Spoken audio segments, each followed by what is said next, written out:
Shadow, shadow on the wall. Good old wicked stepmother. This isn't the first, and certainly not the last of them to supply us with entertainment. Somebody once made a short film of this. The little boy was just great. The rest misunderstood. So it was never seen. There's one line in here I'm really proud of. The fury of the woman who, having banished the child to the bedroom, finds him happy as a little clam. "Don't you know you're being punished?" she shouts. Very heavy, that. Nobody can punish you if you can achieve the mindset that says whatever they're doing to you isn't punishment. It was well after bedtime, and Bobby was asleep, dreaming of a place with black butterflies that stayed, and a dog with a wuffly nose and blunt, friendly rubber teeth. It was a dark place, and comfy with all the edges blurred and soft, and he could make them all jump if he wanted to.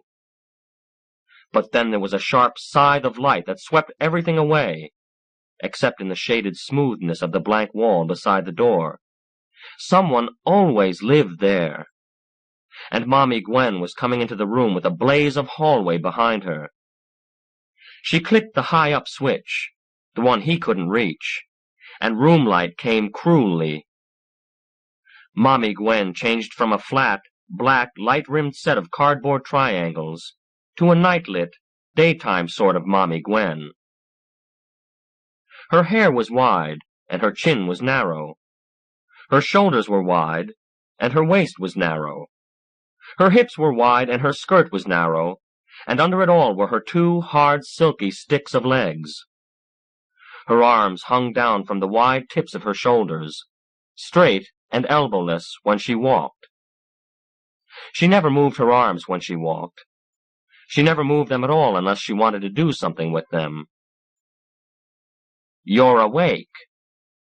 Her voice was hard, wide, flat, pointy too. "I was asleep," said Bobby. "Don't contradict. Get up." Bobby sat up and fisted his eyes. "Is Daddy?" "Your father is not in the house. He went away. He won't be back for a whole day, maybe 2. So there's no use in yelling for him." "Wasn't going to yell for him, Mommy Gwen." "Very well, then. Get up." Wondering, Bobby got up. His flannel sleeper pulled at his shoulders and at the soles of his snug-covered feet. He felt tousled. "Get your toys, Bobby."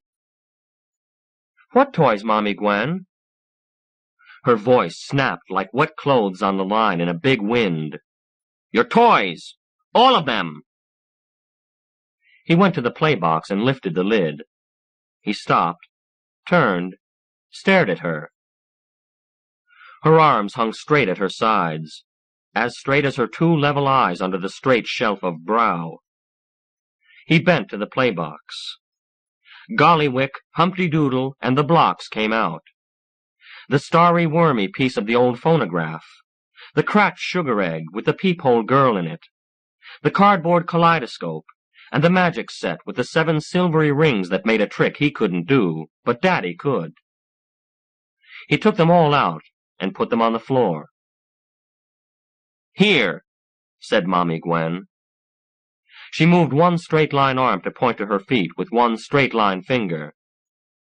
He picked up the toys and brought them to her, 1 at a time, 2 at a time, until they were all there.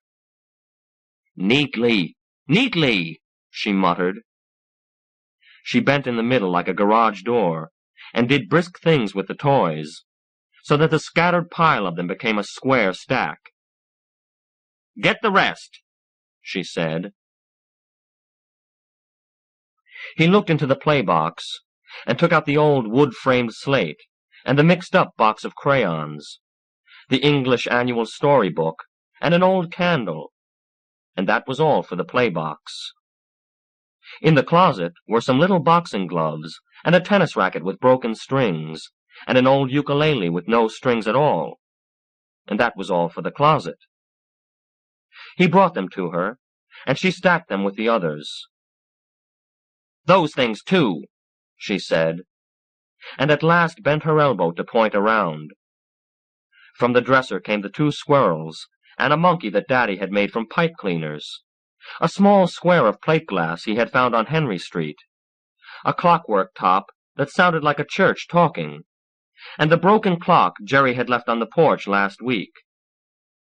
Bobby brought them all to Mommy Gwen, every one.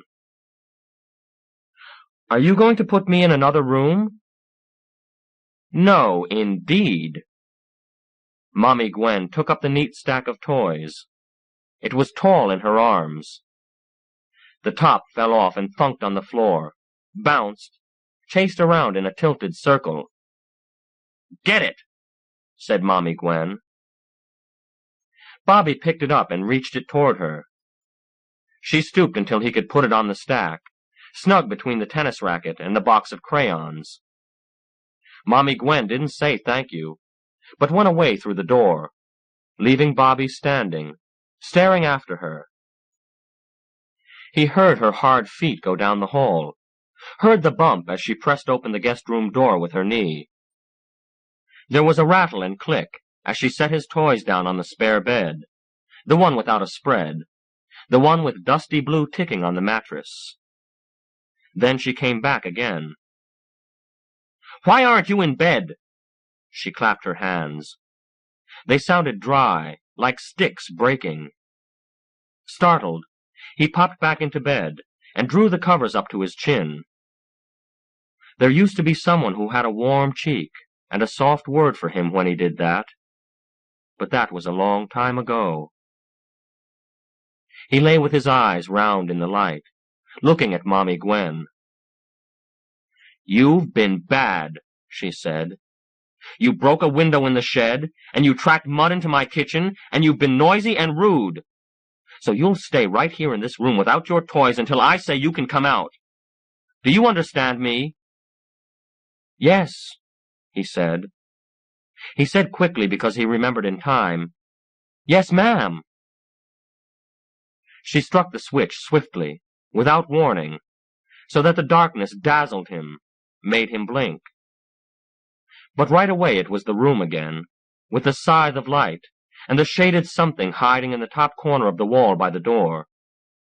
There was always something shifting about there. She went away then, thumping the door closed, leaving the darkness and taking away the light, all but a rug-fuzzed yellow streak under the door. Bobby looked away from that, and for a moment, for just a moment, he was inside his shadow pictures, where the rubber-fanged dog and the fleshy black butterflies stayed. Sometimes they stayed, but mostly they were gone as soon as he moved. Or maybe they changed into something else. Anyway, he liked it there, where they all lived, and he wished he could be with them, in the shadow country. Just before he fell asleep, he saw them moving and shifting in the blank wall by the door. He smiled at them and went to sleep. When he awoke, it was early. He couldn't smell the coffee from downstairs yet, even. There was a ruddy yellow sun swatch on the blank wall, a crooked square, just waiting for him. He jumped out of bed and ran to it. He washed his hands in it, squatted down on the floor with his arms out. "Now!" he said. He locked his thumbs together and slowly flapped his hands. And there on the wall was a black butterfly, flapping its wings right along with him. "Hello, butterfly," said Bobby. He made it jump. He made it turn and settle to the bottom of the light patch, and fold its wings up and up until they were together. Suddenly he whipped one hand away, peeled back the sleeve of his sleeper, and presto! There was a long-necked duck. "Quack-ack," said Bobby, and the duck obligingly opened its bill, threw up its head to quack. Bobby made it curl up its bill until it was an eagle. He didn't know what kind of noise an eagle made, so he said, "Eagle, eagle, eagle, eagle," and that sounded fine. He laughed. When he laughed, Mommy Gwen slammed the door open and stood there in a straight-lined white bathrobe and straight, flat slippers. "What are you playing with?" Bobby held up his empty hands. "I was just—" She took 2 steps into the room. "Get up," she said. Her lips were pale. Bobby got up, wondering why she was so angry. "I heard you laugh," she said in a hissy kind of whisper. She looked him up and down, looked at the floor around him. "What were you playing with?" "A eagle," said Bobby. "A what? Tell me the truth." Bobby waved his empty hands vaguely and looked away from her. She had such an angry face. She stepped, reached, put a hard hand around his wrist. She lifted his arm so high he went on tiptoes, and with her other hand she felt his body, this side, that side. "You're hiding something. What is it? Where is it? What were you playing with?" "Nothing. Really, truly nothing," gasped Bobby as she shook and patted. She wasn't spanking. She never spanked. She did other things. "You're being punished," she said in her shrill, angry whisper. "Stupid, stupid, stupid! Too stupid to know you're being punished." She set him down with a thump and went to the door. "Don't let me hear you laugh again. You've been bad, and you're not being kept in this room to enjoy yourself. Now you stay here and think about how bad you are breaking windows, tracking mud, lying." She went out and closed the door with a steadiness that was like slamming, but quiet. Bobby looked at the door and wondered for a moment about that broken window. He'd been terribly sorry. It was just that the golf ball bounced so hard. Daddy had told him he should be more careful, and he had watched sorrowfully while Daddy put in a new pane. Then Daddy had given him a little piece of putty to play with, and asked him never to do it again, and he'd promised not to. And the whole time, Mommy Gwen hadn't said a thing to him about it. She just looked at him every once in a while with her eyes and her mouth straight and thin, and she'd waited. She'd waited until Daddy went away. He went back to his sunbeam and forgot all about Mommy Gwen. After he'd made another butterfly and a dog's head and an alligator on the wall, the sunbeam got so thin that he couldn't make anything more, except, for a while, little black finger shadows that ran up and down the strip of light, like ants on a matchstick. Soon there was no sunbeam at all, so he sat on the edge of his bed and watched the vague flickering of the something that lived in the end wall. It was a different kind of something. It wasn't a good something, and it wasn't bad. It just lived there, and the difference between it and the other things, the butterflies and dogs and swans and eagles who lived there, was that the something didn't need his hands to make it be alive. The something stayed. Some day he was going to make a butterfly, or a dog, or a horse that would stay after he moved his hands away. Meanwhile, the only one who stayed, the only one who lived all the time in the shadow country, was this something that flickered up there where the 2 walls met the ceiling. "I'm going right in there and play with you," Bobby told it. "You'll see." There was a red wagon with 3 wheels in the yard, and a gnarly tree to be climbed. Jerry came and called for a while, but Mommy Gwen sent him away. "He's been bad." So Jerry went away. Bad, bad, bad. Funny how the things he did didn't used to be bad before Daddy married Mommy Gwen. Mommy Gwen didn't want Bobby. That was all right. Bobby didn't want Mommy Gwen either. Daddy sometimes said to grown-up people that Bobby was much better off with someone to care for him.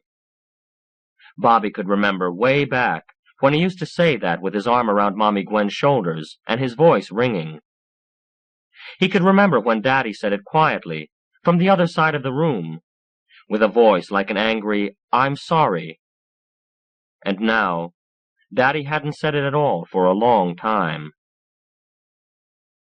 Bobby sat on the edge of his bed and hummed to himself, thinking these thoughts, and he hummed to himself and didn't think of anything at all.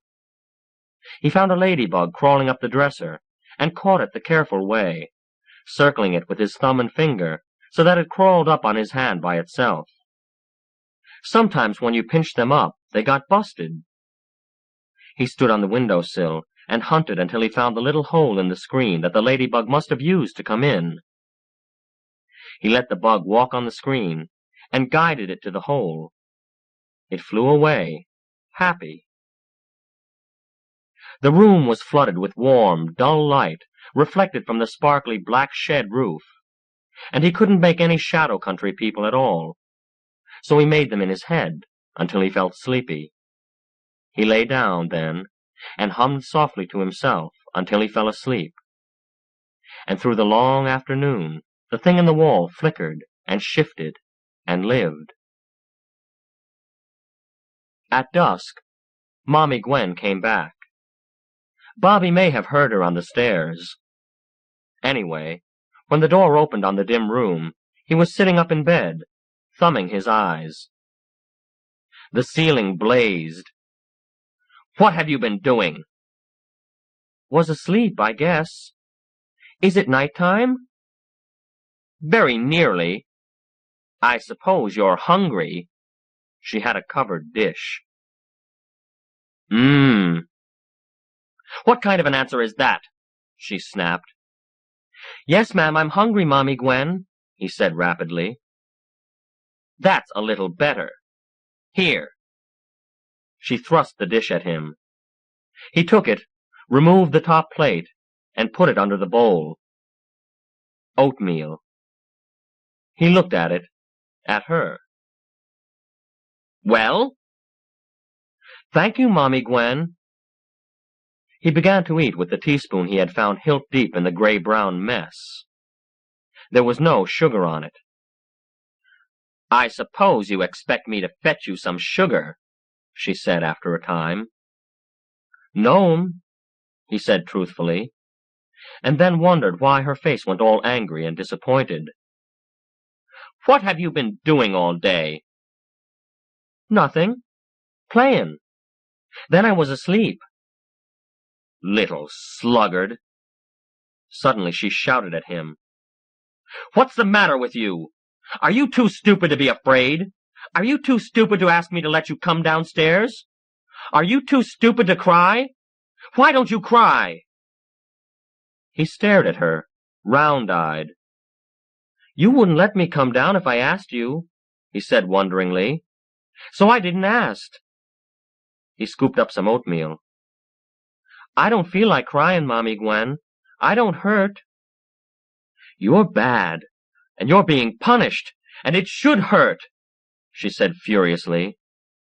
She turned off the light with a vicious swipe of her hard, straight hand, and went out, slamming the door. Bobby sat still in the dark, and wished he could go into the shadow country, the way he always dreamed he could. He'd go there and play with the butterflies, and the fuzz-edged, blunt-toothed dogs and giraffes, and they'd stay, and he'd stay, and Mommy Gwen would never be able to get in, ever. Except that Daddy wouldn't be able to come with him, or Jerry either, and that would be a shame. He scrambled quietly out of bed, and stood for a moment looking at the wall by the door. He could almost for sure see the flickering thing that lived there, even in the dark. When there was light on the wall, it flickered a shade darker than the light. At night, it flickered a shade lighter than the black. It was always there, and Bobby knew it was alive. He knew it without question, like, "My name is Bobby," And Mommy Gwen doesn't want me. Quietly, he tiptoed to the other side of the room, where there was a small table lamp. He took it down and laid it carefully on the floor. He pulled the plug out and brought it down under the lower rung of the table, so it led straight across the floor to the wall receptacle, and plugged it in again. Now he could move the lamp quite far out into the room, almost to the middle. The lamp had a round shade that was open at the top. Lying on its side, the shade pointed its open top at the blank wall by the door. Bobby, with the sureness of long practice, moved in the darkness to his closet and got his dark red flannel bathrobe from a low hook. He folded it once and draped it over the large lower end of the lampshade. He pushed the button. On the shadow country wall appeared a brilliant disk of light, crossed by just the hints of the 4 wires that held the shade in place. There was a dark spot in the middle where they met. Bobby looked at it critically. Then, squatting between the lamp and the wall, he put out his hand. A duck. "Quack-a-lackle," he whispered. An eagle. "Eagle, eagle, eagle, eagle," he said softly. An alligator. "Bap, bap." The alligator went as it opened and closed its long snout. He withdrew his hands and studied the round, cross-scarred light on the wall. The blurred center shadow and its radiating lines looked a little like a water bug, the kind that can run on the surface of a brook. It soon dissatisfied him. It just sat there without doing anything. He put his thumb in his mouth and bit it gently until an idea came to him. Then he scrambled to the bed, underneath which he found his slippers. He put one on the floor in front of the lamp and propped the other toe upward against it. He regarded the wall gravely for a time, and then lay flat on his stomach on the floor. Watching the shadow carefully, he put his elbows together on the carpet, twined his forearms together, and merged the shadow of his hands with the shadow of the slipper. The result enchanted him. It was something like a spider and something like a gorilla.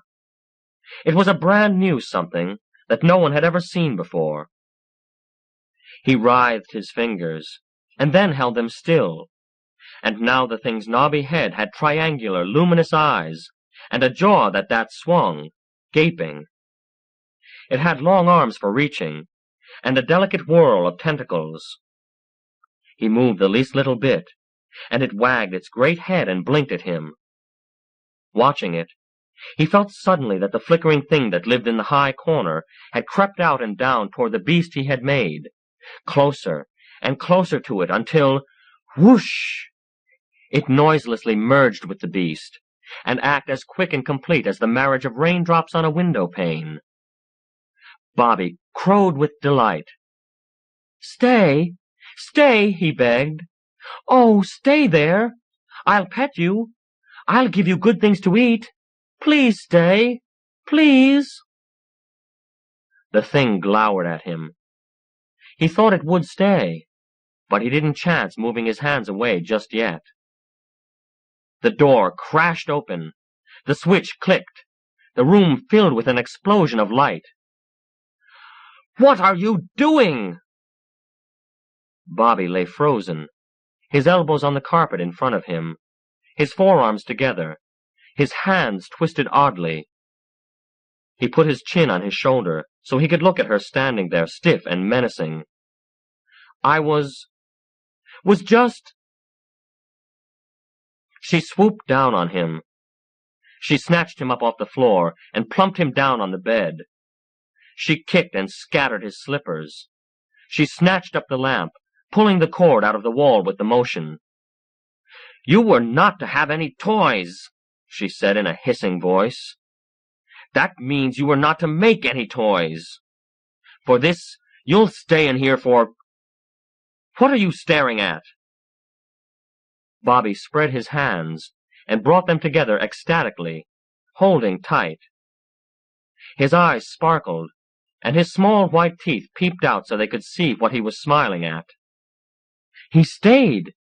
He did!" said Bobby. "He stayed!" "I don't know what you're talking about, and I will not stay here to find out," snapped Mommy Gwen. "I think you're a mental case." She marched to the door, striking the high switch. The room went dark, except for that blank wall by the door. Mommy Gwen screamed. Bobby covered his eyes. Mommy Gwen screamed again, hoarsely this time. It was a sound like a dog's bark, but drawn out and out. There was a long silence. Bobby peeped through his fingers at the dimly glowing wall. He took his hands down, sat up straight, drew his knees up to his chest, and put his arms around them. "Well," he said. Feet pounded up the stairs. "Gwen? Gwen!" "Hello, Daddy." Daddy ran in, turning on the light. "Where's Mommy Gwen, Bob boy? What happened? I heard a—" Bobby pointed at the wall. "She's in there," he said. Daddy couldn't have understood him, for he turned and ran out the door calling, "Gwen! Gwen!" Bobby sat still and watched the fading shadow on the wall, quite visible even in the blaze of the overhead light. The shadow was moving, moving. It was a point-down triangle, thrust into another point-down triangle, which was mounted on a third, and underneath were the two hard sticks of legs. It had its arms up, its shadow fists clenched, and it pounded and pounded silently on the wall. "Now I'm never going into the shadow country," said Bobby complacently. "She's there." So he never did. The Traveling Crag. For years I have felt that this is one of the worst stories I ever wrote. A lot of people have said they think otherwise, so here it is. "I know agents who can get work out of their clients," said the telephone acidly. "Yes, Nick, but matter of fact, I know agents who would be willing to drop everything and go out to that one-shot genius's hometown, and—" "I did." "I know you did. And what came of it?" "I got a new story. It came in this morning." "You just don't know how to handle a real writer.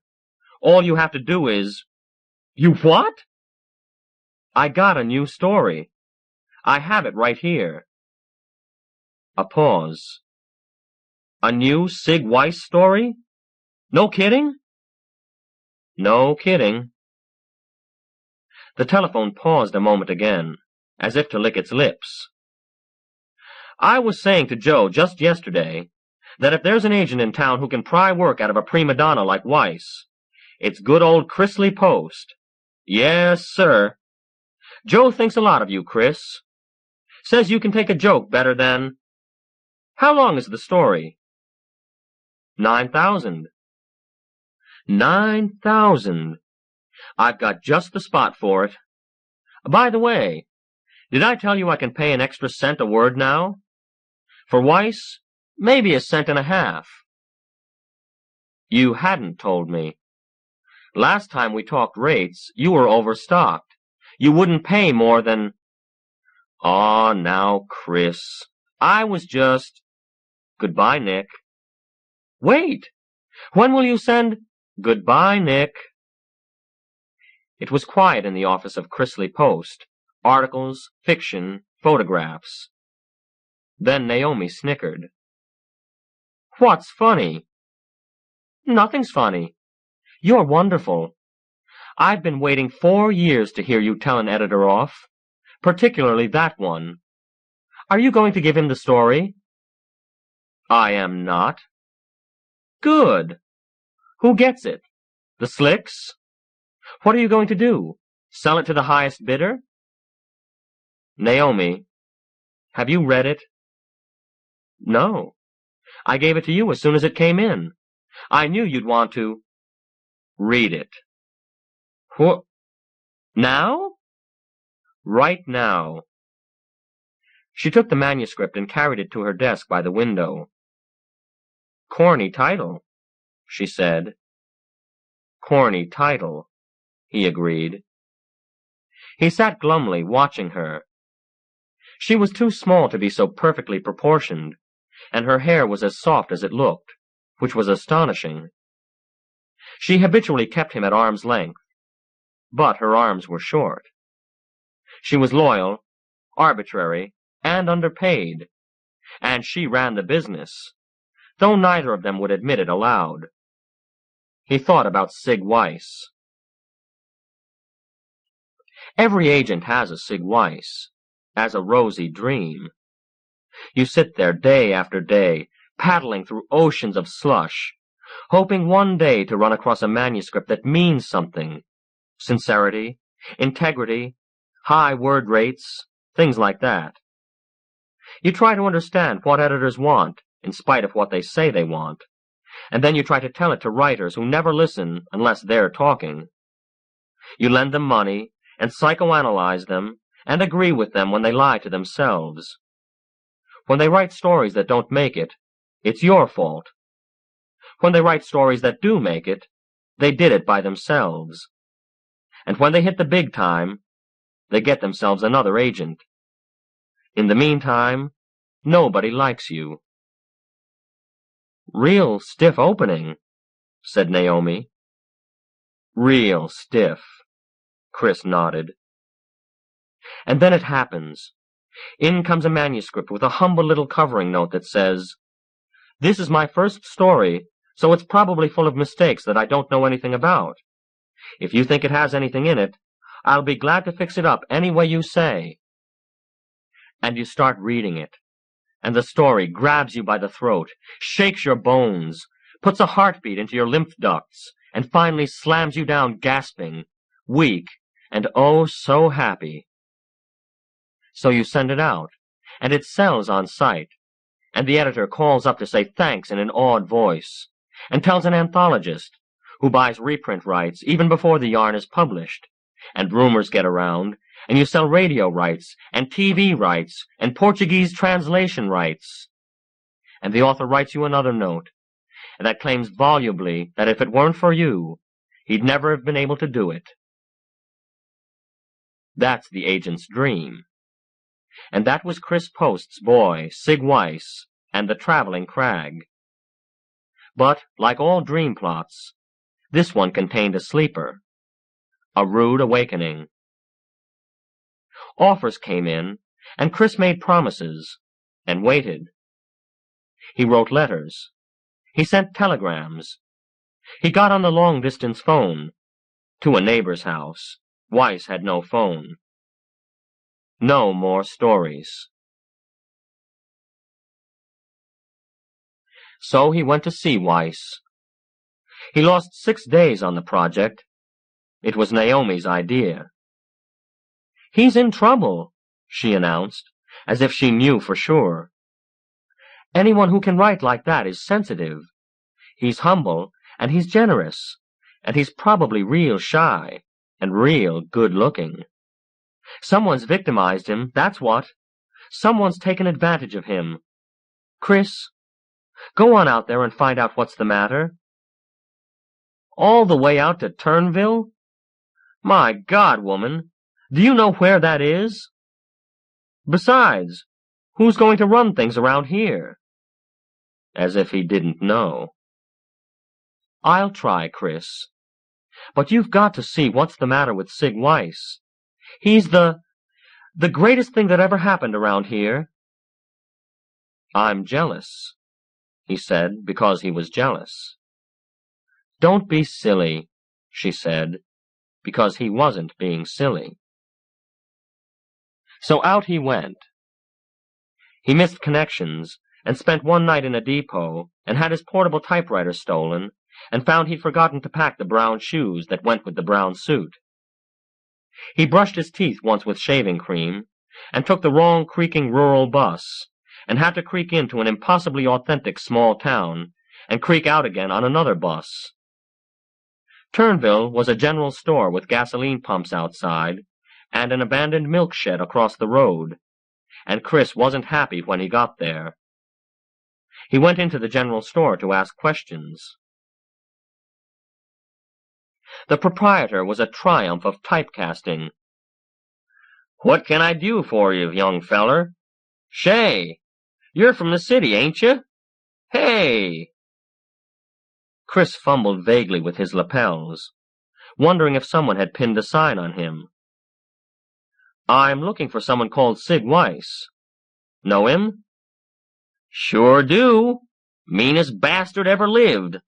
Wouldn't have naught to do with him, I was you." "You're not," said Chris, annoyed. "Where does he live?" "What you want with him?" "I'm conducting a nationwide survey of mean bastards," Chris said. "Where does he live?" "You're on the way to the right place, then. Heh! You show me a man's friends, I'll tell you what he is." "What about his friends?" Chris asked, startled. "He ain't got any friends." Chris closed his eyes and breathed deeply. "Where does he live?" "Up the road a piece. 2 mile, a bit over. That way." "Thanks." "He'll shoot you," said the proprietor complacently. "But don't let it worry you none. He loads his shells with rock salt." Chris walked the 2 miles, and a bit, every uphill inch. He was tired, and his shoes were designed only to carry a high shine and make small smudges on desktops. It was hot until he reached the top of the mountain, and then the cool wind from the other side made him feel as if he was carrying sacks of crushed ice in his armpits. There was a galvanized tin mailbox on a post by the road, with S. Weiss, and advanced erosion showing on its ancient sides. In the cutbank near it were some shallow footholds. Chris sighed and started up. There was a faint path, writhing its way through heavy growth. Through the trees he could see a canted shingle roof.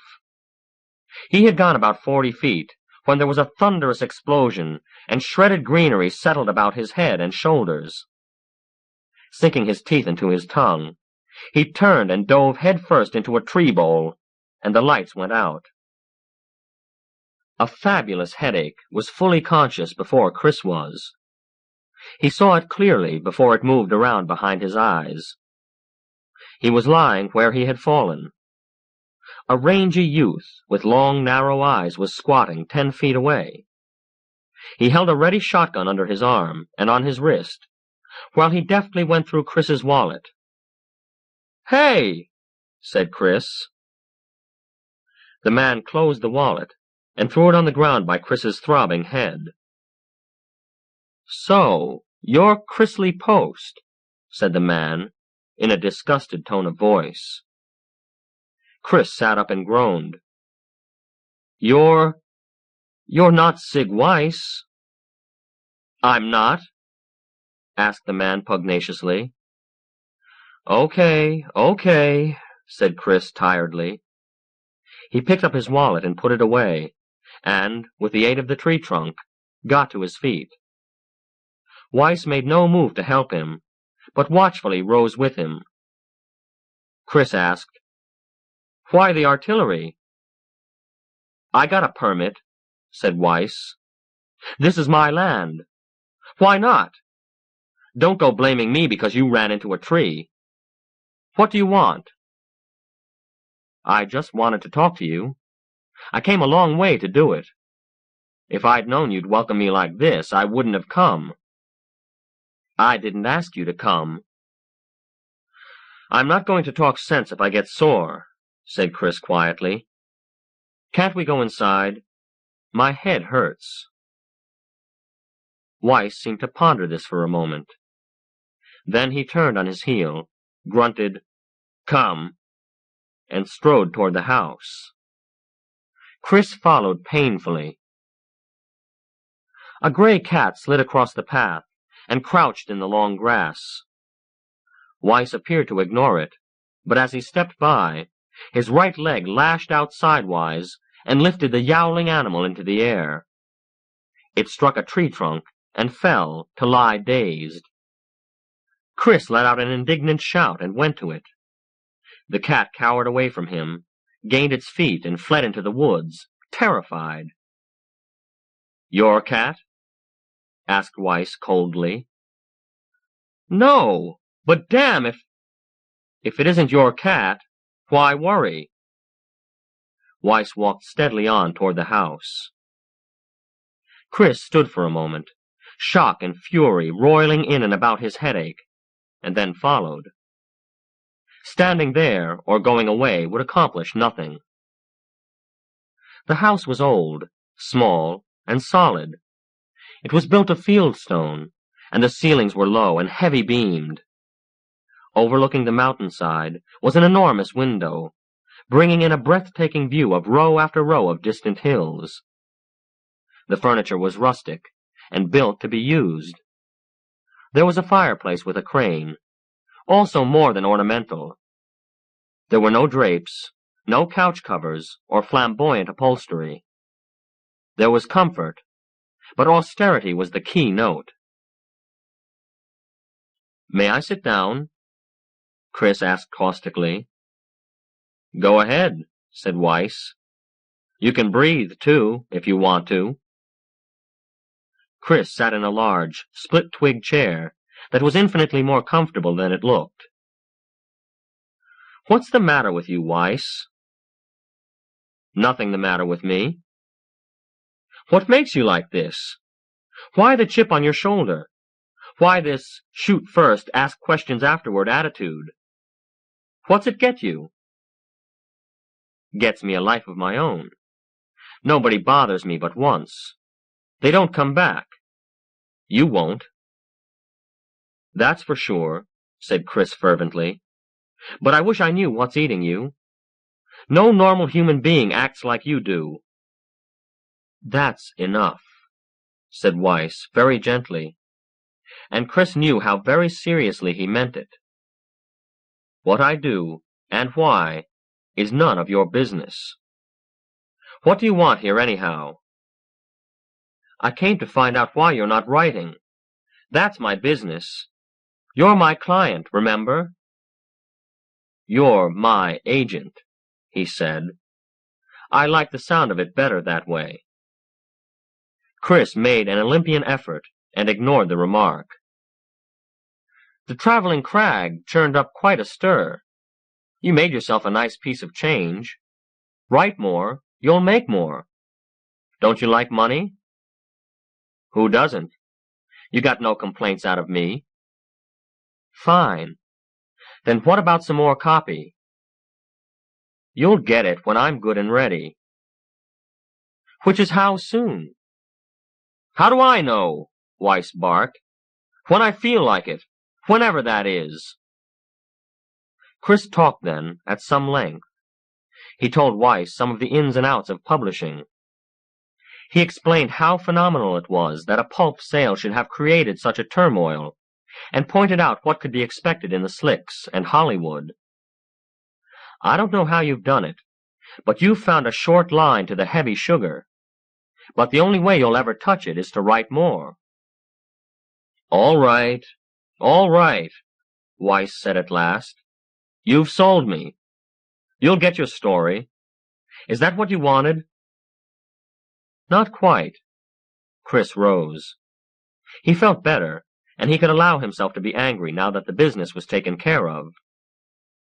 "I still want to know how a guy like you could have written a story like The Traveling Crag in a place like this." "Why not?"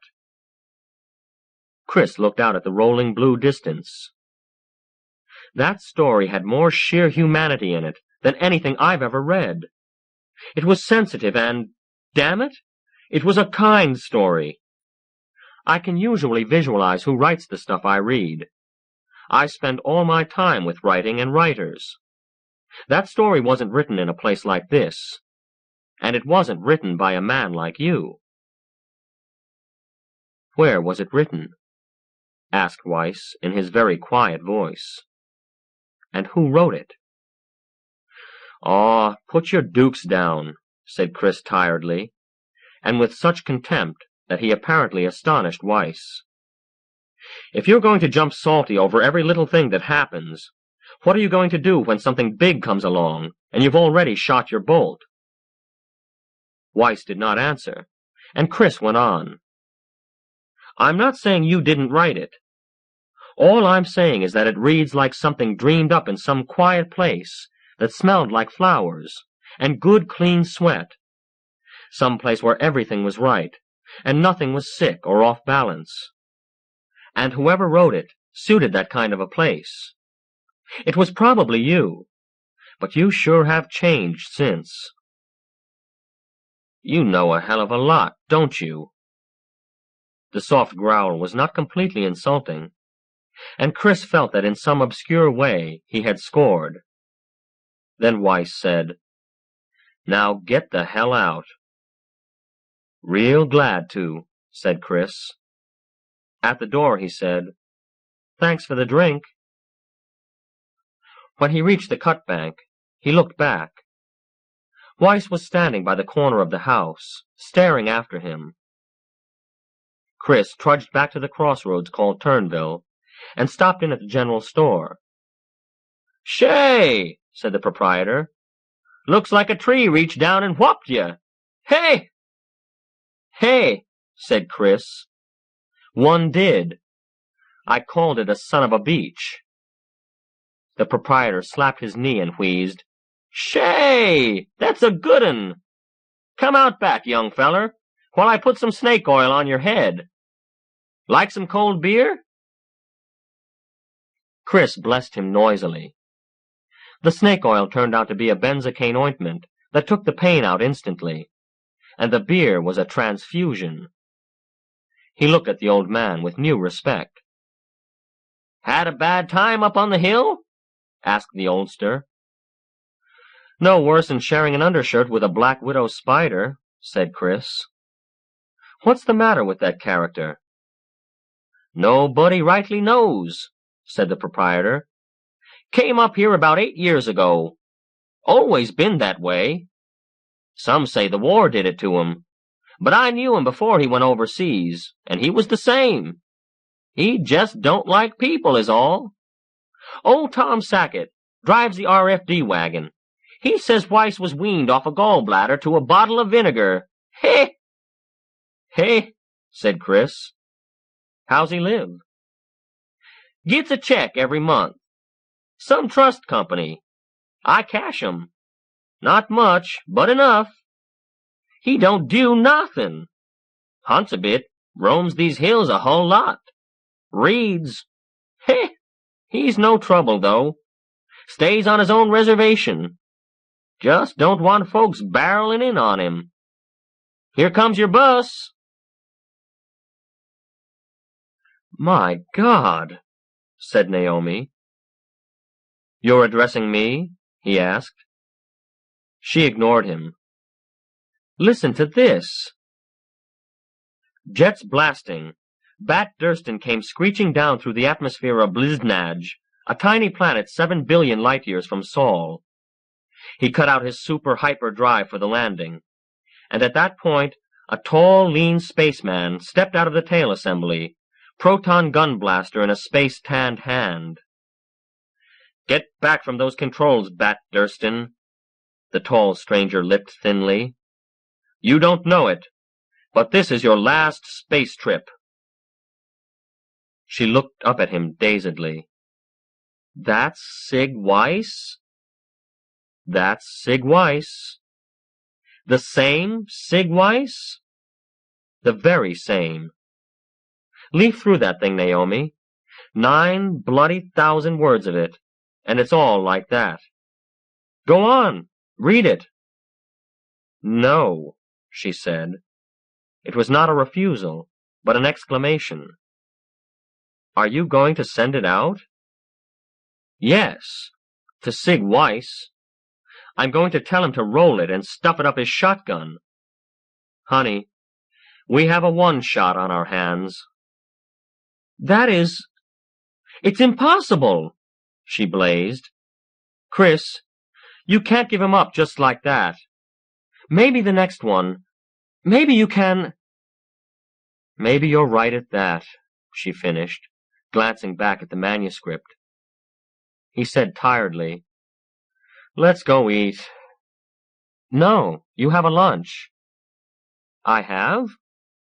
With a Miss Tilly Maroney. You're quite safe. She's the average American miss. I mean it. She was picked out as such by pollsters last year. She's 5'5", has had 2.3 years of college, is 24 years old, brown hair, blue eyes, and so on. How much does she weigh? 34B, said Naomi, with instant understanding, and presents a united front like a Victorian. He laughed. And what have I to do with Miss Tilly Maroney? She's got money. I told you about her. That personals ad in the Saturday Review, remember? Does basic character ever change? $1,000 for authentic case of devil into saint? Oh, my gosh, yes. You had this bright idea of calling her in after I told you about getting the Weiss treatment in Turnville. He waved at the manuscript. Doesn't that change your plans any? You might make a case out of the Traveling Crag versus the cat-kicking of Mr. Weiss, if you use that old man's testimony that he's been kicking cats and people for some years. But from my experience, he touched his forehead, which was almost healed, I'd say it was saint into devil. Her ad didn't mention temporary or permanent changes, Naomi pointed out. There may be a buck in it. You can handle her.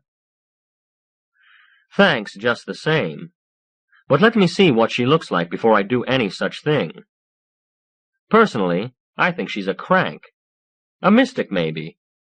Do you know her? Spoke to her on the phone. Saw her picture last year. The average American miss is permitted to be a screwball. That's what makes this country great. You and your Machiavellian syndrome. Can't I get out of it? You cannot. What are you making such a fuss about? You've wined and dined uglier chicks than this. I know it. Do you think I'd have a chance to see her if I acted eager? I despise you, said Naomi. Straighten your tie and go comb your hair. Oh, Chris, I know it sounds wacky, but what doesn't in this business? What'll you lose?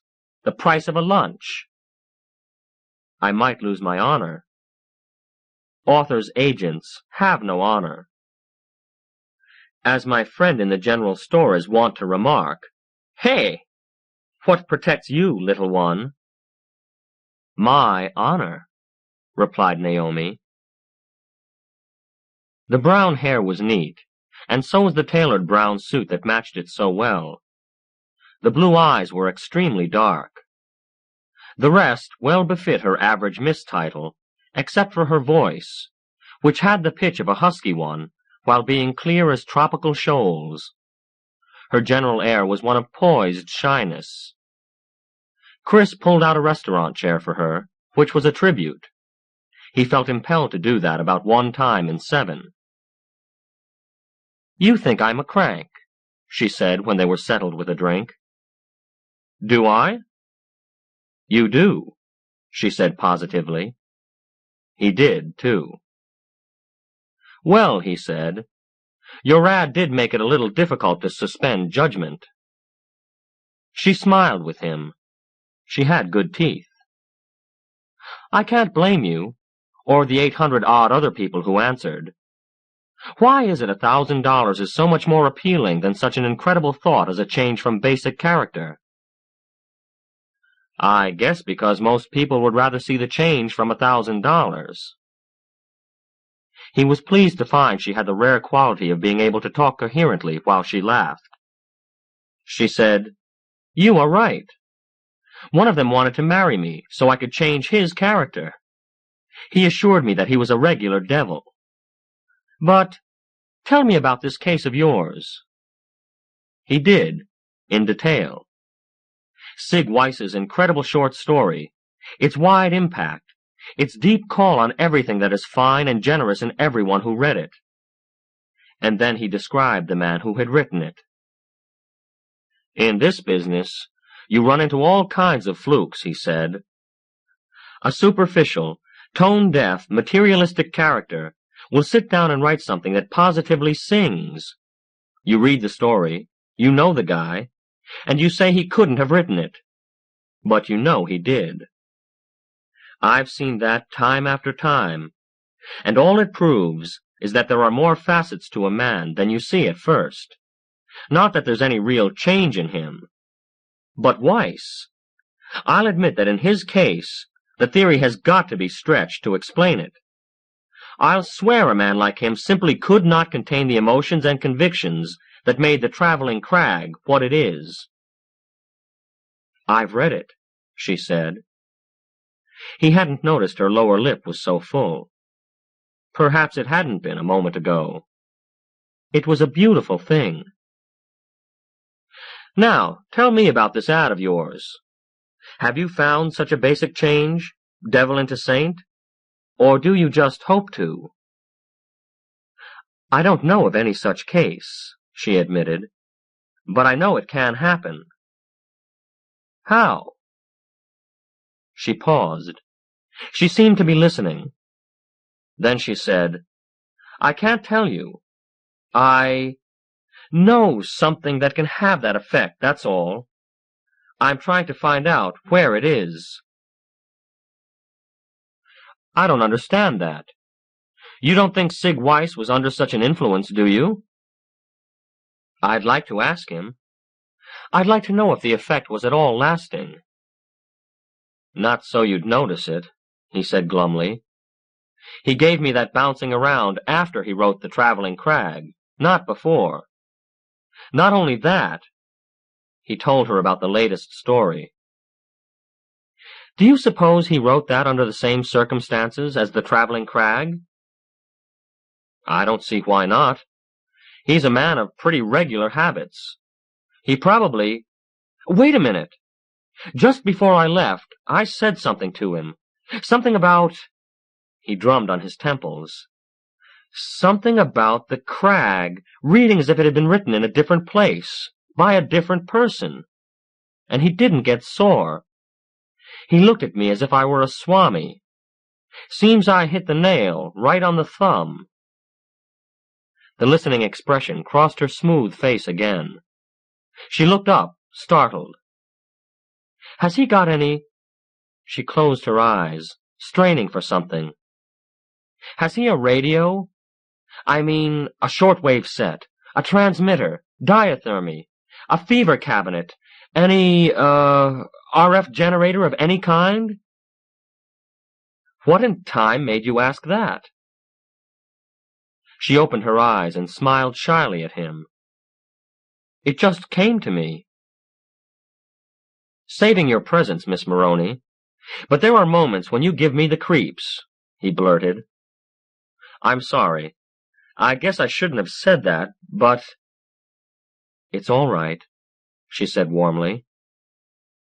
You hear voices? He asked. She smiled. What about the RF generator? I don't know. He thought hard. He has electricity. I imagine he has a receiver. About the rest I really can't say. He didn't take me on a grand tour. Will you tell me what made you ask that? No. He opened his mouth to protest, but when he saw her expression, he closed it again. She asked, What are you going to do about Weiss? Drop him. What else? Oh, please don't, she cried. She put a hand on his sleeve. Please! What else do you expect me to do? He asked in some annoyance. A writer who sends in a piece of junk like that as a follow-up to something like the Crag is more than foolish. He's stupid. I can't use a client like that. I'm busy. I got troubles. Also, he gave you a bad time. That hasn't any... Well, you're right. If he behaved like a human being, maybe I would take a lot of trouble and analyze his trash, and guide and urge and wipe his nose for him. But a guy like that? Nah. He has another story like the Crag in him. You think he has? I know he has. You're very positive. Your voices tell you that? She nodded, with a small, secret smile. I have the feeling you're playing with me. You know this, Weiss? Oh, no. And I'm not playing with you. Truly. You've got to believe me. She looked genuinely distressed. I don't see why I should. This begins to look real haywire, Tilly Maroney. I think maybe we'd better get down to basics here. She immediately looked so worried that he recognized an advantage. Not knowing exactly what she wanted of him, he knew she wanted something, and now he was prepared to use that to the hilt. Tell me about it. What's your interest in Weiss? What's this personality alteration gimmick? What are you after? And what gave you your lead? And what do you expect me to do about it? The last question reads, what's in it for me? You're not always very nice, are you? He said more gently. The last wasn't thrown in to be mean.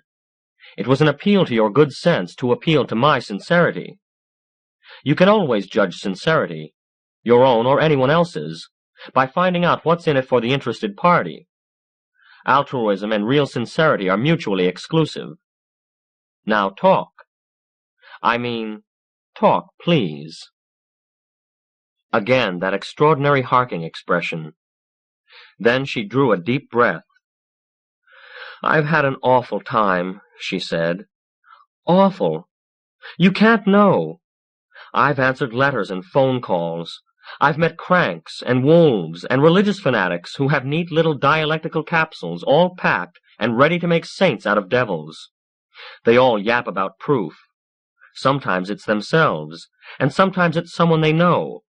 And the proof always turns out to be a reformed drunk, or a man who turned to Krishna and no longer beats his wife. Not since Tuesday.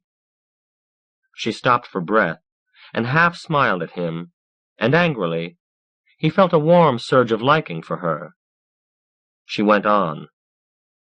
And this is the first hint I've had that what I'm looking for really exists. She leaned forward suddenly. I need you. You already have a solid contact with Sig Weiss and the way he works. If I had to seek him out myself, I just wouldn't know how to start. And this is urgent. Can't you understand? Urgent. He looked deep into the dark blue eyes and said, I understand fine. She said, if I tell you a story, will you promise not to ask me any questions about it? He fiddled about with his fork for a moment, and then said, I once heard tell of a one-legged man who was pestered by all the kids in the neighborhood about how he lost his leg. They followed him, and yelled at him, and tagged along after him, and made no end of a nuisance of themselves.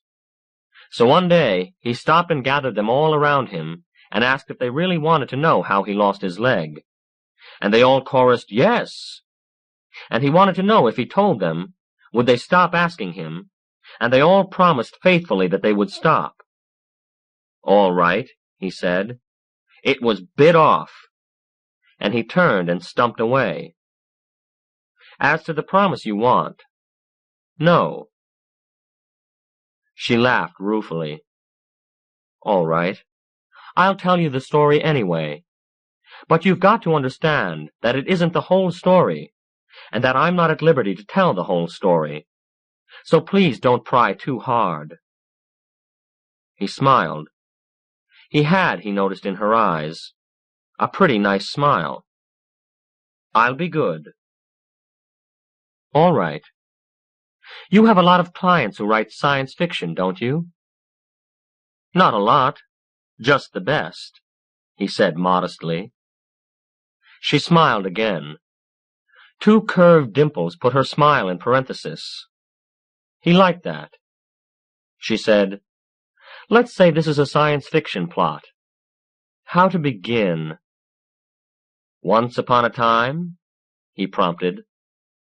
She laughed like a child. "Once upon a time," she nodded.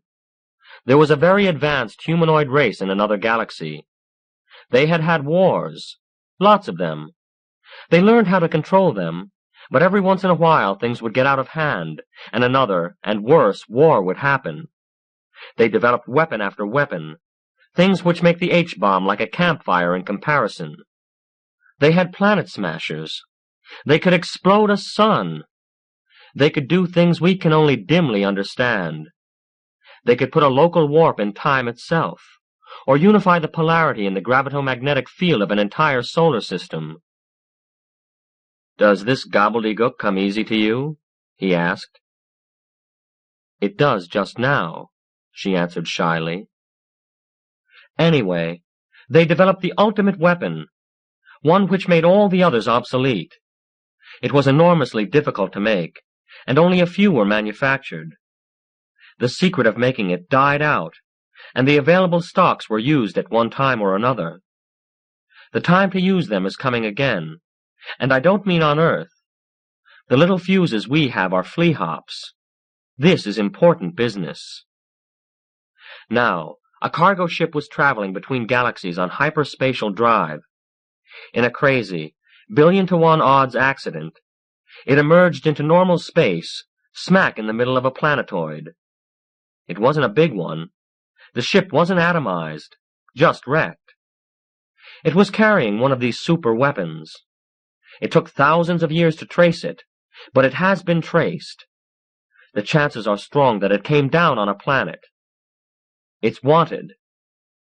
It gives out no detectable radiation, but in its shielded state, it has a peculiar effect on living tissues which come near it.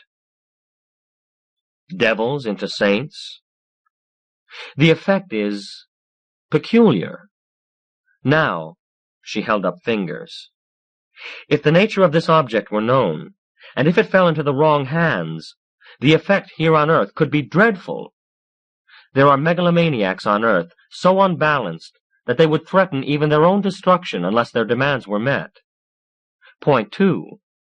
If the weapon were used on Earth, not only would Earth as we know it cease to exist, but the weapon would be unavailable to those who need it importantly.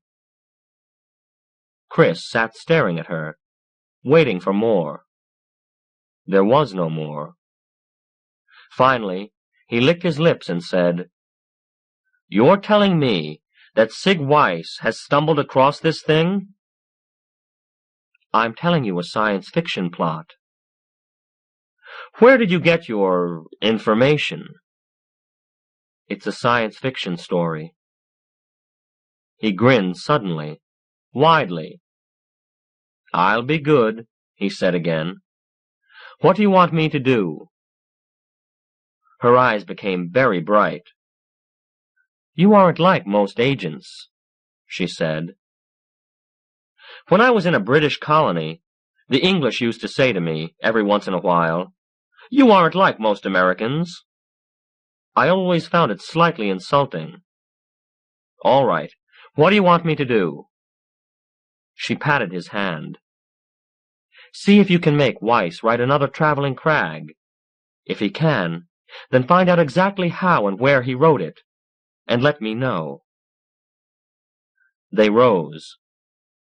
He helped her with her light coat. He said, "Know something?" When she smiled up at him, he said, "You don't strike me as Miss Average." "Oh, but I was," she answered softly. "I was." Telegram. Sig Weiss, Turnville. July 15. Please understand that what follows has nothing whatever to do with your gross lack of hospitality.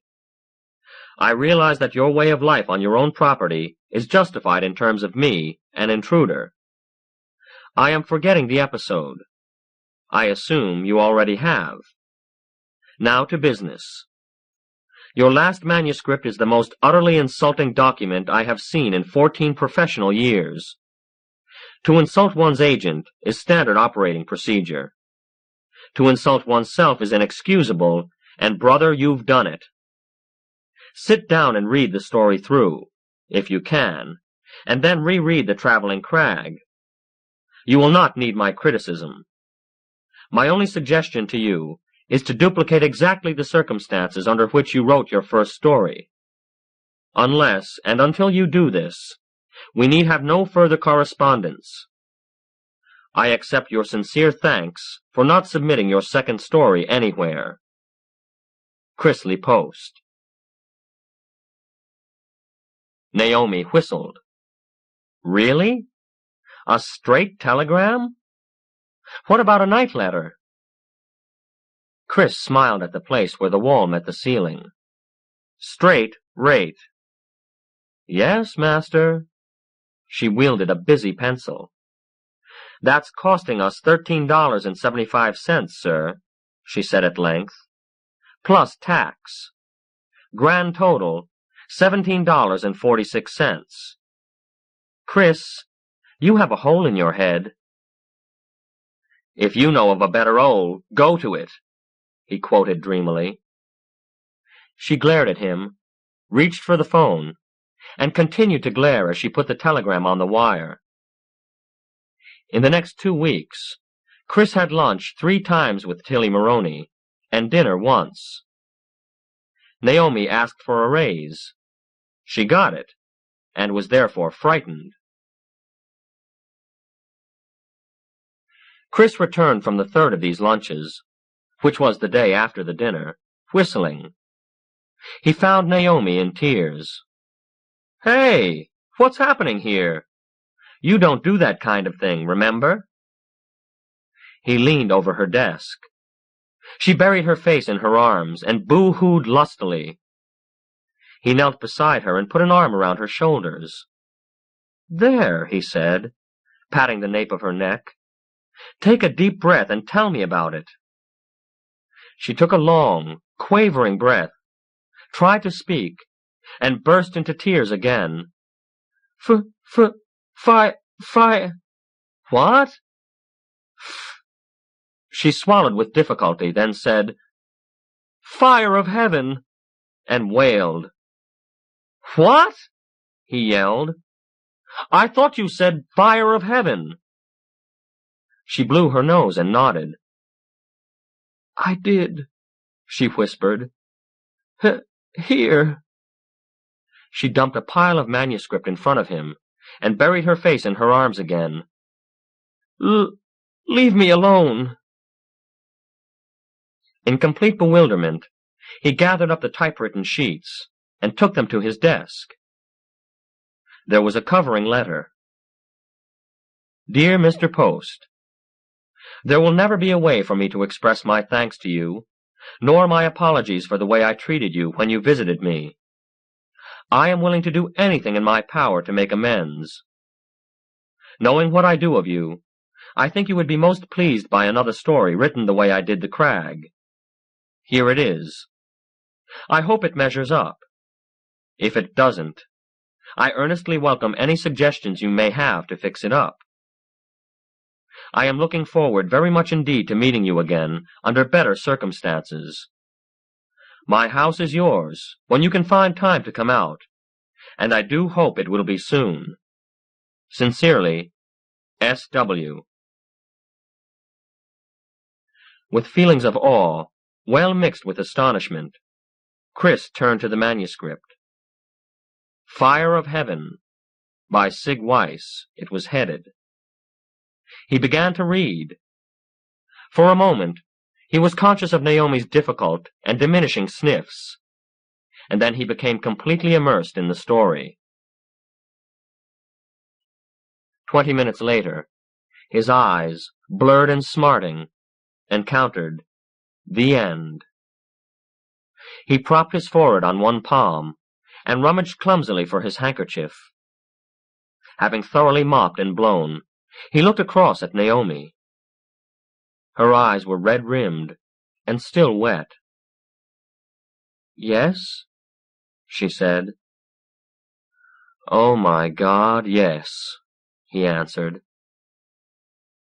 They stared at each other for a breathless moment.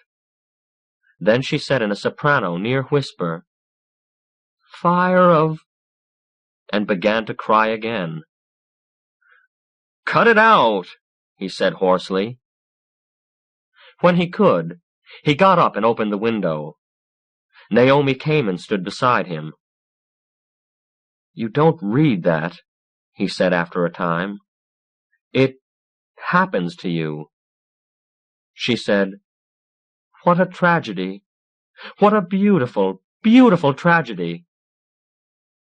"He said in his letter," Chris managed, "that if I had any suggestions to fix it up—" "Fix it up?" she said in shaken scorn. "There hasn't been anything like him since—" "There hasn't been anything like him, period." Chris snapped his fingers. "Get on your phone. Call the airlines. 2 tickets to the nearest feeder field to Turnville. Call the drive-yourself service. Have a car waiting at the field. I'm not asking any woman to climb that mountain on foot. Send this telegram to Weiss. Taking up your very kind offer immediately. Bringing a friend. Will wire arrival time. Profound thanks for the privilege of reading Fire of Heaven. From a case-hardened 10%er, those words come hard and are well earned. Post." 2 tickets? Said Naomi breathlessly. "Oh, who's going to handle the office?" He thumped her shoulder. "You can do it, kid. You're wonderful. Indispensable. I love you. Get me Tilly Maroney's number, will you?" She stood frozen. Her lips parted, her nostrils slightly distended. He looked at her, looked again. He was aware that she had stopped breathing. "Naomi!" She came to life slowly and turned, not to him, but on him. "You're taking that morony creature." "Maroney. What's the matter with you?" "Oh, Chris, how could you?" "What have I done? What's wrong? Listen, this is business. I'm not romancing the girl. Why—" She curled her lip. "Business? Then it's the first business that's gone on around here that I haven't known about." "Oh, it isn't office business, Naomi. Honestly."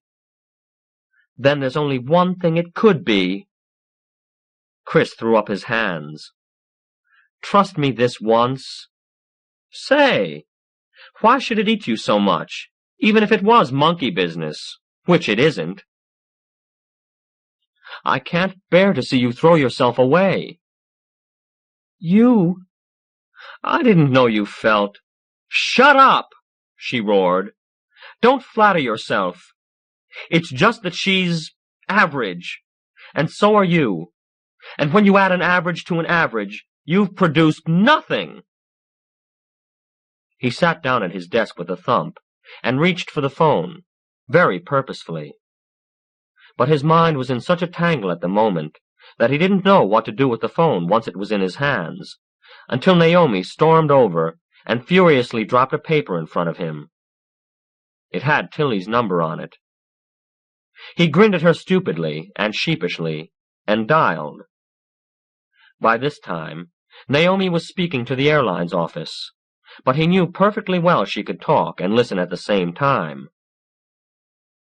"Hello?" said the phone.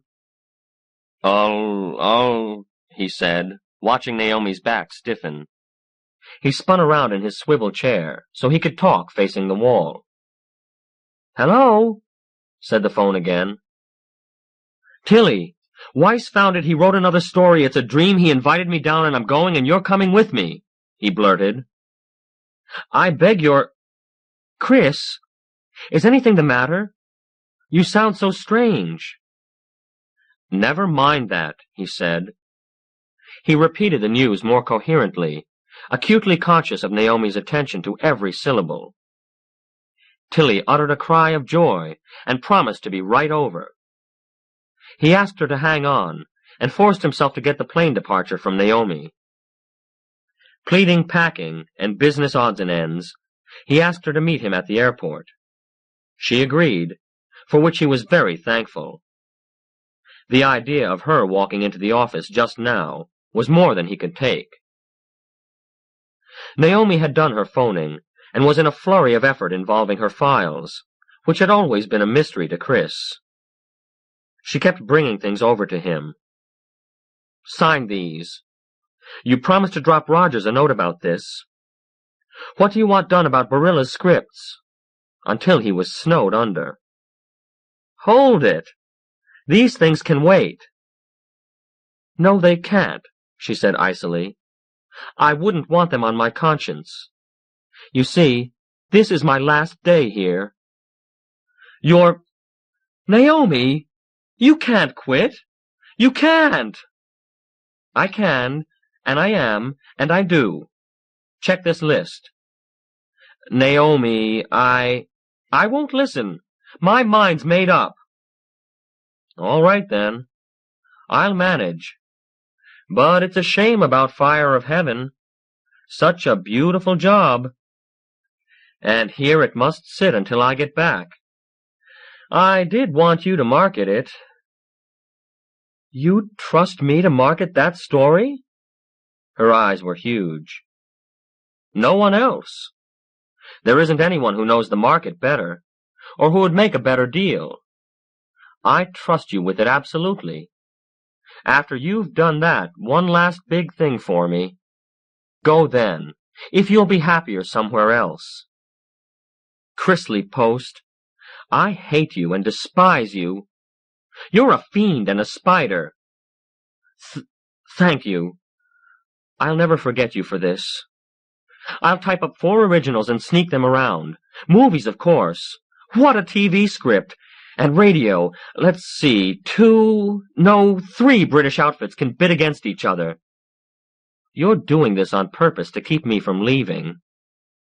Sure, he said jovially. I'm real cute. I wrote the story myself, just because I couldn't get anyone to replace you. At last, she laughed. There's one thing I'm damn sure you didn't do. An editor is a writer who can't write, and an agent is a writer who can't write as well as an editor. He laughed with her.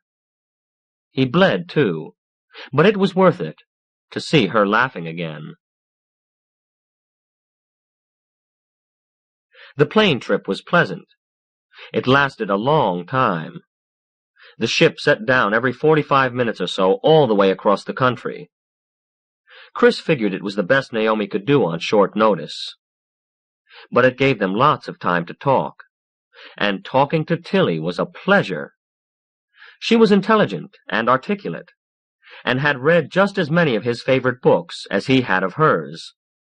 He told her enough about Fire of Heaven to intrigue her a lot, and make her cry a little, without spoiling the plot for her.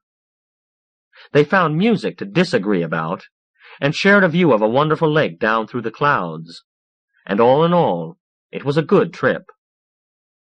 Occasionally, Chris glanced at her, most often when she was asleep, with a touch of surmise, like a little curl of smoke, thinking of Naomi's suspicions about him and Tilly.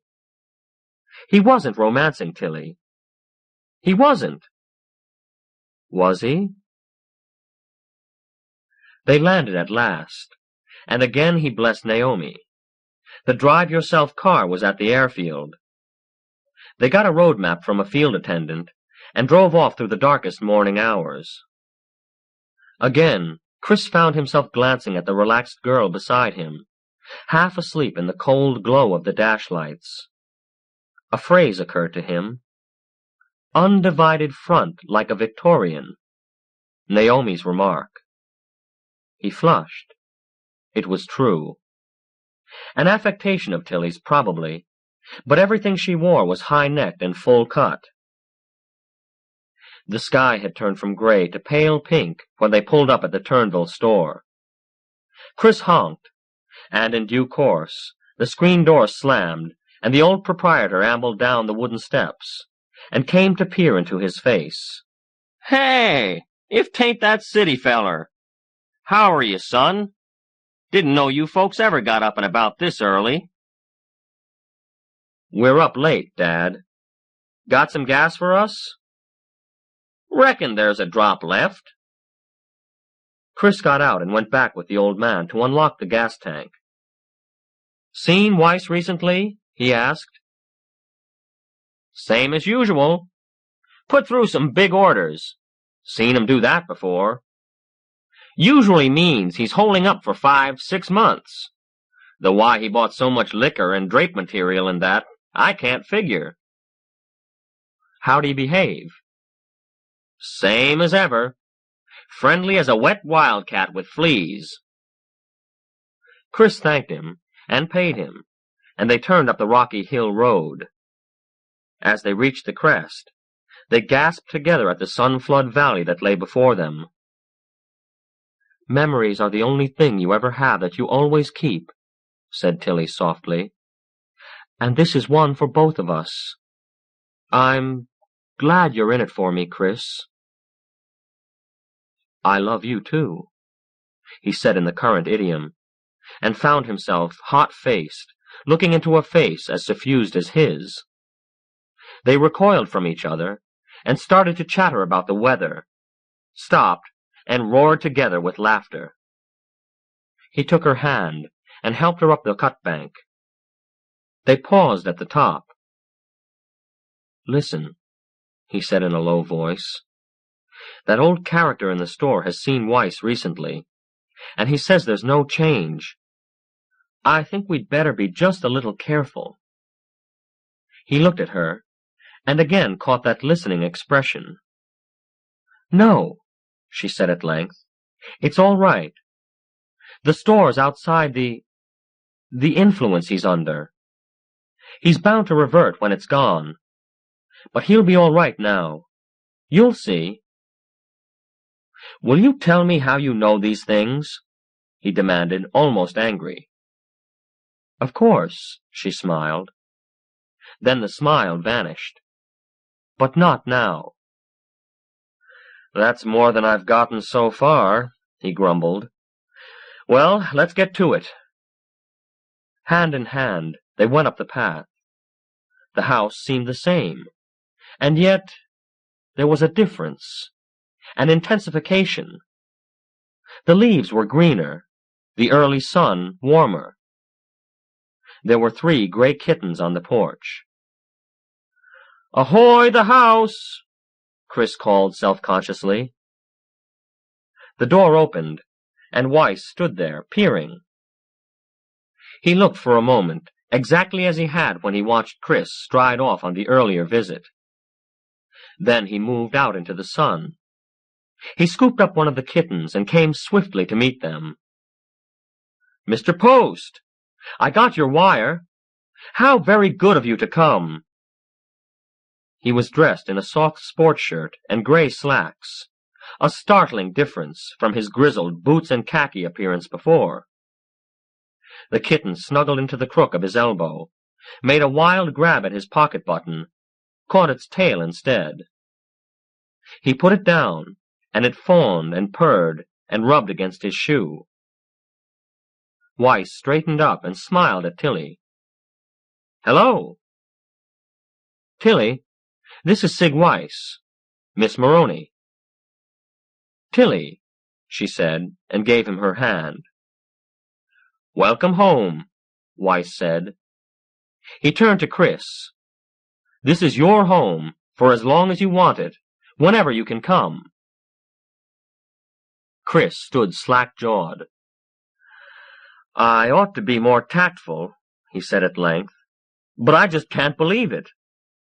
I should have more sense than to mention my last visit, but this... Weiss put a hand on his shoulder. I'm glad you mentioned it. I've been thinking about it, too. Hell, if you'd forgotten all about it, how could you appreciate all this? Come on in. I have some surprises for you. Tilly held Chris back a moment. It's here, she whispered. Here in the house. The weapon? Here? Somehow he had visualized it as huge, a great horned mine, or a tremendous torpedo shape. He glanced around apprehensively. The ultimate weapon, invented after the Planet Smasher, the Sunburster. What incredible thing could it be? Weiss stood by the door. Tilly stepped through, then Chris. The straight drapes, the solid sheet of plate glass that replaced the huge, sashed window, the heavy skins that softened the wide planked floor, the gleaming andirons, and the copper pots on the fieldstone wall, the record player and racks of albums, all the other soothing, comforting finishes of the once bleak room. All these Chris noticed later. His big surprise was not quite 100 pounds, not quite 5 feet tall. Chris. Naomi's here, he said inanely, and sat down to goggle at her. Weiss laughed richly. Why do you suppose you and Tilly got that pogo plane cross-country, stopping at every ballpark and cornfield?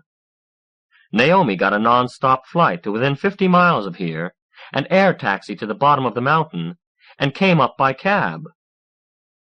I had to, said Naomi. I had to see what you were getting into. You're so impetuous.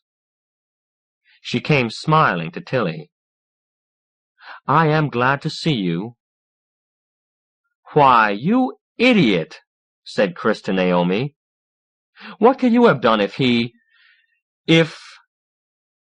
I'm prettier than you are, darling, laughed Naomi. She came pussyfooting up to the house like a kid playing Indian, said Weiss. I circled through the woods and pussyfooted right along with her. When she was peeping into the side window, I reached out and put a hand on her shoulder. You might have scared her into a conniption. Not here, said Weiss gravely. Surprisingly, Tilly nodded. You can't be afraid here, Chris. You're saying all those things about what might have happened, but they're not frightening to think about now, are they? No, Chris said thoughtfully. No. He gazed around him. This is crazy. Everybody should be this crazy. It would help, said Weiss. How do you like the place now, Chris? It's grand, said Chris. Naomi laughed. She said, Listen to the vocabulary, kid, there. Grand. You meant peachy, didn't you? Chris didn't laugh with the others. Fear, he said. You can't eliminate fear. Fear is a survival emotion. If you didn't know fear, you'd fall out of windows, cut yourself on rocks, get hunted and killed by mountain lions. If I open the window, Weiss asked, would you be afraid to jump out? Come over here and look. Chris stepped to the great window. He had not known that the house was built so close to the edge.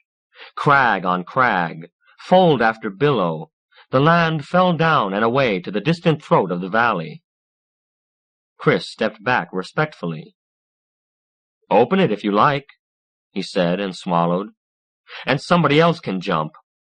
Not me, kiddies. Sig Weiss smiled. QED. Survival fear is still with us. What we've lost here is fear of anything that is not so. When you came here before, You saw a very frightened man. Most of my fears were might-be fears. I was afraid people might attack me, so I attacked first. I was afraid of seeming different from people, so I stayed where my imagined difference would not show. I was afraid of being the same as people, so I tried to be different. "What does it?" Chris asked. "What makes us all what we are now? Something I found. I won't tell you what it is, or where it is. I call it an amulet, a true magic amulet, knowing that it's no more or less magic than flames springing to the end of a wooden stick." He took a kitchen match from his pocket and ran his thumbnail across it. It flared up, and he flipped it into the fireplace. "I won't tell you where or what it is because, although I've lost my fear, I haven't lost my stubbornness. I've lived miserably, a partial, hunting existence, and now I'm alive, and I mean to stay this way." "Where did you find it?" Tilly asked. "Mind telling us that?" "Not at all. A half-mile down the mountain, there was a tremendous rockfall a couple of years ago. No one owns that land. No one noticed. I climbed down there once looking for hawk's eggs. I found a place. How can I tell you what that place was like, or what it was like to find it? It was a brush-grown, rocky hillside near the gaping scar of the slide, where the crust of years had sloughed away. Maybe the mountain moved its shoulder in its sleep. There were flowers, ordinary wildflowers, but perfect, vivid, vital. They lived long and heartily, and they were beautiful. The bushes had an extraordinary green and a fine, healthy gloss, and it was a place where the birds came close to me as I sat and watched them. It was the birds who taught me that fear never walked in that place. How can I tell you? What can I say about the meaning of that place to me? I'd been a psychic cripple all my life, hobbling through the rough country of my own ideas, spending myself in battle against ghosts I had invented to justify my fears. For fear was there first. And when I found that place, my inner self threw away its crutches. More than that, it could fly. How can I tell you what it meant to me to leave that place? To walk away from it was to buckle on the braces, pick up the crutches again, to feel my new wings molt and fall away. I went there more and more. Once I took my typewriter and worked there, and that was the Traveling Crag. Chris never knew how offended I was, how invaded, to find that he had divined the existence of that place through the story.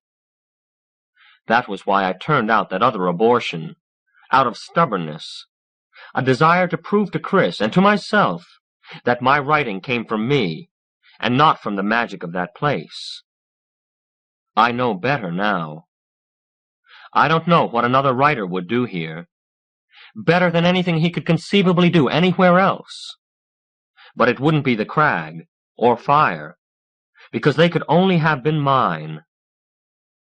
Chris asked, "Would you let another writer work here?" "I'd love it. Do you mean to ask if I want to monopolize this place, and the wonders it works?" "Of course not. One or another fear, or combinations of fear, are at the base of any monopoly, whether it's in industry, or in politics, or in the area of religious thought. And there's no fear here." "There should be some sort of a shrine here," murmured Naomi. "There is. There will be, as long as I can keep the amulet. I found it, you see. It was lying right out in the sun. I took it and brought it here. The birds wouldn't forgive me for a while, but I've made them happy here since. And here it is, and here it will stay. And there's your shrine." Fear walked in then. It closed gently on Chris's heart, and he turned to look at Tilly. Her eyes were closed. She was listening. A hell of an agent I turned out to be, he thought. How much I was willing to do for Weiss. How much for all the world through his work. By himself, he found himself, the greatest of human achievements.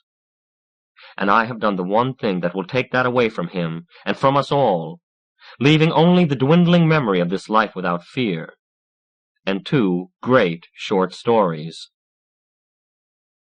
He looked at Tilly again. His gaze caught hers, and she rose. Her features were rigidly controlled, but through his mounting fear, Chris could recognize the thing she was fighting. She surely understood what was about to happen to Weiss, and to the world if she succeeded. Her understanding versus her orders, was it? Chris had sat in that incredible aura, listening to the joyous expression of Sig Weiss's delivery from fear, and he had thought of killing. Now, he realized that part of her already thought as he did. And perhaps... Sig, can we look around outside? Chris had stepped over to Tilly almost before he knew he wanted to. You own the place, said Weiss cheerfully. Naomi and I'll stir up some food. You've had a nice leisurely trip. I wonder if you realize that Naomi spent 14 hours on a typewriter before she took that long hop. Fire of Heaven's well launched now, thanks to her. Anyway, she deserves food. And a golden crown, which I shall include in the next pay envelope. Thank you, Naomi. You're out of your mind. Thank you, she twinkled. Chris led Tilly out, and they walked rapidly away from the house.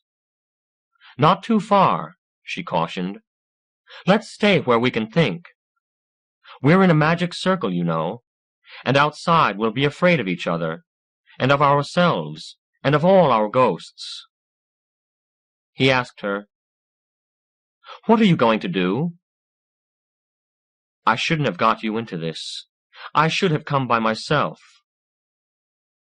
I'd have stopped you then. Don't you see? Sig would have told me. Even with whatever help you have, you couldn't have succeeded in getting the weapon on the first try. He's too alert, too alive, far too jealous of what the amulet has given him. He'd have told me, and I'd have stopped you, to save him and his work. You made me an ally, and that prevented me. Chris, I didn't think that out. I know you didn't. It was done for you. Who is it, Tilly? Who? A ship, she whispered. A spaceship. You've seen it? Oh, yes. Where is it? Here.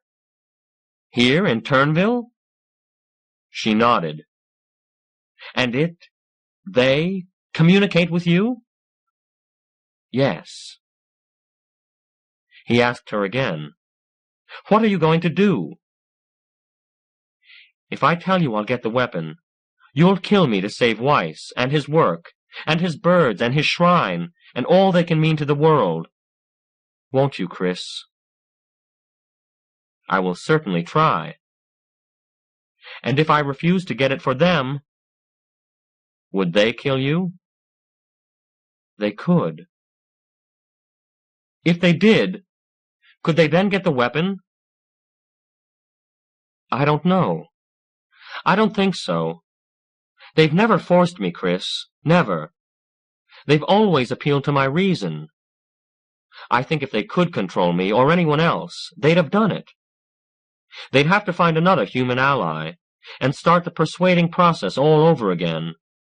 By which time, Weiss and everyone else would be warned, and it would be much more difficult for them. Nothing's difficult for them, he said suddenly. They can smash planets.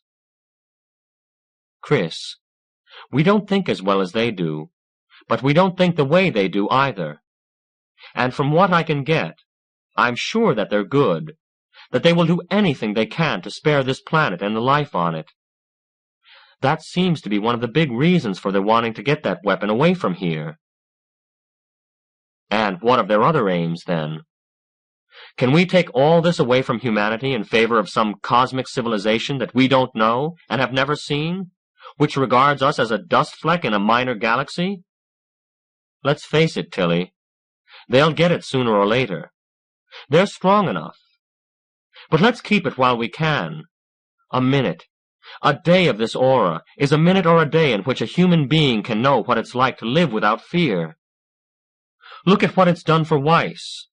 Think what it can do for others. What are you going to do? Kiss me, Chris.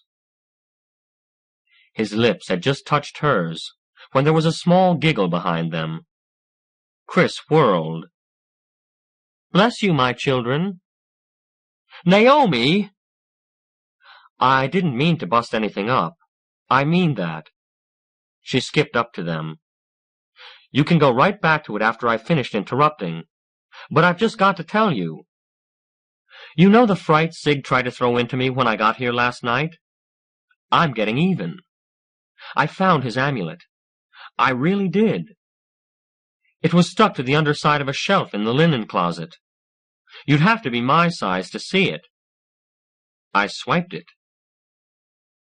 Tilly's breath hissed in. Where is it? What did you do with it? Oh, don't worry. It's safe enough. I hid it good this time. Now we'll make him wonder where it is. Where is it? Asked Chris. Promise not to tell him? Of course. Well, it's smack in the innards of one of his pet new possessions. You haven't been in the West Room, the L he calls a library, have you? They shook their heads. Well, he's got himself a great big radio. I lifted the lid, see? And down inside, among the tubes and condensers, and all that macaroni, are some wire hoops, sort of. This amulet, it's a tiny thing, maybe 4 inches long, and as wide as my 2 thumbs. It's sort of blurry around the edges. Anyway, I stuck it inside one set of those hoops. Chris, you're green. What's the matter? Tilly, the coil, the RF coil. If he turns that set on... Oh, dear God, Tilly breathed.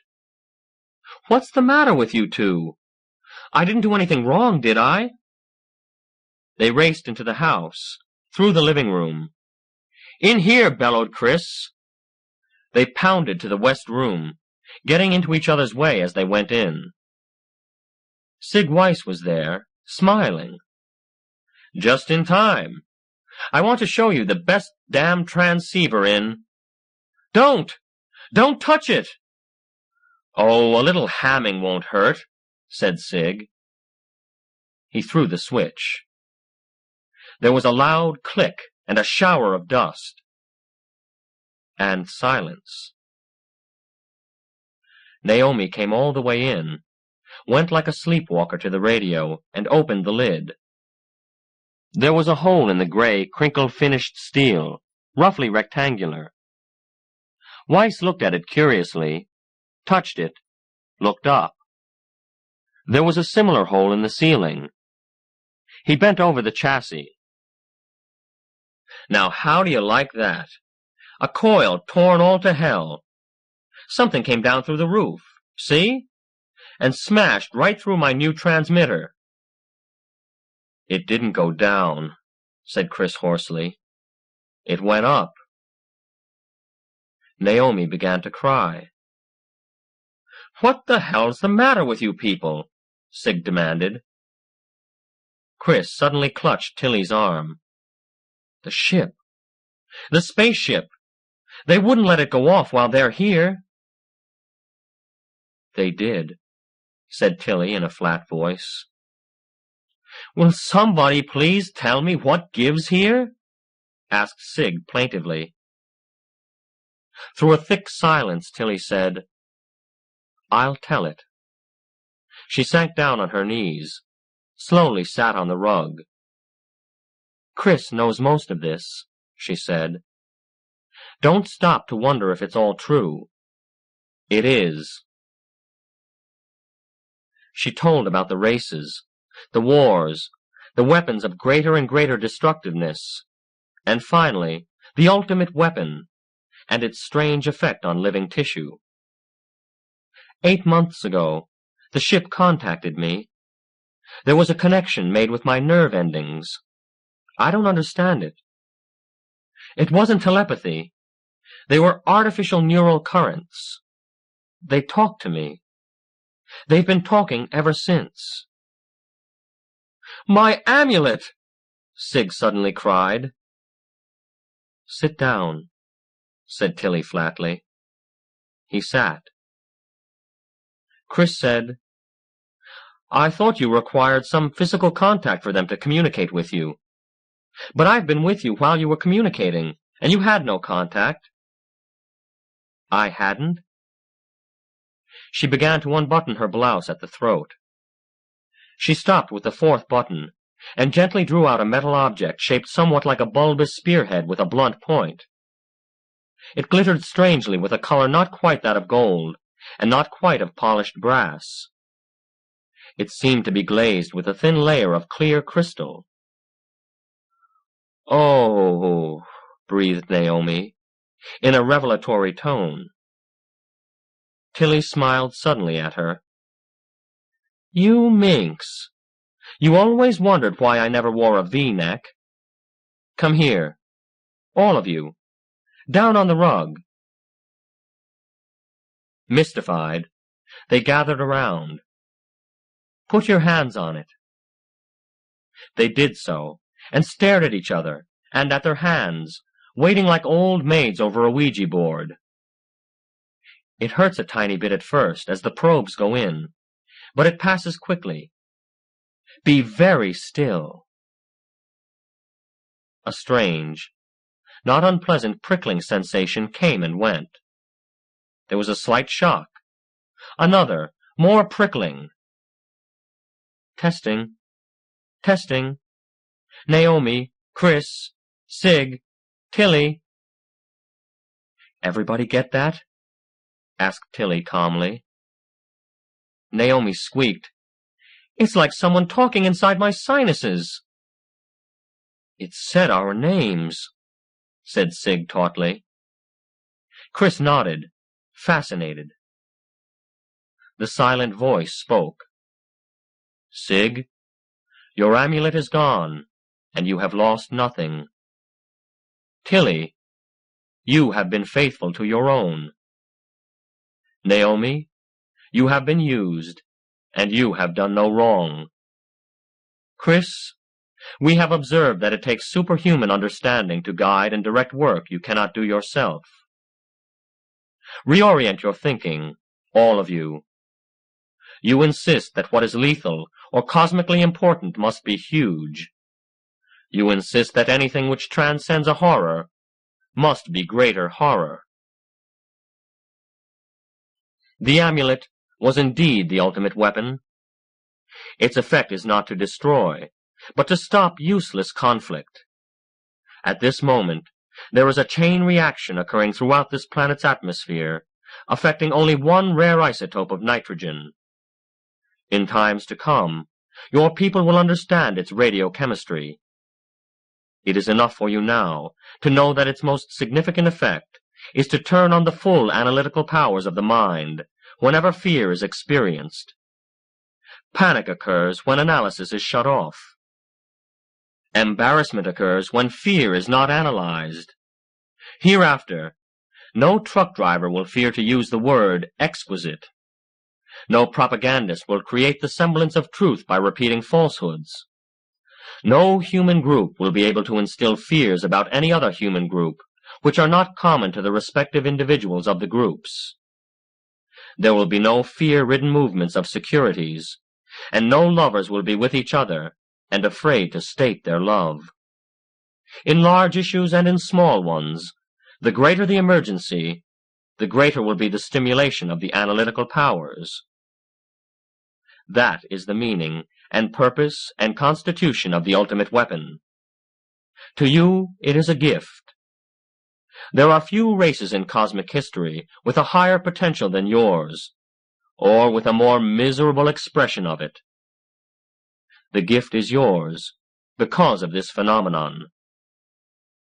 As for us, our quest is as stated to you. We were to seek out the weapon and bring it back with us. We gave it to you instead, by manipulation of your impulses, Naomi, and yours, Sig, with the radio. Earth needs it more than we do. But we have not failed. The radiochemistry of the nitrogen isotope reaction and its catalyses are now widely available to us. It will be simplicity itself for us to recreate the weapon, and the time it will take us is as nothing.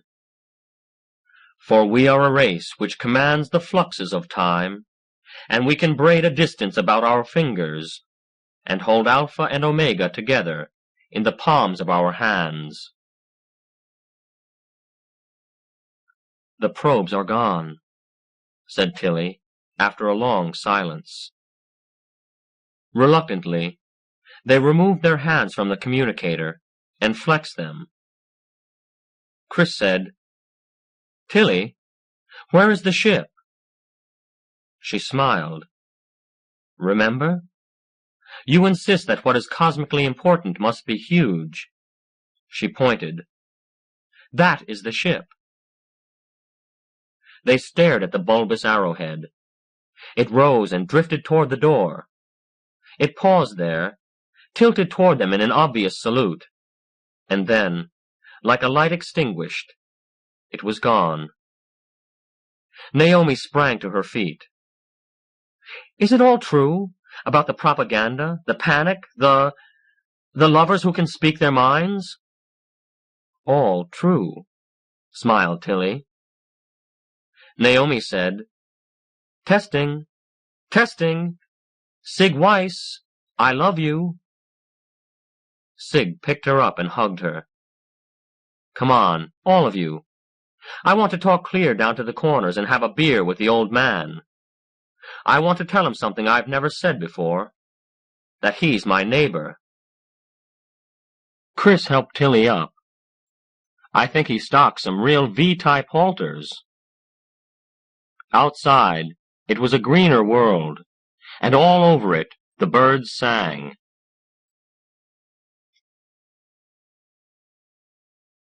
The touch of your hand. This is from the fertile post-war period, when I was writing the likes of More Than Human. It's about love and authoritarianism, as is so much of my work since. "Dig there," said Osser, pointing. The black-browed man pulled back. "Why?" "We must dig deep to build high, and we are going to build high." "Why?" the man asked again. "To keep the enemy out." "There are no enemies." Osser laughed bitterly. "I'll have enemies." "Why?" Osser came to him. "Because I'm going to pick up this village and shake it until it wakes up. And if it won't wake up, I'll keep shaking until I break its back and it dies. Dig." "I don't see why," said the man doggedly. Osser looked at the golden backs of his hands, turned them over, watched them closing. He raised his eyes to the other. "This is why," he said. His right fist tore the man's cheek. His left turned the man's breath to a bullet which exploded as it left him. He huddled on the ground, unable to exhale, inhaling in small, heavy, tearing sobs. His eyes opened, and he looked up at Osser. He could not speak, but his eyes did, and through shock and pain, all they said was, "Why?" "You want reasons," Osser said, when he felt the man could hear him. You want reasons, all of you. You see both sides of every question, and you weigh and balance and cancel yourselves out. I want an end to reason. I want things done. He bent to lift the bearded man to his feet. Osser stood half a head taller, and his shoulders were as full and smooth as the bottoms of bowls. Golden hairs shifted and glinted on his forearms as he moved his fingers, and the great cords tensed and valleyed. He lifted the man clear of the ground, and set him easily on his feet, and held him until he was sure of his balance. You don't understand me, do you? The man shook his head weakly. Don't try. You'll dig more if you don't try. He clapped the handle of the shovel into the man's hand and picked up a mattock. Dig, he said, and the man began to dig. Osser smiled when the man turned to work, arched his nostrils, and drew the warm, clean air into his lungs. He liked the sunlight now, the morning smell of the turned soil, the work he had to do, and the idea itself of working. Standing so, with his head raised, he saw a flash of bright yellow, the turn of a tanned face. Just a glimpse, and she was gone. For a moment he tensed, frowning. If she had seen him, she would be off to clatter the story of it to the whole village. Then he smiled. Let her. Let them all know. They must, sooner or later. Let them try to stop him. He laughed, gripped his mattock, and the sod flew. So Jubilith saw fit to watch him, did she? He laughed again. Work now, Juby later. In time he would have everything. Everything. The village street wound and wandered, and from time to time divided and rejoined itself. For each house was built on a man's whim. Near, far, high, small, separate, turned to or away. What did not harmonize contrasted well, and overall it was a pleasing place to walk. Before a shop, a wood cobbler sat, gouging out sabots, and he was next door to the old leather worker who cunningly wove immortal belts of square-knotted rawhide. Then a house, and another, and a cabin, a space of green where children played, and the skeleton of a new building where a man, his apron pockets full of hardwood pegs, worked knowledgeably with a heavy mallet. The cobbler, the leather worker, the children, and the builder all stopped to watch Jubilith, because she was beautiful, and because she ran. When she was by, they each saw the others watching, and each smiled and waved and laughed a little, though nothing was said. A puppy lolloped along after her, 3 legs deft, the 4th in the way. Had it been frightened, it would not have run, and had Jubilith spoken to it, it would have followed wherever she went. But she ignored it, even when it barked its small soprano bark, so it curved away from her, pretending it had been going somewhere else anyway, and then it sat and puffed and looked after her sadly. Past the smithy with its shadowed, glowing heart she ran, past the grist-mill with its wonderful wheel, taking and yielding with its heavy cupped hands. A boy struck his hoop, and it rolled across her path.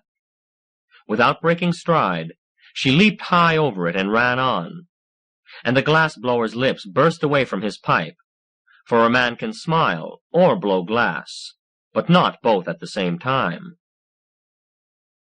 When at last she reached Wren's house, she was breathing deeply, but with no difficulty, in the way possible only to those who run beautifully. She stopped by the open door and waited politely, not looking in until Oiva came out and touched her shoulder. Jubilith faced her, keeping her eyes closed for a long moment, for Oiva was not only very old, she was Wren's wife. "Is it Jubilith?" asked Oiva, smiling. "It is," said the girl. She opened her eyes. Oiva, seeing their taut corners, said shrewdly, "A troubled Jubilith as well. I'll not keep you. He's just inside." Juby found a swift flash of smile to give her, and went into the house, leaving the old woman to wonder where in her long life she had seen such a brief flash of such great loveliness. A firebird's wing? A green meteor? She put it away in her mind, next to the memory of a burst of laughter. Wren's, just after he had kissed her first, and sat down on a three-legged stool by the side of the house. A heavy fiber screen had been set up inside the doorway, to form a sort of meander, and at the third turn it was very dark. Juby paused to let the sunlight drain away from her vision. Somewhere in the dark before her there was music, the hay-clean smell of flower petals dried and freshly rubbed, and a voice humming. The voice and the music were open and free, but choked a listener's throat like the sudden appearance of a field of daffodils. The voice and the music stopped short, and someone breathed quietly in the darkness. Is it Wren?" she faltered. "It is," said the voice. "Jubilith here." "Move the screen," said the voice. "I'd like the light talking to you, Jubilith." She felt behind her, touched the screen. It had many hinges and swung easily away to the door side. Wren sat cross-legged in the corner, behind a frame which held a glittering complex of stones. He brushed petal dust from his hands. "Sit there, child, and tell me what it is you do not understand." She sat down before him, and lowered her eyes, and his widened, as if someone had taken away a great light. When she had nothing to say, he prompted her gently. "See if you can put it all into a single word, Jubilith."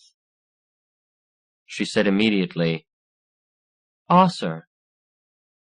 "Ah," said Wren. "I followed him this morning, out to the foothills beyond the Sky-Tree Grove. He—" Wren waited. Jubilith put up her small hands, clenched, and talked in a rush. "Suston, with the black brows, he was with Ossir. They stopped, and Ossir shouted at him, and when I came to where I could look down and see them, Ossir took his fists and hammered Suston, knocked him down. He laughed and picked him up. Suston was sick. He was shaken, and there was blood on his face. Ossir told him to dig, and Suston dug. Ossir laughed again. He laughed. I think he saw me. I came here." Slowly, she put her fists down. Wren said nothing. Jubilith said, in a voice like a puzzled sigh, "I understand this. When a man hammers something, iron or clay or wood, it is to change what he hammers from what it is to what he wishes it to be." She raised one hand, made a fist, and put it down again. She shook her head slightly, and her heavy, soft hair moved on her back. To hammer a man is to change nothing. Suston remains Suston. "It was good to tell me of this," said Wren, when he was sure she had finished. "Not good," Jubilith disclaimed. "I want to understand." Wren shook his head.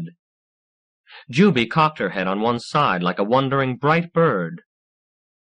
When she realized that his gesture was a refusal, a small paired crease came and went between her brows. "May I not understand this?" "You must not understand it," Wren corrected. "Not yet, anyway. Perhaps after a time.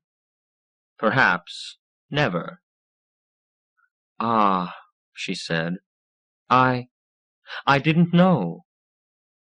How could you know? He asked kindly. Don't follow Osser again, Jubilith. She parted her lips, then again gave the small headshake. She rose and went out. Oiva came to her. Better now, Jubilith? Juby turned her head away, then realizing that this was ill-mannered, met Oiva's gaze. The girl's eyes were full of tears. She closed them respectfully. Oiva touched her shoulder and let her go.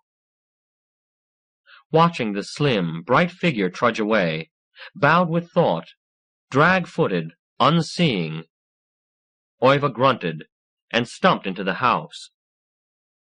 Did she have to be hurt? She demanded. She did, said Wren gently. Osser, he added. Oh, she said, in just the tone he had used when Jubilith first mentioned the name. What has he done now? Wren told her. Oiva sucked her lips in thoughtfully. Why was the girl following him? I didn't ask her. But don't you know? I suppose I do, said Oiva and sighed. That mustn't happen, Wren. It won't. I told her not to follow him again. She looked at him fondly. I suppose even you can act like a fool once in a while. He was startled. Fool? She loves him. You won't keep her from him by a word of advice. You judge her by yourself, he said just as fondly. She's only a child. In a day, a week, she'll wrap someone else up in her dreams. Suppose she doesn't? Don't even think about it. A shudder touched his voice. I shall, though, said Oiva with determination. And you'd do well to think about it, too. When his eyes grew troubled, she touched his cheek gently.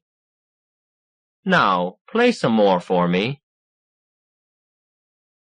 He sat down before the instrument, his hands poised. Then into the tiny bins his fingers went, rubbing this dried petal powder and that, and the stones glowed, changing the flower scents into music and shifting colors. He began to sing softly to the music. They dug deep, day by day, and they built. Osser did the work of 3 men, and sometimes 6 or 8 others worked with him, and sometimes 1 or 2. Once he had 12, but never did he work alone. When the stone was 3 tiers above the ground level, Osser climbed the nearest rise, and stood looking down at it proudly, at the thickness and strength of the growing walls, at the toiling workers who lifted and strained to make them grow. Is it Osser? The voice was as faint and shy as a fern uncurling, as promising as spring itself. He turned. Jubilith, she told him. What are you doing here? I come here every day, she said. She indicated the copse which crowned the hill. I hide here and watch you. What do you want? She laced her fingers. I would like to dig there and lift stones. No, he said, and turned to study the work again. Why not? Never ask me why. Because I say so, that's all the answer you'll get from me. You or anyone. She came to stand beside him. You build fast. He nodded. Faster than any village house was ever built. He could sense the why rising within her, and could feel it being checked. "I want to build it too," she pleaded. "No," he said. His eyes widened as he watched the work. Suddenly he was gone, leaping down the slope in great springy strides.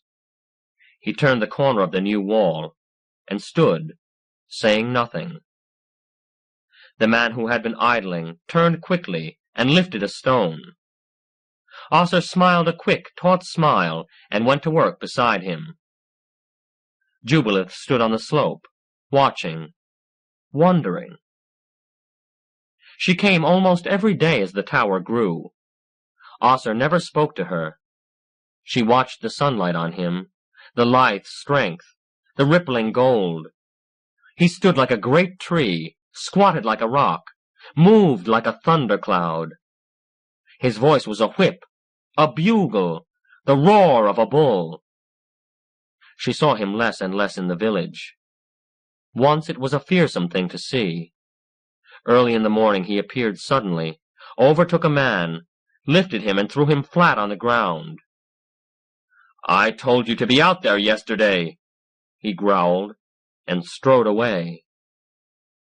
Friends came and picked the man up, held him softly while he coughed, took him away to be healed.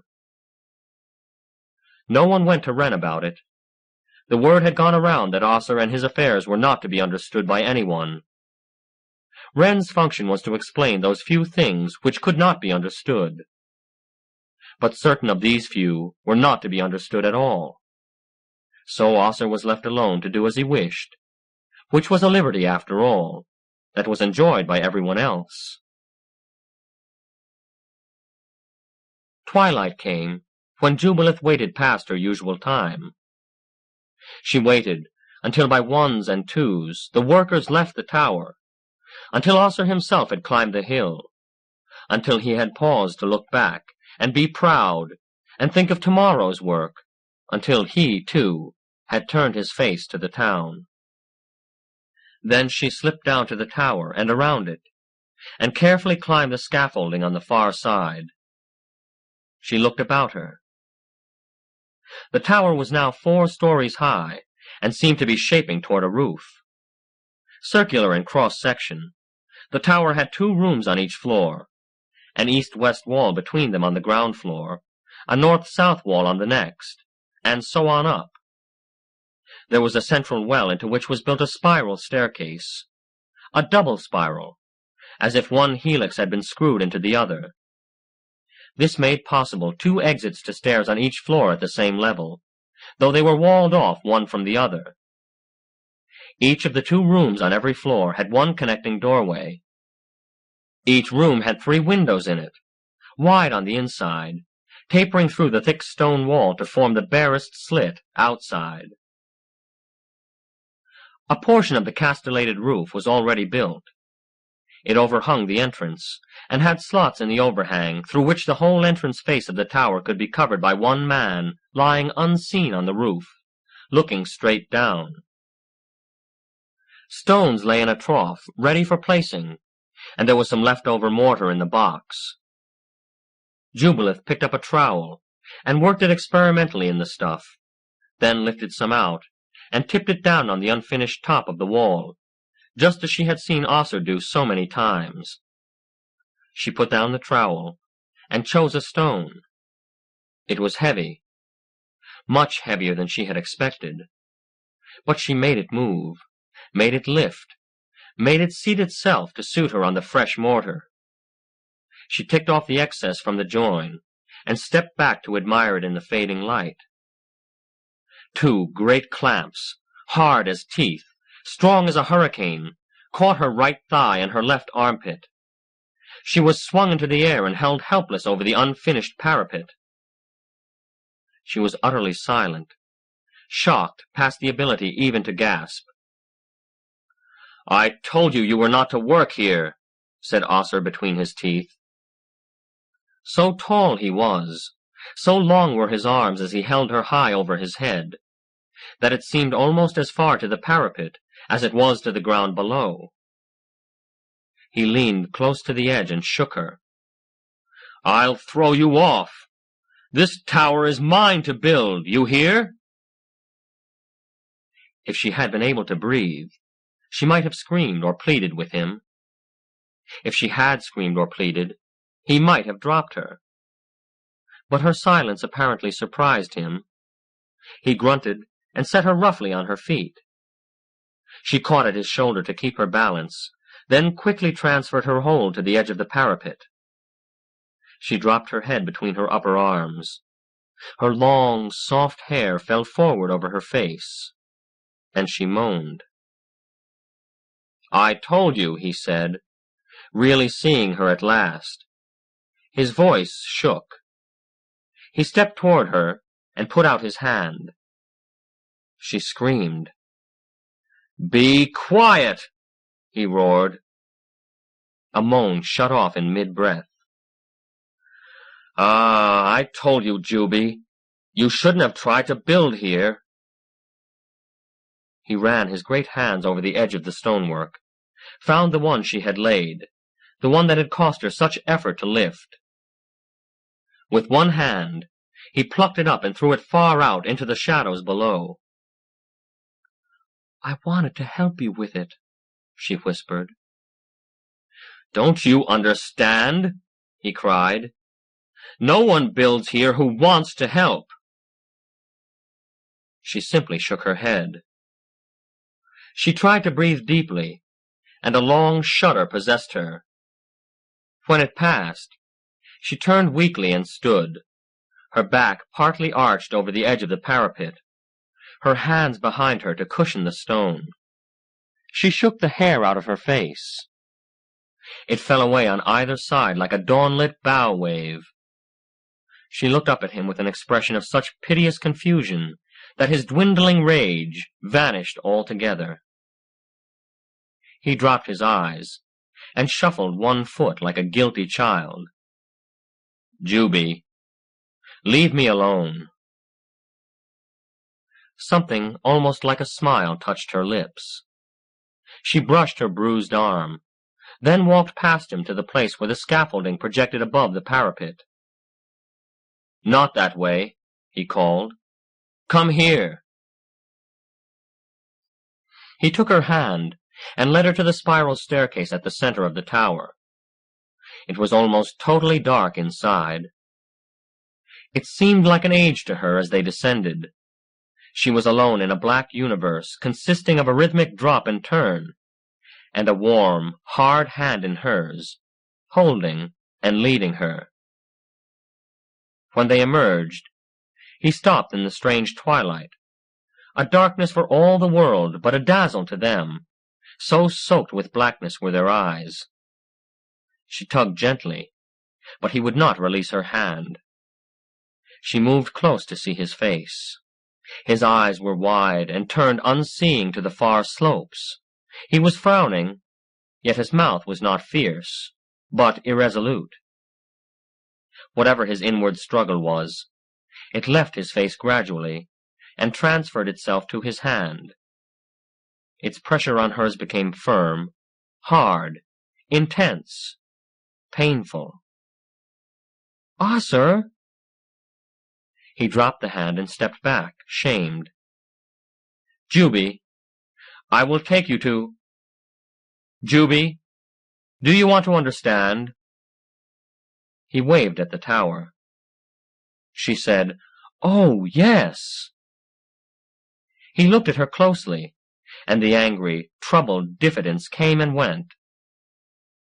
"Half a day there, half a day back again," he said. She recognized that this was as near as this feral, unhappy man could come to asking a permission. "I'd like to understand," she said. "If you don't, I'm going to kill you," he blurted. He turned to the west and strode off, not looking back. Jubilate watched him go, and suddenly there was a sparkle in her wide eyes.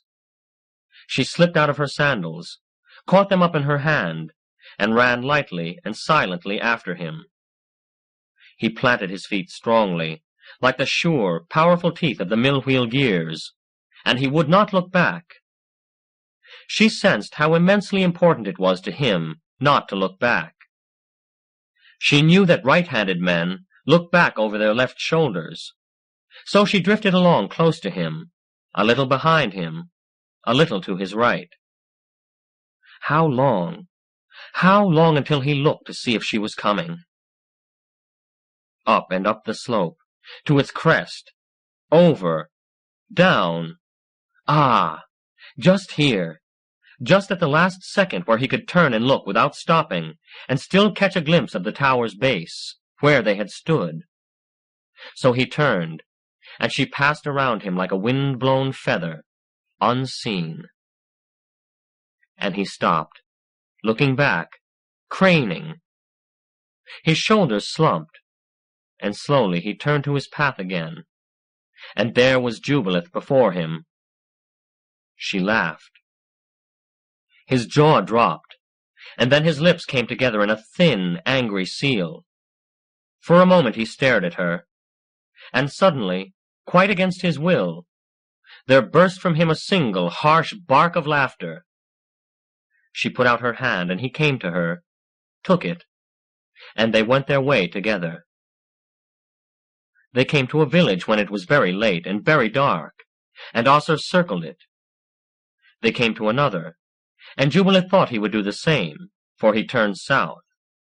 But when they came abreast of it, he struck north again. "We'll be seen," he explained gruffly, "but we'll be seen coming from the south, and leaving northward." She would not ask where he was taking her, or why he was making these elaborate arrangements, but already she had an idea. What lay to the west was, not forbidden exactly, but, say, discouraged. It was felt that there was nothing in that country that could be of value. Anyone traveling that way would surely be remembered. So through the village they went, and they dined quickly at an inn, and went northward, and once in the darkness, veered west again. In a wood so dark that she had taken his hand again, he stopped and built a fire. He threw down springy boughs and a thick heap of ferns, and this was her bed. He slept sitting up, his back to a tree trunk, with Jubilith between him and the fire. Jubilith awoke twice during the long night, once to see him with his eyes closed, but feeling that he was not asleep, and once to see him with his eyes open, and the dying flames flickering in the pupils, and she thought then that he was asleep, or at least not with her, but lost in the pictures the flames painted. In the morning they moved on, gathering berries for breakfast, washing in a humorous brook. And during this whole journey, nothing passed between them but the small, necessary phrases. "You go first here." "Look out, it drops." "Tired yet?" For there was that about Jubilith which made explanations unnecessary. Though she did not know where they were going, or why, she understood what must be done to get them there within the framework of his desire. To go immediately, as quickly as possible, undetected by anyone else. She did only what she could to help, and did not plague him with questions which would certainly be answered in good time. So, "Here are berries. Look, a red bird. Can we get through there, or shall we go around?" And nothing more. They did well. The weather was fine, and by mid-morning they had reached the tumbled country of the crooked hills. Jubilith had seen them from afar, great broken mounds and masses against the western sky, but no one ever went there, and she knew nothing about them. They were in open land now, and Jubilith regretted leaving the color and aliveness of the forest.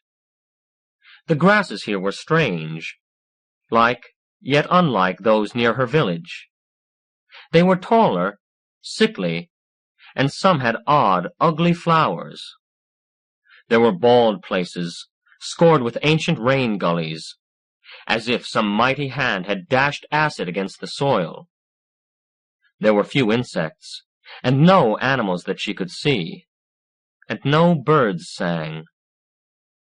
It was a place of great sadness rather than terror. There was little to fear, but much to grieve for. By noon, they faced a huge, curved ridge, covered with broken stones. It looked as if the land itself had reared up and pressed back from a hidden something on the other side, something which it would not touch. Ossur quickened their pace as they began to climb, although the going was hard.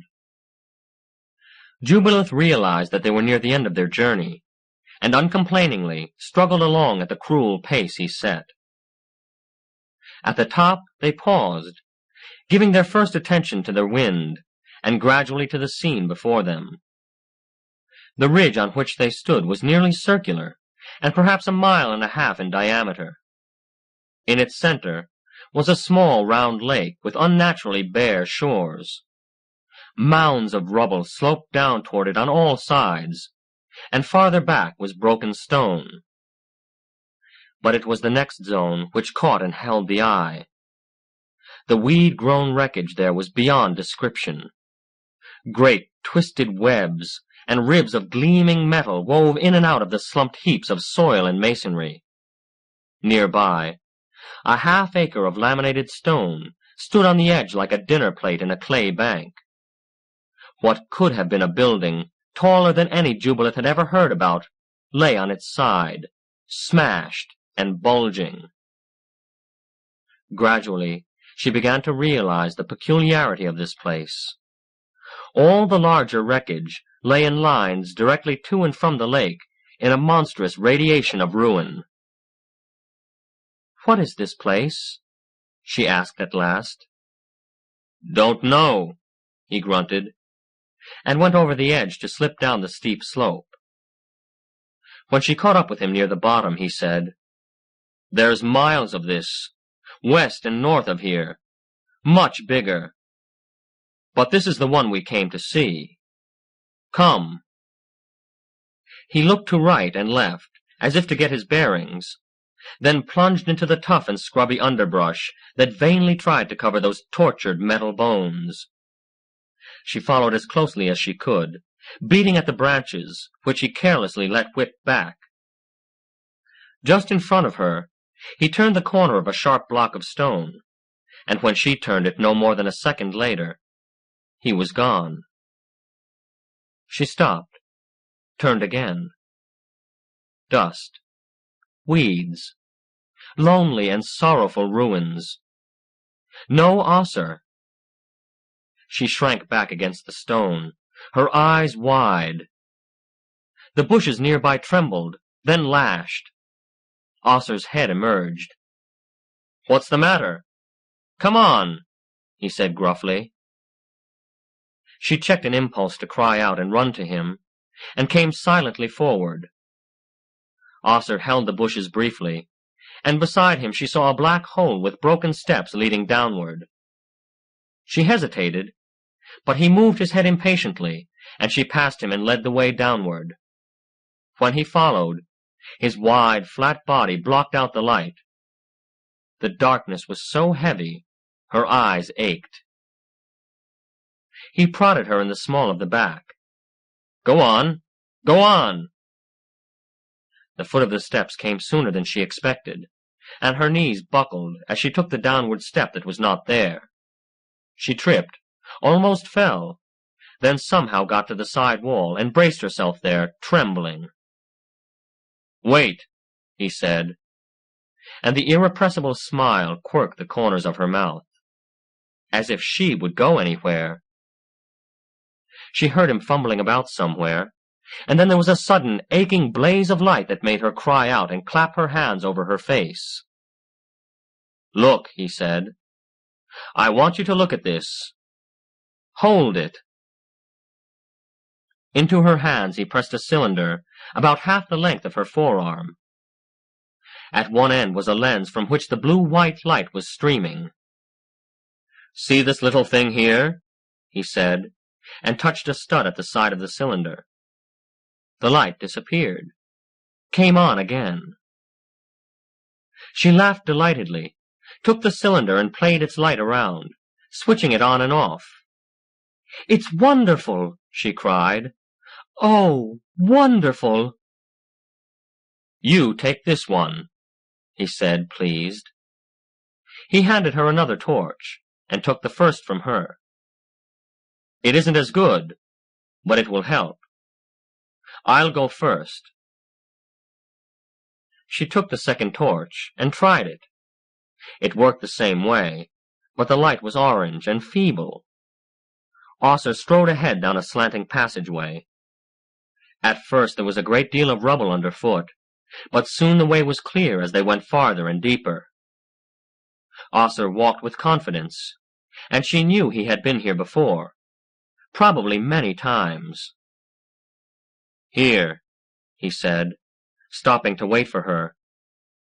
His voice echoed strangely, vibrant with controlled excitement. He turned his torch ahead, swept it back and forth. They were at the entrance to a room. It was 3 times the height of a man, and as big as their village green. She stared around, awed. "Come," Osser said again, and went to the far corner. A massive, box-like object stood there. One panel, about eye level, was of a milky, smooth substance, the rest of a black metal. Projecting from the floor in front of it was a lever. Osser grasped it confidently and pulled. It yielded sluggishly and returned to its original position. Osser tugged again. There was a low, growling sound from the box. Osser pulled, released, each time a little faster. The sound rose in pitch, higher and higher. "Turn off your light," he said. She did so, and blackness snapped in around them. As the dazzle faded from her eyes, she detected a flicker of silver light before her, and realized that it came from the milky pane in the box. As Osser pulled at the lever, and the whine rose and rose in pitch, the square got bright enough for her to see her hands when she looked down at them. And then, the pictures. Jubilith had never seen pictures like these. They moved, for one thing. For another, they had no color. Everything in them was black and white and shades of gray. Yet everything they showed seemed very real. Not at first, for there was flickering and stopped motion, and then slow motion as Osser's lever moved faster and faster. But at last the picture steadied, and Osser kept the lever going at the same speed, flicking it with apparent ease about twice a second, while the whine inside the box settled to a steady, soft moan. The picture showed a ball spinning against a black, light-flecked curtain. It rushed close until it filled the screen, and still closer, and Jubilith suddenly had the feeling that she was falling at tremendous velocity from an unthinkable height. Down and down the scene went, until at last the surface began to take on the qualities of a bird's-eye view. She saw a river and lakes, and a great range of hills, and, at last, the city. It was a city beyond fantasy, greater and more elaborate than imagination could cope with. Its towers stretched skyward to pierce the clouds themselves. Some actually did. It had wide ramps on which traffic crawled, great bridges across the river, parks over which the buildings hung like mighty cliffs. Closer still the silver eye came to the scene, and she realized that the traffic was not crawling, but moving faster than a bird, faster than the wind. The vehicles were low and sleek and efficient. And on the walks were people, and the scene wheeled and slowed and showed them. They were elaborately clothed and well fed. They were hurried and orderly at the same time. There was a square in which perhaps 1,000 of them, all dressed alike, were drawn up in lines as straight as stretched string. Even as she watched, they all began to move together, 1,000 left legs coming forward, 1,000 right arms swinging back. Higher then, and more of the city, more and more of it, until the sense of wonder filled her lungs, and she hardly breathed. And still more of it, miles of it. And at last, a great open space, with what looked like sections of road crossing on it. But such unthinkable roads! Each was as wide as her whole village, and miles long. And on these roads, great bird-like machines tilted down, and touched and rolled, and swung and ran and took the air, dozens of them every minute. The scene swept close again, and it was as if she were in such a machine herself. But it did not land. It raced past the huge, busy crossroads, and out to a coastline. And there were ships, ships as long as the tallest buildings were high, and clusters, dozens, hundreds of other vessels working and smoking and milling about in the gray water. Huge machines crouched over ships and lifted out cargoes. Small, agile machines scurried about the docks and warehouses. Then, at last, the scene dwindled as the magic eye rose higher and higher, faster and faster. Details disappeared, and clouds raced past and downward, and at last the scene was a disk, and then a ball floating in starlit space. Osser let the lever go, and it snapped back to its original position. The moan descended quickly in pitch, and the motion on the screen slowed, flickered, faded, and went out. Jubilith let the darkness come. Her mind spun and shook with the impact of what she had seen. Slowly she recovered herself. She became conscious of Osser's hard breathing. She turned on her dim orange torch and looked at him. He was watching her. "What was it?" she breathed. "What I came to show you." She thought hard. She thought about his tower, about his refusal to let her work on it, about his cruelty to those who had. She looked at him, at the blank screen, and this was to supply the reason. She shook her head. He lowered himself slowly and squatted like an animal, hunched up tight, his knees in his armpits.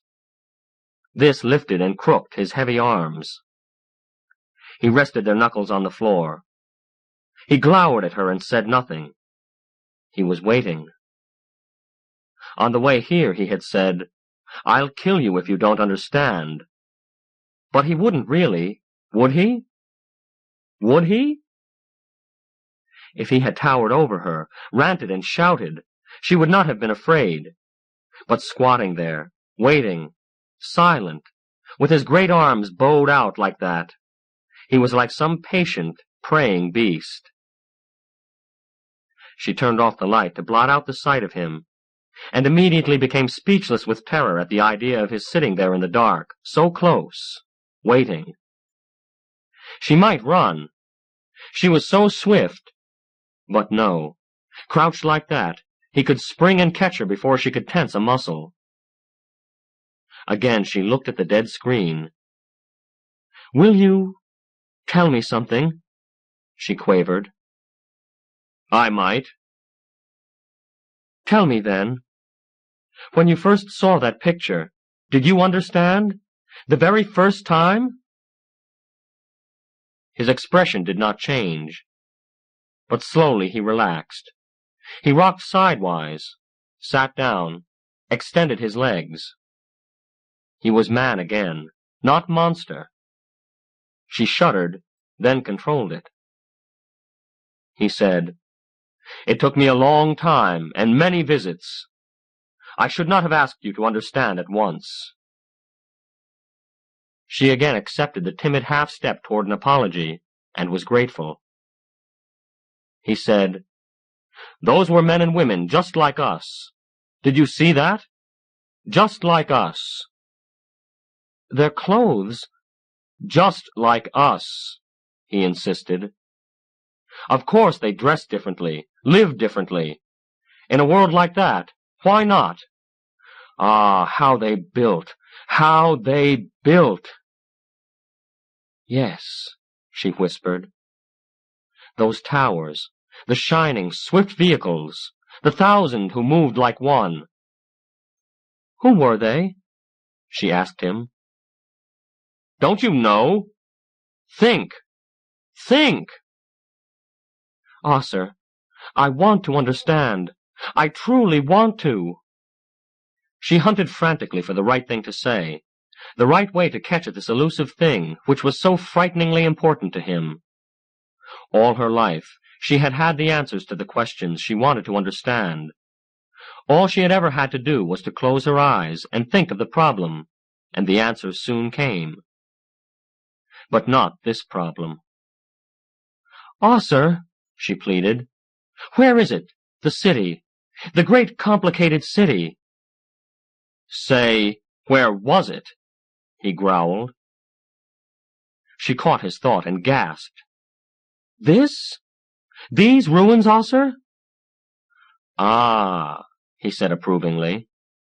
It comes slowly, doesn't it? No, Juby, not here. What was here was an outpost, a village compared with the big city. North and west, I told you, didn't I? Miles of it. So big that... so big... He extended his arms, dropped them helplessly. Suddenly he leaned close to her, began to talk fast, feverishly. Juby, that city, that world, was built by people. Why did they build, and why do we not? What is the difference between those people and ours? They must have had... They had nothing we don't have. They're the same kind of people. They used something we haven't been using. Juby, I've got that something. I can build. I can make others build. A mental picture of the tower glimmered before her. You built it with hate, she said wonderingly. Is that what they had? Cruelty, brutality, hatred? Yes. I don't believe it. I don't believe anyone could live with that much hate. Perhaps not. Perhaps they didn't. But they built with it. They built because some men could flog others into building for them, building higher and faster than all the good neighbors would ever do, helping one another. They'd hate the man who made them build like that. Osser's hands crackled as he pressed them together. He laughed, and the echoes took everything that was unpleasant about that laughter and filled the far reaches of the dark room with it. They'd hate him, he agreed. But he's strong, you see. He was strong in the first place, to make them build, and he's stronger afterward, with what they built for him. Do you know the only way they can express their hatred, once they find he's too strong for them? Jubilith shook her head. They'd build, he chuckled. They'd build higher and faster than he did. They would find the strongest man among them and ask him to flog them into it. That's the way a great city goes up. A strong man builds, and strong men follow, and soon the man who's strongest of all makes all the other strong ones do his work. Do you see? And the others, the weak? What of them? He asked scornfully. There are more of them than strong ones, so there are more hands to do the strong man's work. And why shouldn't they? Don't they get the city to live in when it's built? Don't they ride about in swift, shining carriers, and fly through the air in the bird machines? Would they be happy? She asked. He looked at her in genuine puzzlement. Happy? He smashed a heavy fist into his palm. They'd have a city! Again the words tumbled from him. How do you live, you and the rest of the village? What do you do when you want a garden, food from the ground? I dig up the soil, she said. I plant and water and weed. Suppose you want a plow. I make one. Or I do work for someone who has one. He grunted. And there you are, hundreds of you in the village, each one planting a little, smithing a little, thatching and cutting and building a little.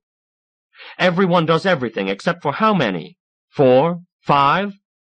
The leather worker, old Griak, who makes wooden pegs for house beams. 1 or 2 others. They like to do just one work. But anyone can do any of the work. Those few we take care of. Someone has to keep the skills alive. He snorted. Put a strong man in the village, and give him strong men to do what he wants. Get 10 villagers at once, and make them all plant at once. You'll have food then for 50, not 10. But it would go to waste. It would not, because it would all belong to the head man. He would give it away as he saw fit. A lot to those who obeyed him, nothing to those who didn't. What was left over he could keep for himself, and barter it out to keep building. Soon he would have the biggest house, and the best animals, and the finest women, and the more he got, the stronger he would be. And a city would grow. A city! And the strong man would give everyone better things if they worked hard, and protect them. Protect them? Against what? Against the other strong ones. There would be others. And you? I shall be the strongest of all, he said proudly. He waved at the box. We were a great people once. We're ants now, less than ants, for at least the ants work together for a common purpose. I'll make us great again. His head sank onto his hand, and he looked somberly into the shadows. Something happened to this world. Something smashed the cities and the people, and drove them down to what they are today. Something was broken within them, and they no longer dared to be great. Well, they will be. I have the extra something that was smashed out of them. What smashed them, Osser? Who can know? I don't. I don't care either. He tapped her with a long forefinger to emphasize. All I care about is this. They were smashed because they were not strong enough. I shall be so strong I can't be smashed. She said, a stomach can hold only so much. A man asleep takes just so much space. So much, and no more clothing makes one comfortable. Why do you want more than these things, Osser? She knew he was annoyed, and knew too that he was considering the question as honestly as he could. It's because I want to be strong, he said in a strained voice. You are strong. Who knows that? He raged, and the echoes giggled and whispered. I do. Wren, Sustan, the whole village. The whole world will know. They will all do things for me. She thought. But everyone does everything for himself, all over the world. Except, she added, those who aren't able. With that in mind, she looked at him. His oaken shoulders, his powerful, bitter mouth. She touched the bruises his hands had left, and the beginnings of the understanding she had been groping for left her completely. She said dully, Your tower. You'd better get back there. Work goes on, he said, smiling tightly, whether I'm there or not, as long as they don't know my plans. They are afraid. But, yes, we can go now. Rising, he flicked the stud of his torch. It flared blue-white, faded to the weak orange of jubiliths, then died. The light! It's all right, said Jubilith. I have mine. When they get like that, so dim, you can't tell when they'll go out. Come, hurry! This place is full of corridors. Without light, we could be lost here for days. She glanced around at the crowding shadows. Make it work again, she suggested. He looked at the dead torch in his hand. You, he said flatly. He tossed it. She caught it in her free hand, put her torch on the floor, and held the broken one down so she could see it in the waning orange glow. She turned it over twice, her sensitive hands feeling with every part rather than with fingertips alone. She held it still and closed her eyes. And then it came to her, and she grasped one end with her right hand and the other with her left, and twisted. There was a faint click, and the outer shell of the torch separated. She drew off the butt end of it. It was just a hollow shell. The entire mechanism was attached to the lens end, and was now exposed. She turned it over carefully, keeping her fingers away from the workings.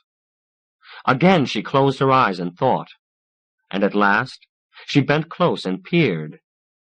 She nodded, fumbled in her hair, and detached a copper clasp. She bent and broke off a narrow strip of it, and inserted it carefully into the light mechanism. Very carefully, she pried apart 2 small strands of wire, dipped a little deeper, hooked onto a tiny white sphere, and drew it out. "Poor thing," she murmured under her breath. "Poor what?" "Spider's egg," she said ruefully. "They fight so to save them, and this one will never hatch out now. It's been burned." She picked up the butt-end housing, slipped the 2 parts together, and twisted them until they clicked. She handed the torch to Osser. "You've wasted time," he complained, surly. "No, I haven't," she said. "We'll have light now." He touched the stud on the torch. The brilliant, comforting white light poured from it. "Yes," he admitted quietly. Watching his face as he handled the torch, she knew that if she could read what was in his mind in that second, she would have the answer to everything about him. She could not, however, and he said nothing, but led across the room to the dark corridor. He was silent all the way back to the broken steps. They stood halfway up, letting their eyes adjust to the daylight which poured down on them, and he said, "You didn't even try the torch to see if it would work, after you took out that egg." "I knew it would work." She looked at him amazed. "You're angry?" "Yes," he said. He took her torch and his, and put them away in a niche in the ruined stairwell, and they climbed up into the noon light. It was all but intolerable, as the 2 suns were all but in syzygy, the blue-white midget shining through the great pale gaseous mass of the giant, so that together they cast only a single shadow. "It will be hot this afternoon," she said. But he was silent, steeped in some bitterness of his own. So she followed him quietly, without attempting conversation. Old Oiva stirred sleepily in her basking chair, and suddenly sat upright. Jubilith approached her, pale and straight. "Is it Oiva?" "It is, Jubilith," said the old woman. "I knew you would be back, my dear. I'm sore in my heart with you." "Is he here?" "He is. He has been on a journey. You'll find him tired."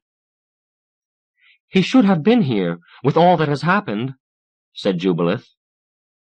"He should have done exactly as he has done," Oiva stated bluntly.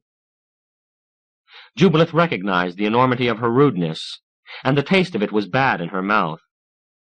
One did not criticize Wren's comings and goings. She faced Oiva, and closed her eyes humbly. Oiva touched her. "It's all right, child. You are distressed." "Wren?" she called. "She is here." "Come, Jubilith," Wren's voice called from the house. "He knows? No one knew I was coming here." "He knows," said Oiva. "Go to him, child."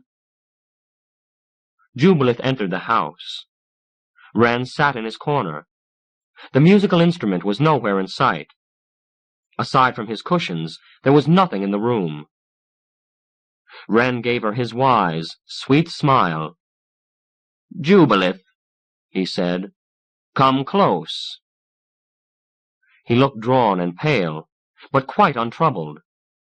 He put a cushion by him, and she crossed slowly and sank down on it. He was quiet, and when she was sure it was because he waited for her to speak, she said, "Some things may not be understood." "True," he agreed. She kneaded her hands. "Is there never a change?" "Always," he said, "when it's time." "Osser—" "Everyone will understand Osser very soon now." She screwed up her courage. "Soon is not soon enough. I must know him now." "Before anyone else?" he inquired mildly. "Let everyone know now," she suggested. He shook his head, and there was no appeal in it. "Then let me. I shall be a part of you, and speak of it only to you." "Why must you understand?" She shuddered.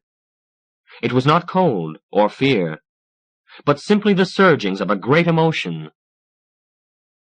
"I love him," she said, "and to love is to guard and protect. He needs me." "Go to him, then." But she sat where she was, her long eyes cast down, weeping. Wren said, "There is more, then?" "I love—" She threw out an arm in a gesture which enfolded Wren, the house, the village. "I love the people, too, the gardens, the little houses, the way we go and come, and sing, and make music, and make our own tools and clothes. To love is to guard and protect. And I love these things, and I love Osser. I can destroy Osser, because he would not expect it of me. And, if I did, I would protect all of you. But if I protect him, he will destroy you. There is no answer to such a problem, Wren. It is a road," she cried, "with a precipice at each end, and no standing still." "And understanding him would be an answer?" "There's no other." She turned her face up to him, imploring. "Osser is strong, Wren, with a new thing about him, a thing none of the rest of us have. He has told me of it. It is a thing that can change us, make us part of him. He will build cities with our hands, on our broken bodies if we resist him. He wants us to be a great people again. He says we were once, and have lost it all." "And do you regard that as greatness, Jubilith? The towers? The bird machines?" "How did you know of them? Greatness? I don't know. I don't know," she said, and wept. "I love him, and he wants to build a city with a wanting greater than anything I have ever known or heard of before. Could he do it, Wren? Could he?" "He might," said Wren calmly. "He is in the village now. He has about him the ones who built his tower for him. They cringe around him, hating to be near and afraid to leave. He sent them one by one to tell all the people to come out to the foothills tomorrow, to begin work on his city. He wants enough building done in 100 days to shelter everyone, because then, he says, he is going to burn this village to the ground. Why, Wren? Why?" "Perhaps," said Wren, "so that we may all face his strength and yield to it. A man who could move a whole village in 100 days, just to show his strength, would be a strong man indeed." "What shall we do?" "I think we shall go out to the foothills in the morning, and begin to build." She rose and went to the door. "I know what to do now," she whispered. "I won't try to understand any more. I shall just go and help him." "Yes, go," said Wren. "He will need you." Jubilith stood with Ossur on the parapet, and with him stared into the dappled dawn. The whole sky flamed with the loom of the red sun's light, but the white one preceded it up in the sky, laying sharp shadows in the soft, blunt ones. Birds called and chattered in the sky-tree grove, and deep in the thickets the 7-foot bats grunted as they settled in to sleep. "Suppose they don't come?" she asked. "They'll come," he said grimly. "Jubilith, why are you here?" She said, "I don't know what you are doing, Ossur. I don't know whether it's right, or whether you will keep on succeeding. I do know there will be pain and difficulty, and I came to keep you safe, if I could. I love you." He looked down at her, as thick and dark over her as his tower was over the foothills. One side of his mouth twitched. "Little butterfly," he said softly, "do you think you can guard me?" Everything beautiful about her poured out to him through her beautiful face, and for a moment his world had 3 suns instead of 2.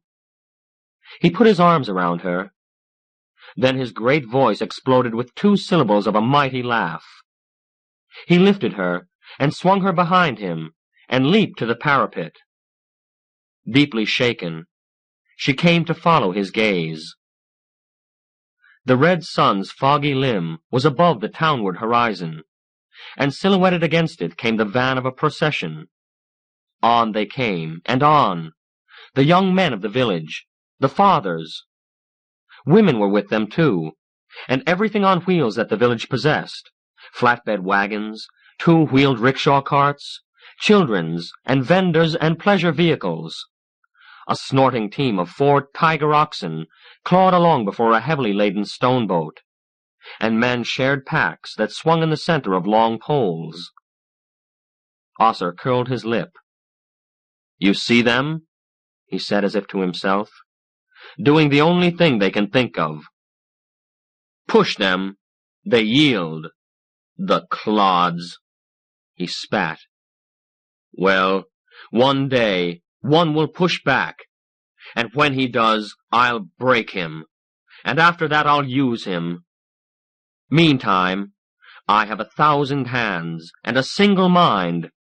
We'll see building now," he crooned. "When they've built, they'll know what they don't know now, that they're men."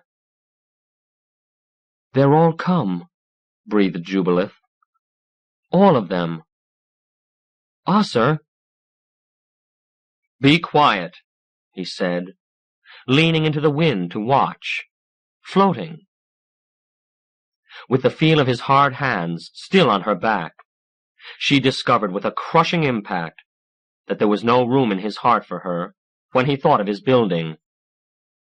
And she knew that there never would be, except perhaps for a stolen moment, a touch in passing. With the pain of that realization came the certainty that she would stay with him always, even for so little. The procession dipped out of sight, then slowly rose over and down near the hill and approached the tower. It spread and thickened at the foot of the slope as men cast about, testing the ground with their picks, eyeing the land for its color and vegetation and drainage. Or was that what they were doing? Ossur leaned his elbows on the parapet and shook his head pityingly at their inefficiency. Look at the way they went about laying out houses, and their own houses. Well, he'd let them mill about until they were completely confused, and then he'd go down and make them do it his way. Confused men are soft men. Men working against their inner selves are easy to divert from outside. Beside him, Jubilith gasped. "What is it?" She pointed. "There, sending the men to this side, that side. See, by the stone boat? It's Wren."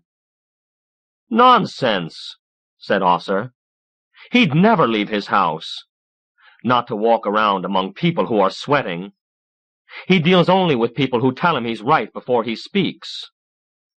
"It's Wren! It is! It is!" cried Jubilith. She clutched his arm. "Osser, I'm afraid." "Afraid? Afraid of what?" "By the dying Red One! It is Wren! Telling men what to do as if this was his city." He laughed. "There are few enough here who are strong, Juby, but he's the strongest there is. And look at him scurry around for me." "I'm afraid," Jubilith whimpered. "They jump when he tells them," said Osser reflectively, shading his eyes. "Perhaps I was wrong to let them tire themselves out before I helped them do things right. With a man like him to push them, I think we'll get it done right the first time."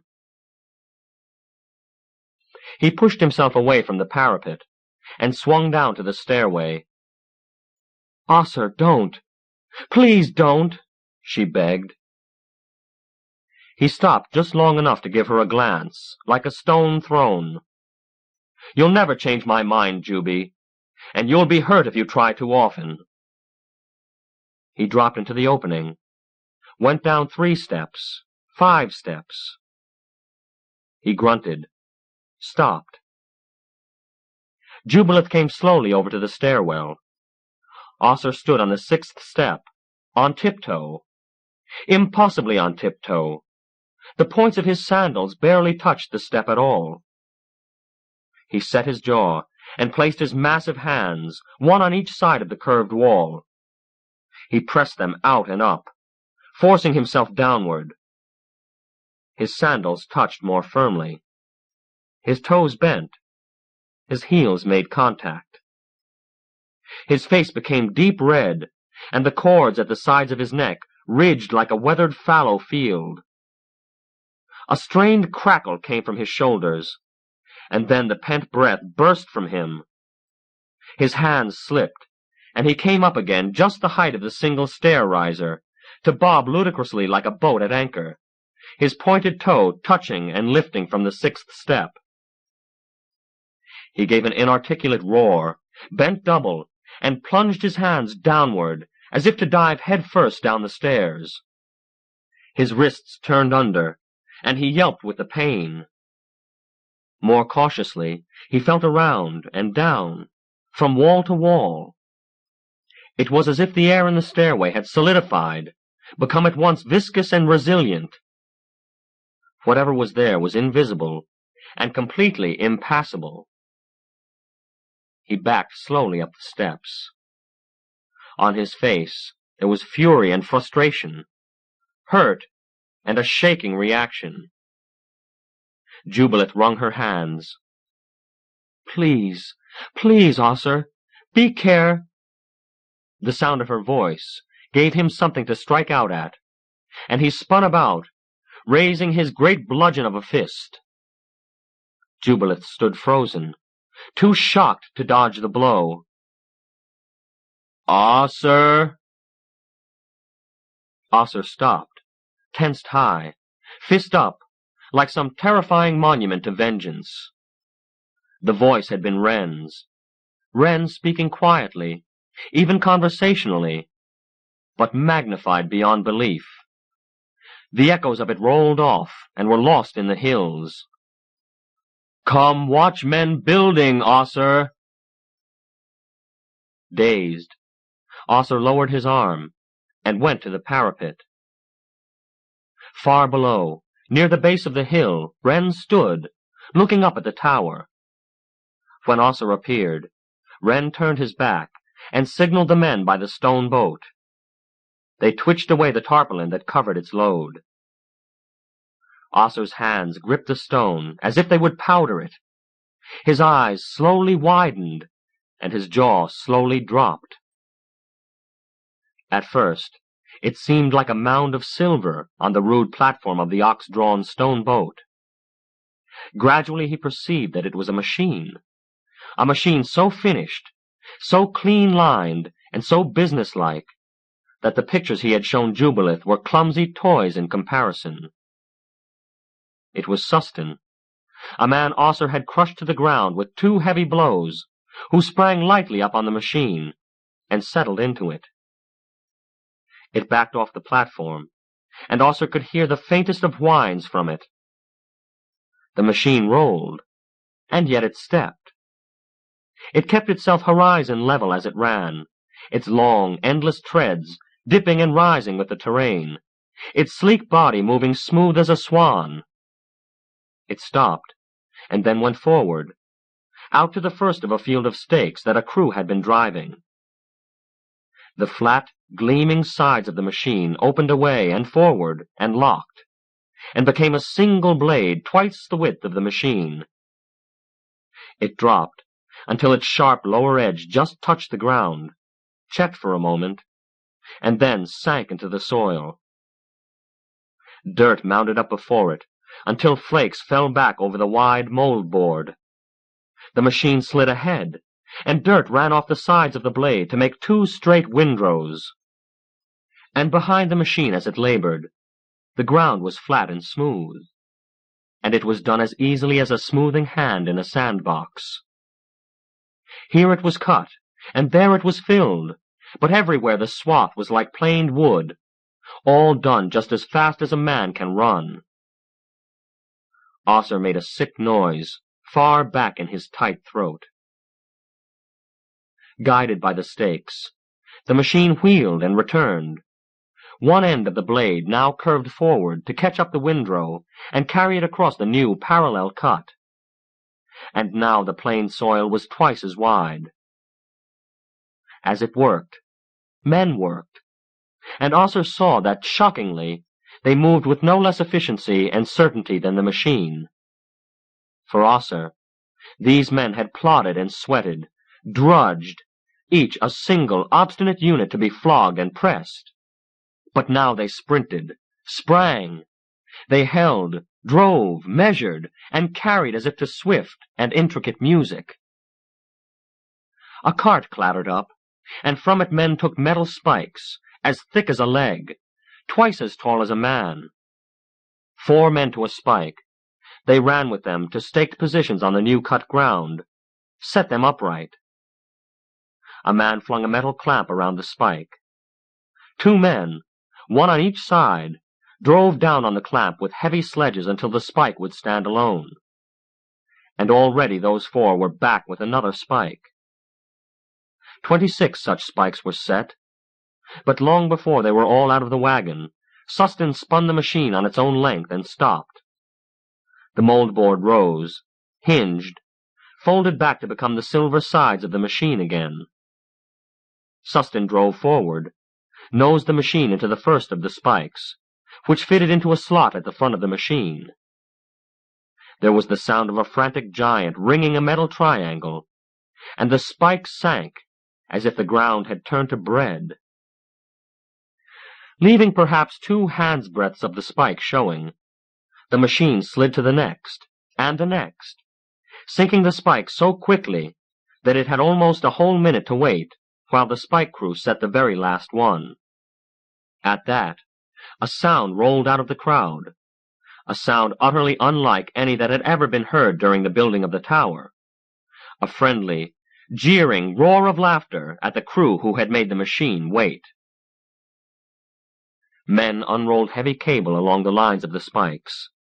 Others followed right behind them, one with a tool which stretched the cable taut, 2 with a tool that in 2 swift motions connected the cable to the tops of the sunken spikes. And by the time the cable was connected, 2 flatbeds, a buckboard, and a hay wagon had unloaded a cluster of glistening machine parts.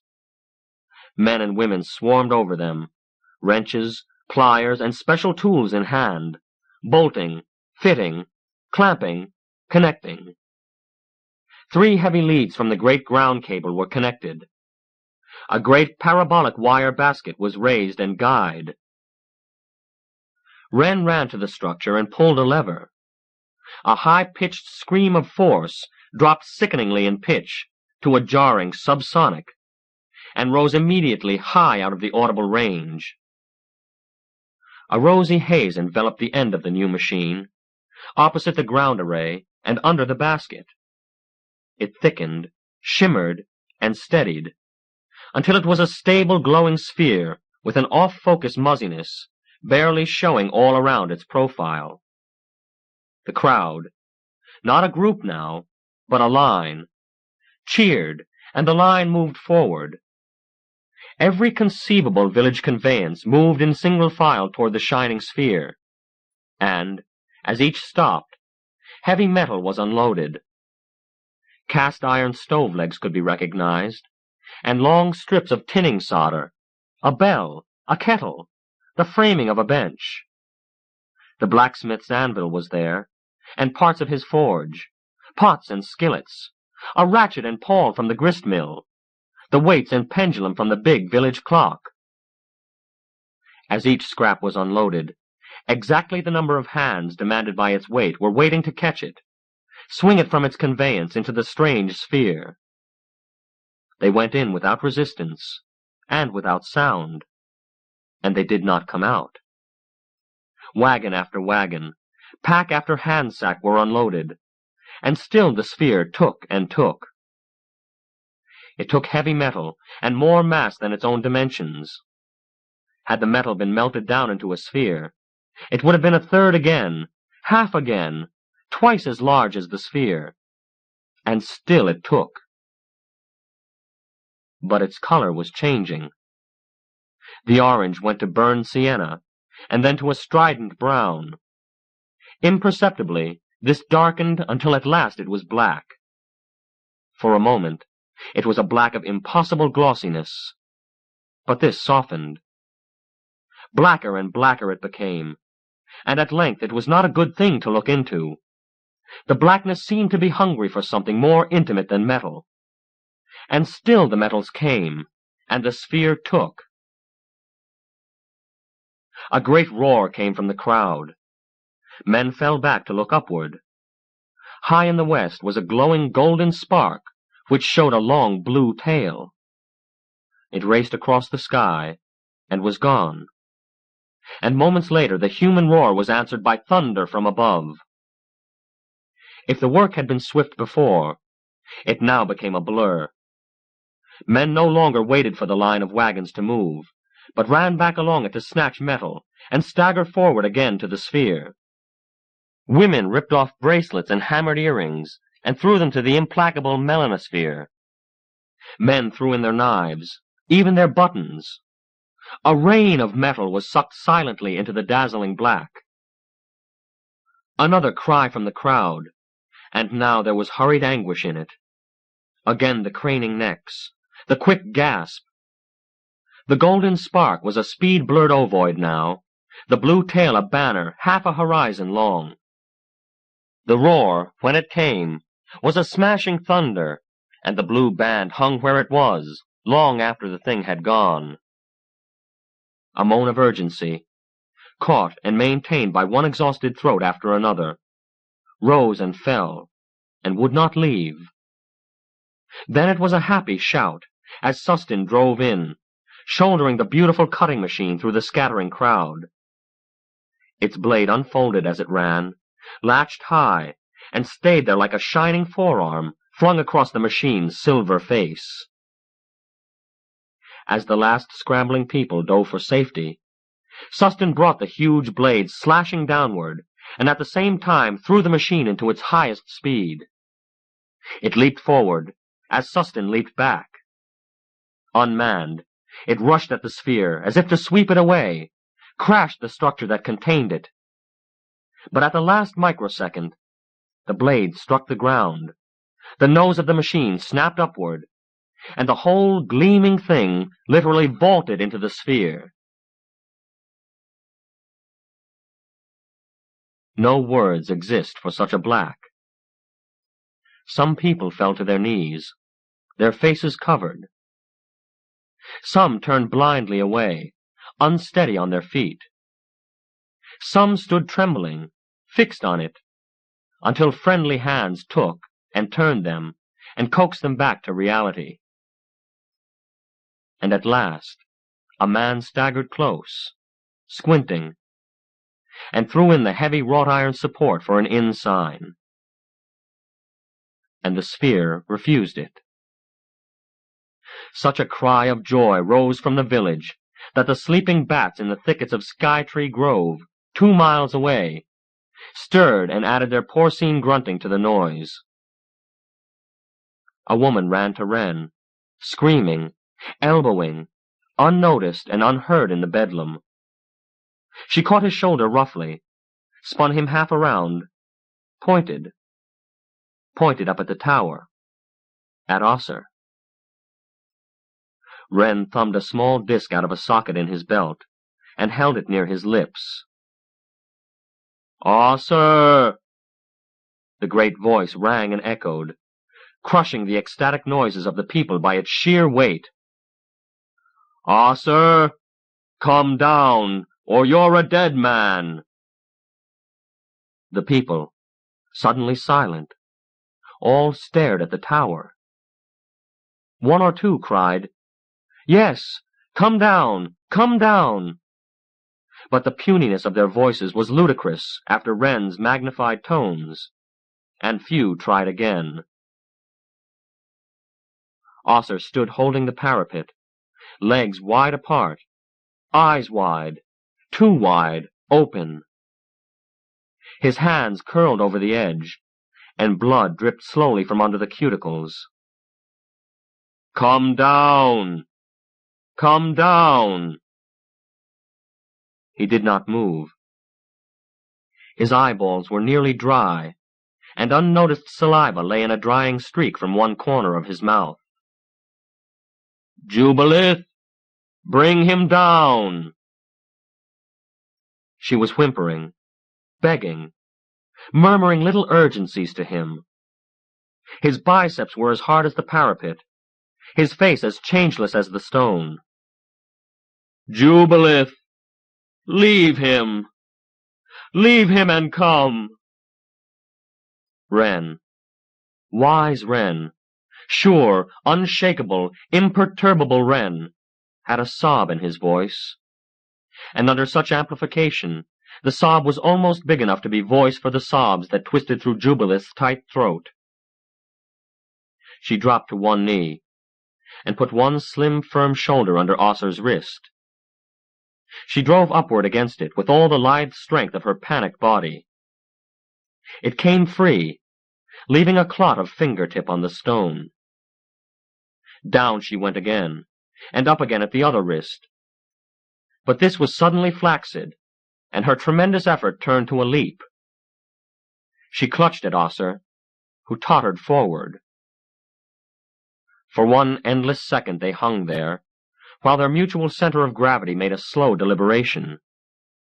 And then Jubilith kicked frantically at the parapet, upbraiding her legs, mingling her blood with his on the masonry. They went together back to the roof. Jubilith twisted like a falling cat, and got her feet down, holding Osser's great weight up. They spun across the roof in an insane, staggering dance. Then there was the stairway, with its invisible barrier gone, and darkness, with his hand in hers now, holding and leading, and a sprint into daylight, and the shattering roar of Wren's giant voice. "Everybody down! Down flat!" And there was a time of running, pulling Osser after her, and Osser pounding along behind her, docile and wide-eyed as a cat-ox. And then the rebellion and failure of her legs, and the will that refused to let them fail, and the failure of that will, the stunning agony of a cracked patella as she went down on the rocks, and the swift sense of infinite loss as Osser's hand pulled free of hers, and he went lumbering blindly along, the only man on his feet in the wide meadow of the fallen. Jubilith screamed, and someone stood up. She thought it was old Oiva, and cried out. Then the mighty voice again. "Osser! Down, man!" Blearily then, she saw Osser stagger to a halt and peer around him. "Osser! Lie down!" And then Osser, mad, drooling, turning toward her. His eyes protruded, and he slashed about with his heavy fists. He came closer, unseeing, battling some horror he believed in with great cuts and slashes that threatened elbow and shoulder joints by the wrenching of their unimpeded force. His voice, but not his, rather the voice of an old, wretched crone, squeaking out in a shrill falsetto, "Not down! Never down, but up! I'll build, build, build, break to build, kill to build, and all the ones who can do everything, anything, everything, they will build everything for me! I'm strong!" he shrieked, soprano. "All the people who can do anything are less than one strong man!" He jabbered and fought, and suddenly Wren rose, quite close by, his left hand enclosed in a round, flat box. He moved something on its surface, and then waved it at Osser, in a gesture precisely like the command to a guest to be seated. Down went Osser, close to Jubilith, with his face in the dirt and his eyes open, uncaring. On him and on Jubilith lay the invisible weight of the force that had awaited him in the stairway. The breath hissed out of Jubilith. Had she not been lying on her side, with her face turned skyward in a single convulsive effort toward air, she would never have seen what happened. The golden shape appeared in the west, seen a fraction of a second, but blazoned forever in tangled memories of this day. And simultaneously, the earth-shaking cough of the machine as its sphere disappeared. She could not see it move, but such a blackness is indelible, and she sensed it when it appeared in the high distances as its trajectory and that of the golden flyer intersected. Then there was nothing. The broad blue trail swept from the western horizon to the zenith, and sharply ended. There was no sound, no concussion, no blaze of light. The sphere met the ship, and both ceased to exist. Then there was the wind, from nowhere, from everywhere, all the wind that ever was, tearing in agony from everywhere in the world to the place where the sphere had been, trying to fill the strange space that had contained exactly as much matter as the dead golden ship. Wagons, oxen, trees and stones scraped and flew and crashed together in the center of that monstrous implosion. The weight Wren had laid on Jubilith disappeared, but her sucking lungs could find nothing to draw in. There was air aplenty, but none of it would serve her.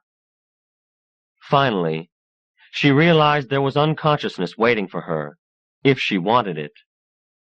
She embraced it, sank into it, and left the world to its wailing winds.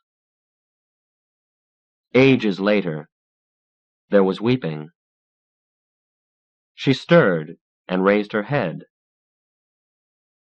The sphere machine was gone. There was a heap of something down there, but it supported such a tall and heavy pillar of roiling dust that she could not see what it was.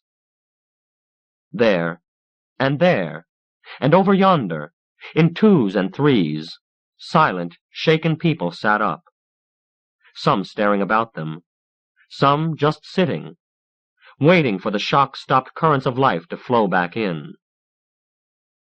But the weeping... She put her palm on the ground and inched it, heel first, in a weak series of little hops, until she was half sitting. Osser was weeping. He sat upright, his feet together and his knees wide apart, like a little child. He rocked. He lifted his hands and let them fall, lifted them and punctuated his crying with weak poundings on the ground. His mouth was an O. His eyes were single squeezed lines. His face was wet. And his crying was the most heart-rending sound she had ever heard. She thought to speak to him, but knew he would not hear. She thought to go to him, but the first shift of weight sent such agony through her broken kneecap that she almost fainted. Osser wept. She turned away from him. Suppose later he should remember that she had seen this. And then she knew why he was crying. He was crying because his tower was gone. Tower of strength, tower of defiance, tower of hope, tower of rebellion and hatred, and an ambition big enough for a whole race of city builders. Gone without a fight. Gone without the triumph of taking him with it. Gone in an instant, literally in a puff of wind. Where does it hurt? It was Wren, who had approached unseen through the blinding, sick compassion that filled her. It hurts there. She pointed briefly at Osser. I know, said Wren gently. He checked what she was about to say with a gesture. No, we won't stop him. When he was a little boy, he never cried. He has been hurt more than most people, and nothing ever made him cry. Ever. We all have a cup for tears, and a reservoir. No childhood is finished until all the tears flow from the reservoir into the cup. Let him cry. Perhaps he is going to be a man. It's your knee, isn't it? Yes. Oh, but I can't stand to hear it. My heart will burst, she cried. Hear him out, said Wren softly, taking medication from a flat box at his waist. He ran feather fingers over her knee and nodded. You have taken Osser as your own. Keep this weeping with you, all of it. It will fit you to him better, through the healing time. May I understand now? Yes. Oh, yes. And since he has taught you about hate, you will hate me for it. I couldn't hate you, Wren. Something stirred within his placid eyes. A smile. A pointed shard of knowledge. She was not sure. Perhaps you could. He kept his eyes on his careful bandaging, and as he worked, he spoke. Stop a man in his work to tell him that each of his fingers bears a pattern of loops and whorls, and you waste his time. It is a thing he knows, a thing he has seen for himself, a thing which can be checked on the instant. In short, an obvious, unremarkable thing. Yet, if his attention is not called to it, it is impossible to teach him that these patterns are exclusive, original with him, unduplicated anywhere. Sparing him the truism may cost him the fact. It is that kind of truism through which I shall pass to reach the things you must understand. So be patient with me through the familiar paths. I promise you a most remarkable turning. We are an ancient and resourceful species, and among the many things we have, our happiness, our simplicity, our harmony with each other and with ourselves. Some are the products of intelligence, per se, but most of the good things spring from a quality which we possess in greater degree than any other species yet known. That is, logic. Now, there is the obvious logic. You may never have broken your knee before, But you knew, in advance, that if you did, it would cause you pain. If I hold this pebble so, you may correctly predict that it will drop when I release it, though you have never seen this stone before. This obvious logic strikes deeper levels as well. For example, if I release the stone and it does not fall, logic tells you not only that some unpredicted force is now acting on it, but a great many things about that force. That it equals gravity in the case of this particular pebble, that it is in stasis, that it is phenomenal, since it is out of the statistical order of things. The quality of logic, which we, so far as is known, uniquely possess, is this. Any of us can do literally anything that anyone else can do. You need ask no one to solve the problems that you face every day, providing they are problems common to all. To cut material so that a sleeve will fit a shoulder, you pause. You close your eyes. The way to cut material then comes to you, and you proceed. You never need do anything twice, because the first way is the most logical. You may finish the garment and put it away without trying it on for fit, because you know you have done it right, and it is perfect. If I put you before a machine which you had never seen before, which had a function unknown to you, and which operated on principles you had never heard of, and if I told you it was broken and needed repairing, you would look at it carefully, inside, outside, top and bottom, and you would close your eyes, and suddenly you would understand the principles. With these and the machine, function would explain itself. The step from that point to the location of a faulty part is self-evident. Now I lay before you parts which are identical in appearance, and ask you to install the correct one. Since you thoroughly understand the requirements now, the specifications for the correct part are self-evident. Logic dictates the correct tests for the parts. You will rapidly reject the tight one, the heavy one, the too soft one, and the too resilient one, and you will repair my machine. And you will walk away without testing it, since you now know it will operate. Wren continued. You, all of us live in this way. We build no cities because we don't need cities. We stay in groups because some things need more than two hands, more than one head, or voice, or mood. We eat exactly what we require. We use only what we need. And that is the end of the truism, wherein I so meticulously describe to you what you know about how you live. The turning, whence this familiar phenomenon, this closing of the eyes, and mysterious appearance of the answer. There have been many engrossing theories about it, but the truth is the most fascinating of all. We have all spoken of telepathy, and many of us have experienced it. We cannot explain it, as yet. But most of us insist on a limited consideration of it. That is, we judge its success or failure by the amount of details sent and received. We expect facts to be transmitted, words, idea sequences, or perhaps pictures. The clearer the picture, the better the telepathy. Perhaps one day we will learn to do this. It would be diverting. But what we actually do is infinitely more useful. You see, we are telepathic, not in the way of conveying details, but in the much more useful way of conveying a manner of thinking.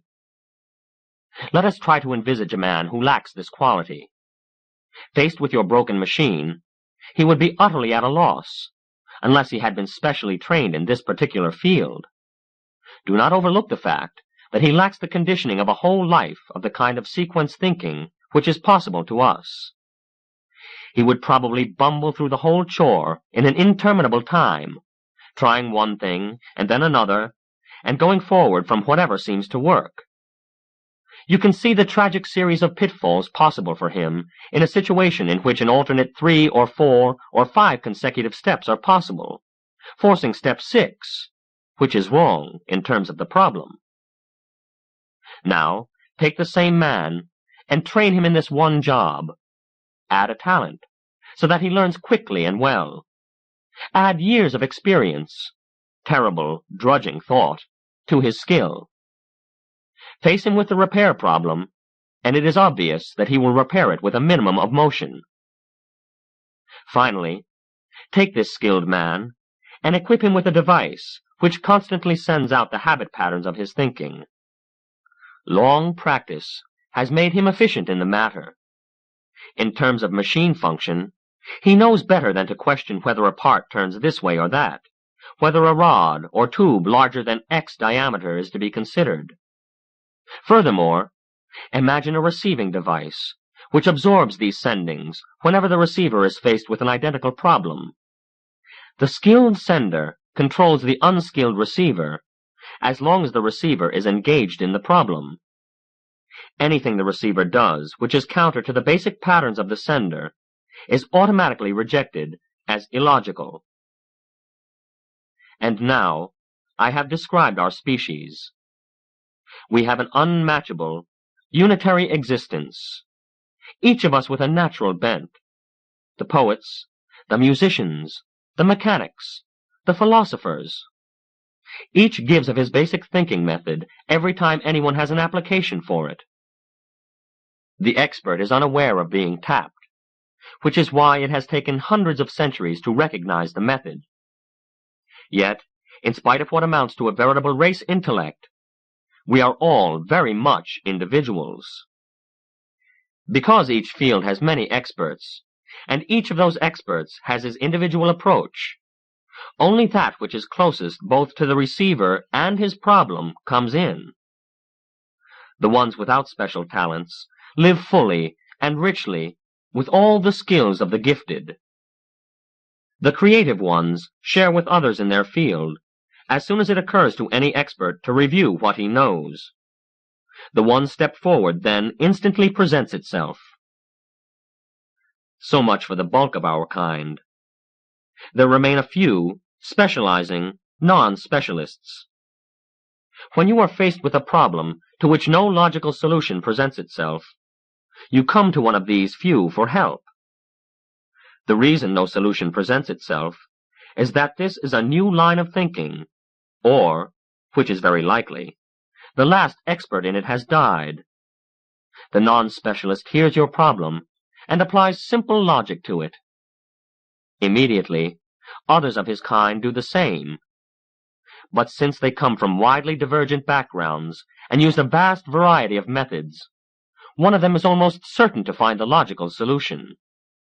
This is your answer, and through you, it is available to anyone who ever faces this particular problem. In exceptional cases, the non-specializing specialist encounters a problem which, for good reason, is better left out of the racial pool, as, for example, a physical or psychological experiment within the culture of long duration, which general knowledge might alter. In such cases, a highly specialized hypnotic technique is used on the investigators, which has the effect of cloaking thought on this particular matter. And if you began to fear that I was never coming to Osser's unhappy history, you must understand, my dear, I have just given it to you. Osser was just such an experiment. It became desirable to study the probable habit patterns of a species like us, in every respect, except for our unique attribute. The problem was attacked from many angles, but I must confess that using a live specimen was my idea. By deep hypnosis, the telepathic receptors in Osser were severed from the rest of his mind. He was then allowed to grow up among us in real and complete freedom. You saw the result. Since few people recognized the nature of this unique talent, and even fewer regard it as worth discussion, this strong, proud, highly intelligent boy grew up feeling a hopeless inferior, and never knowing exactly why. Others did things, made things, solved problems, as easily as thinking about them, while Osser had to study and sweat and piece and try out. He had to assert his superiority in some way. He did, but in as slipshod a fashion as he did everything else. So he was led to the pictures you saw. He was permitted to make what conclusions he wished. They were that we are a backward people, incapable of building a city. He suddenly saw in the dreams of a mechanized, star-reaching species a justification of himself. He could not understand our lack of desire for possessions, not knowing that our whole cultural existence is based on sharing, that it is not only undesirable, but impossible for us to hoard an advanced idea, a new comfort. He would master us through strength. He was just starting when you came to me about him. You could get no key to his problem, because we know nothing about sick minds, and there was no expert you could tap. I couldn't help you, you of all people, because you loved him, and because we dared not risk having him know what he was, especially when he was just about to take action. Why he chose this particular site for his tower, I do not know. And why he chose the method of the tower, I don't know either, though I can deduce an excellent reason. First, he had to use his strength once he became convinced that it lay in his superiority. Second, he had to try out this build with hate idea, the bugaboo of all other man species, the trial and error, the inability to know what will work and what will not. And so we learned through Osser precisely what we had learned in other approaches, that a man without our particular ability must not live among us, for if he does, he will destroy us. It is a small step from that to a conclusion about a whole race of them coexisting with us. And now you know what happened here this afternoon. Jubilith raised her head slowly. A whole ship full of what Osser was? Yes. We did the only thing we could. Quick, quite painless. We have been watching them for a long time. Years. We saw them start. We computed their orbit, even to the deceleration spiral. We chose a spot to launch our interceptor. He glanced at Osser, who was almost quiet, quite exhausted. What sheer hell he must have gone through, to see us build like that. How could he know that not one of us needed training, explanation, or any but the simplest orders? How could he rationalize to himself our possession of machines and devices surpassing the wildest dreams of the godlike men he admired so? How could he understand that, having such things, we use them only when we must, and that otherwise we live in ways which will not violate the walking, working animal we are? She turned to him, a mask so cold, so beautiful, he forgot for a moment to breathe. Why did you do it? You had other logics, other approaches. Did you have to do that to him? He studiously avoided a glance at Osser. I said you might hate me, he murmured. Jubilith, the men in that ship were so like Osser that the experiment could not be passed by. We had astronomical data, historical, cultural, as far as our observations could go, and ethnological. But only by analogy could we get a psychological study, and it checked too well.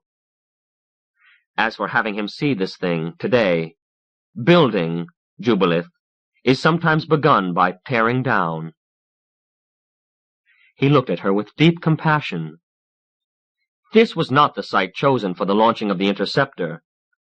We uprooted the whole installation, brought it here, rebuilt it, just for Osser, just so that he could stand on his tower and see it happen. He had to be broken, leveled to the earth. Ah, he breathed painfully. Osser has earned what he will have from now on. He can be well again? With your help. So very right you are, she snarled suddenly. So sure that this or that species is fit to associate with superiors like us. She leaned toward him and shook a finger in his startled face. The courtly awe habitual to all when speaking to such as Wren had completely left her. So fine we are, so mighty.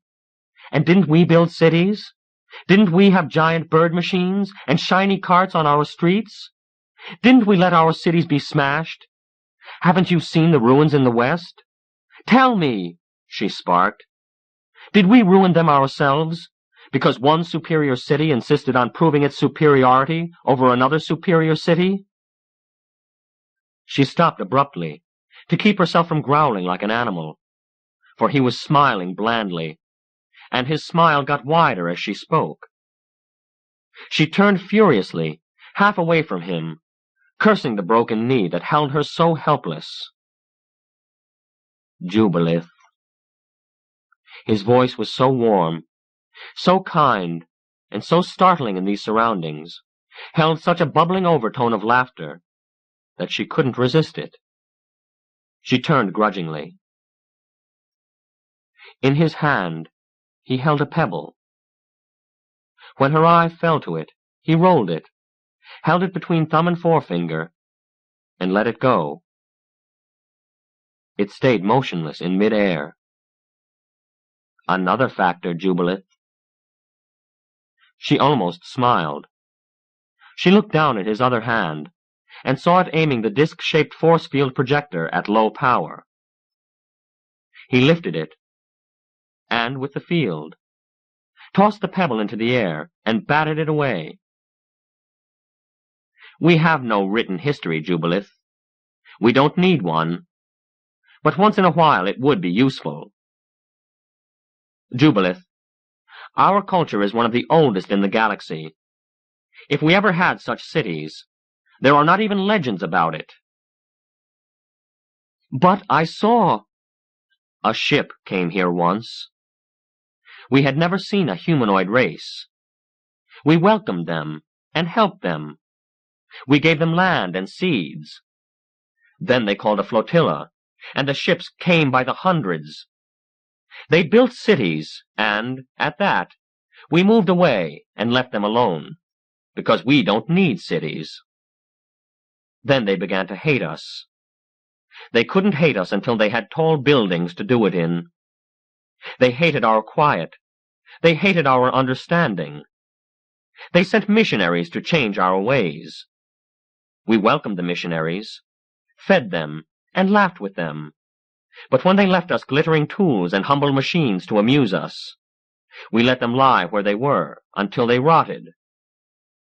In time, they sent no more missionaries. They joked about us and forgot us. And then they built a city on land we had not given them, and another, and another. They bred well, and their cities became infernally big.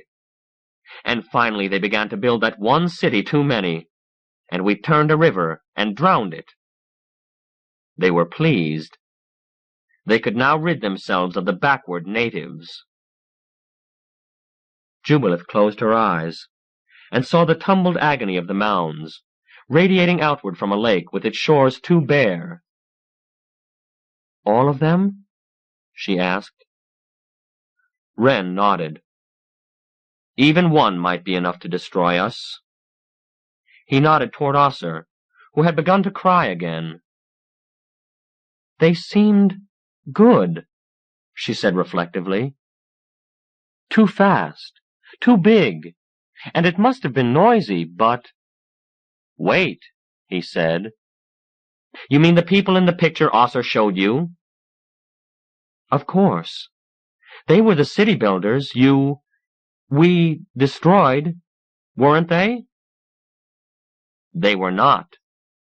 The ones who built here were thin, hairy, with backward slanting faces, and webs between their fingers. Beautiful, but they hated us. The pictures, Jubilith, were made on the third planet of a pale star out near the rim, a world with one moon, a world of humans like Osser, the world where that golden ship came from. How? She gasped. If logic is good enough, Wren said, it need not be checked. Once we were so treated by humanoids, we built the investigators. They are not manned. They draw their power from anything that radiates, and they home on any planet which could conceivably rear humans. They are, as far as we know, undetectable. We've never lost one. They launch tiny flyers to make close searches. One of them made the pictures you saw. The pictures and other data are coded and sent out into space, and, where distances warrant it, other investigators catch the signal and add power and send them on. Whenever a human or humanoid species builds a ship, we watch it. When they send their ships to this sector, we watch their planet and their ship. Unless we are sure that those people have the ability we have to share all expertness and all creative thinking with all who want it, they don't land here. And no such species ever will land here. You're so sure. We explore no planets, Jubilith. We like it here. If others like us exist, why should they visit us?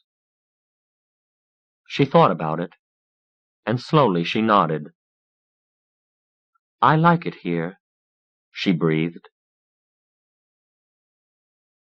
Wren knelt and looked out across the rolling ground.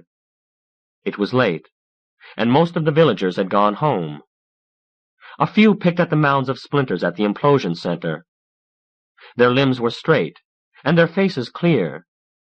They owned little, and they shared their souls. He rose and went to Osser, and sat down beside him, facing him, his back to Jubilith. Mum, mum, mum, mum, mum, mum, mum, he intoned. Osser blinked at him. Wren lifted his hand, and his ring, green and gold, and a shimmering oval of purple, caught the late light. Osser looked at the ring. He reached for it. Wren moved it slightly. Osser's hand passed it, and hit the ground, and lay there neglected. Osser gaped at the ring, his jaws working, his teeth not meeting. Mum, mum, mummy. Where's your mummy, Osser? In the house, said Osser, looking at the ring.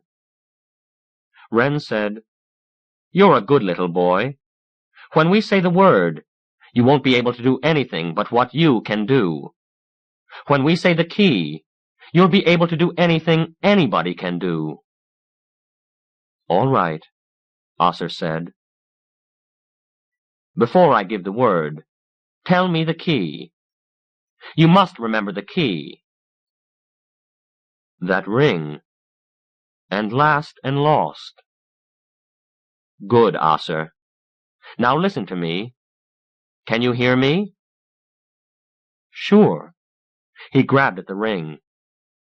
I'm going to change the key. It isn't last and lost anymore. Last and lost is no good now. Forget it. No good? Forget it. What's the key? I forgot. The key, said Wren patiently, is this. He leaned close and whispered rapidly. Jubilith was peering out past the implosion center to the townward path. Someone was coming, a tiny figure. Jubilith, Wren said. She looked up at him. You must understand something. His voice was grave. His hair reached for an odd little twist of wind, come miles to see this place. The wind escaped and ran away down the hill. Wren said, He's very happy now. He was a happy child when first I heard of him, and how like a space-bound human he could be.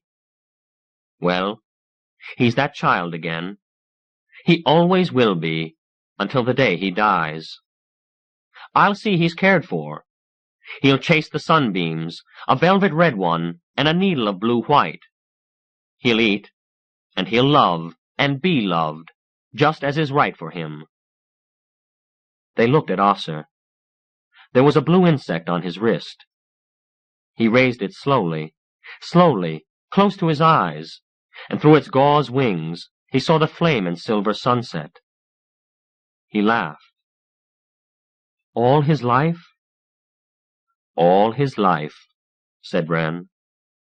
With the bitterness and the trouble wiped away, and no chance to mature again into the unfinished thing that fought the world with the conviction it had something extra. Then he dropped the ring into Jubilith's hand. But if you care to, he said, watching her face, the responsive motion of her sensitive nostrils, the most delicate index of her lower lip. If you care to, you can give him back everything I took away. In a moment, you can give him more than he has now. But how long would it take you to make him as happy?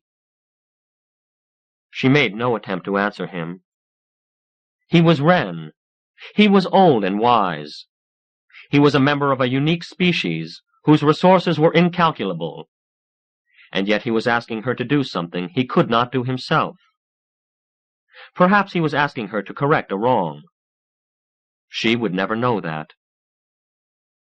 Just the ring, he said, and the touch of your hand.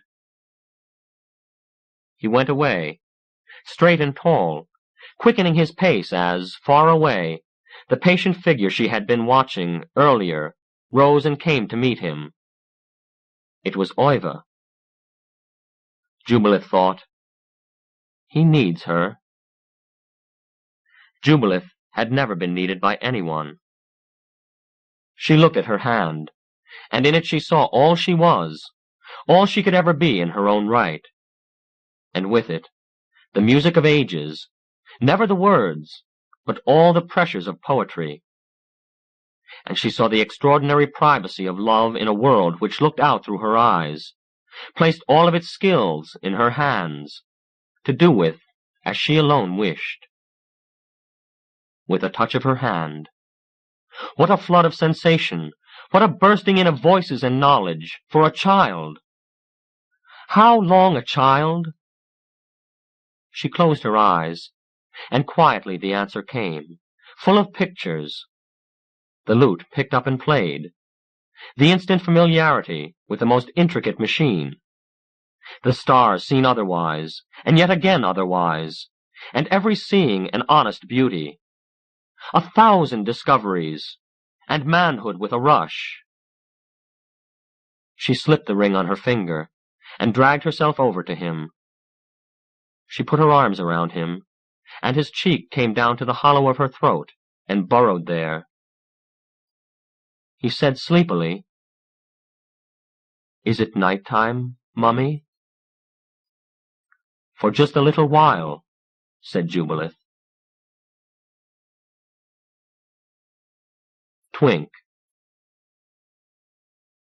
This is the one and only time I use this particular writer's trick in narrative.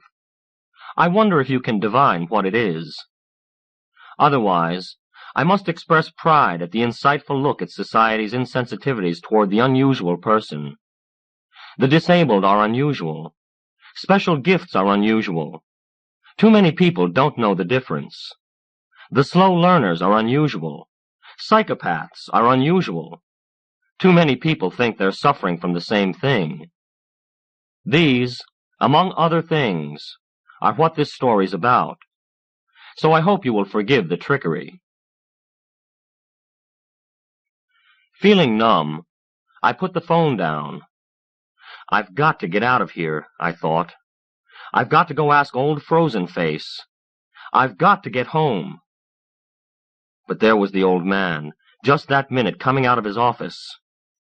For the first time, I was glad he'd put my desk out there in front of the golden oak slab of his door, like a welcome mat. I looked up at him, and I guess I looked anxious. He stopped beside me. Something wrong? I wet my lips, but I couldn't say anything. Stupid! Why shouldn't I be able to say, "I've got to get out of here"? The kid? Yes, I said. We have to take her in this afternoon. Well, get out of here, he said brusquely. I stood up. I couldn't look at him. Thanks.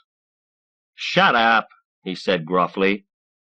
Call up if you need anything. I won't need anything. Except courage. Faith, if you like. And whatever kind of hypocrisy it takes to conceal from a child how scared you are.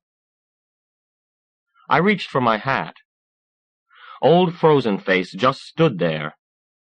I looked back from the outer door, and he was still there, staring at the place where I'd been. I almost yelled at him some explosive, blathering series of syllables that would in some way explain to him that I'm not a freak. Look at the creases in my blue pants. Look at my shoe shine, just the same as yours. Look how my hairline's receding. Look, look! I've got heartburn and lumps in my throat. At the same time, I wanted to yell something else.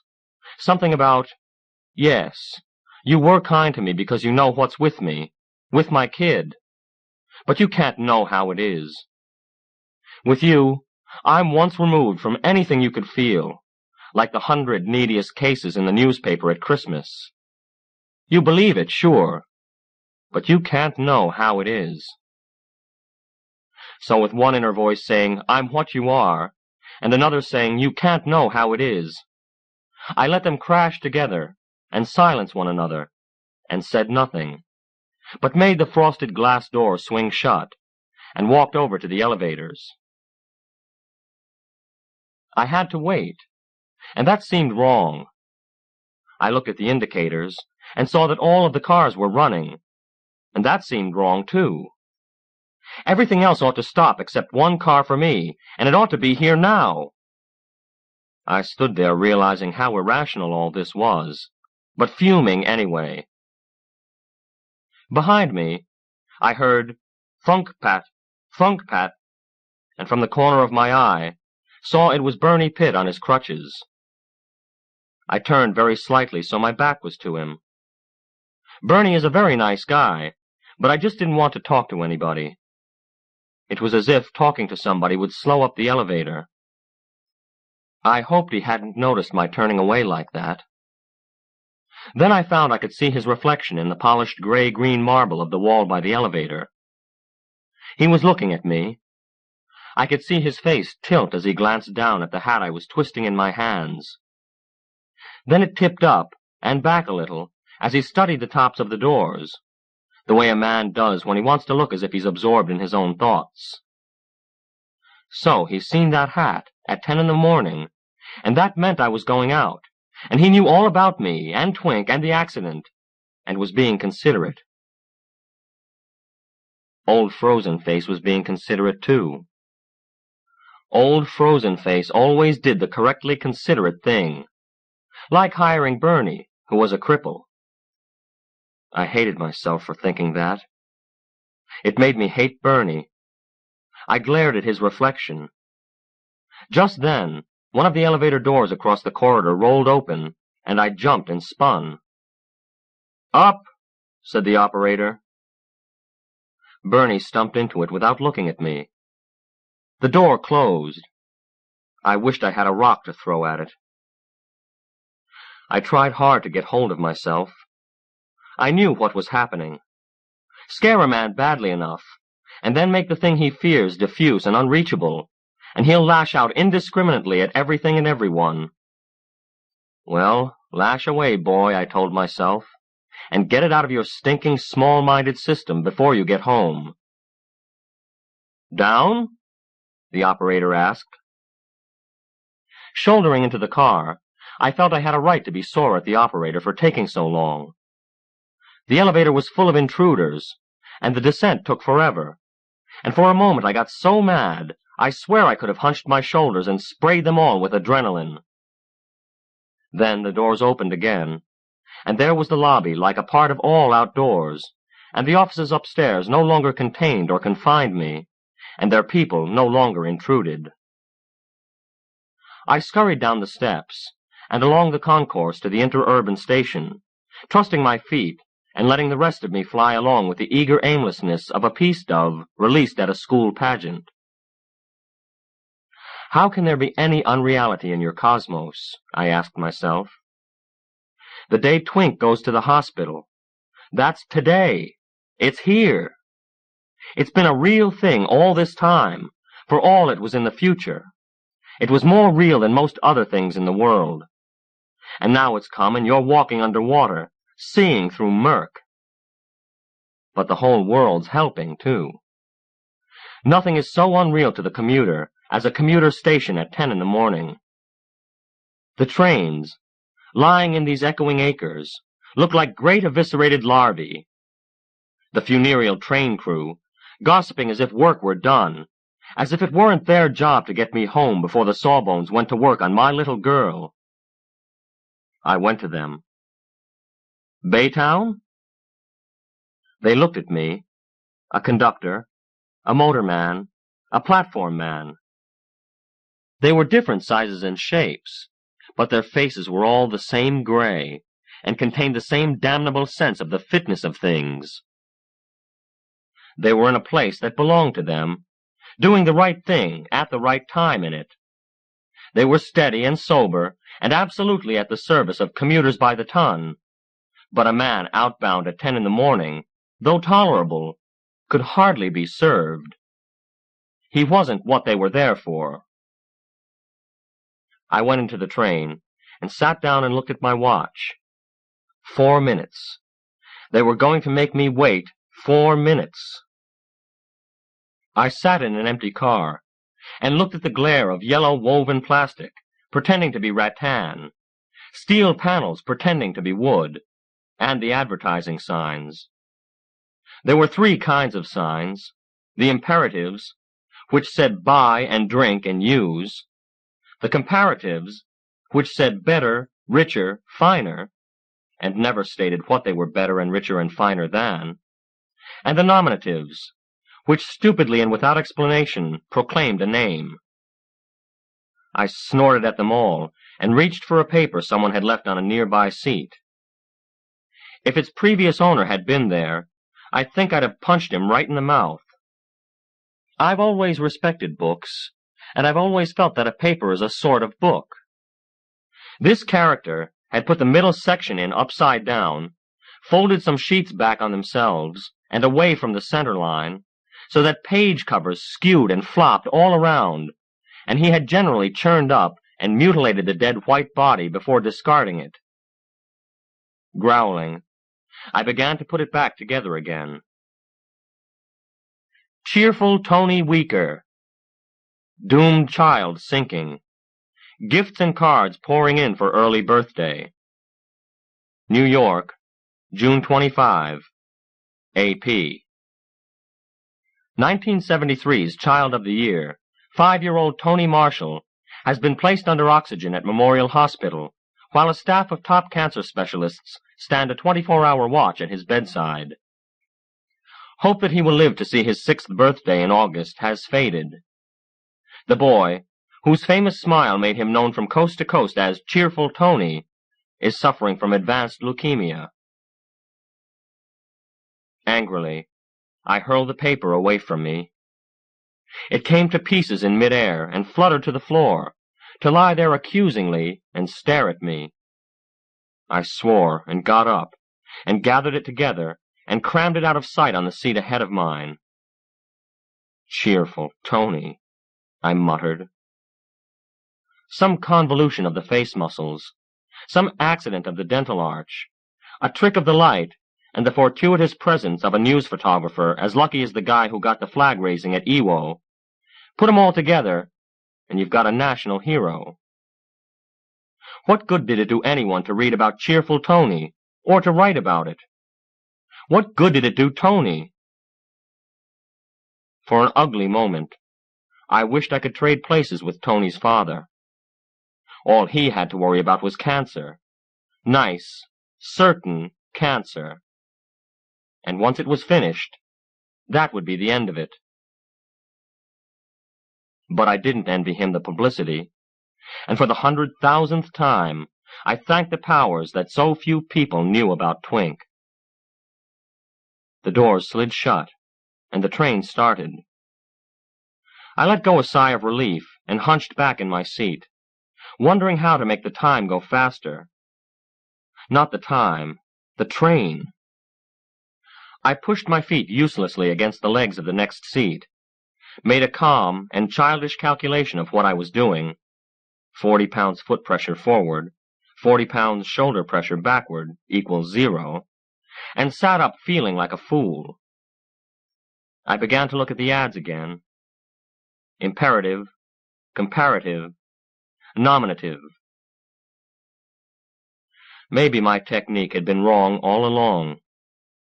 Maybe I should have used nothing but advertising tactics on Twink the whole time. After all, those were tested methods, with more than a century of proof behind them. Relax with oxygen, I should have told her. Live, I should have told her 12 times a minute, in the best imperative mood. Live, live. And don't struggle. Let the doctor work. It will be easier. Then what? And of course, the pervasive, institutional nominative. Twink. Everybody knows Twink. Everybody loves Twink. Until she believes it all. The anger, which had changed to hysteria, converted itself now into crawling depression. It descended on me like the shadow of some great reptile, something that moved slowly and implacably and without human understanding. I felt utterly alone. I was different. Apart. More apart than Bernie, who had left half a leg in Formosa. More than Sue Gaskell, who was the only Negro in the copy department. By God, another kindness of old frozen face. Why couldn't someone, besides Twink, share this with me? Even Doris couldn't. Doris loved me. She ate with me, slept with me, worried and hoped with me. But this thing with Twink was something she couldn't share. She just wasn't equipped for it. Sometimes I wondered how she held still for that. This might go on for years, if Twink lived at all. Twink and I sharing a thing that Doris could never know, even being Twink's mother. Suddenly I found someone else to be mad at, and the depression lifted enough to let it in. You guys, I thought, you helpful people who put welded track on these roadbeds, who designed pneumatic dampers and cushioned wheels for the trains.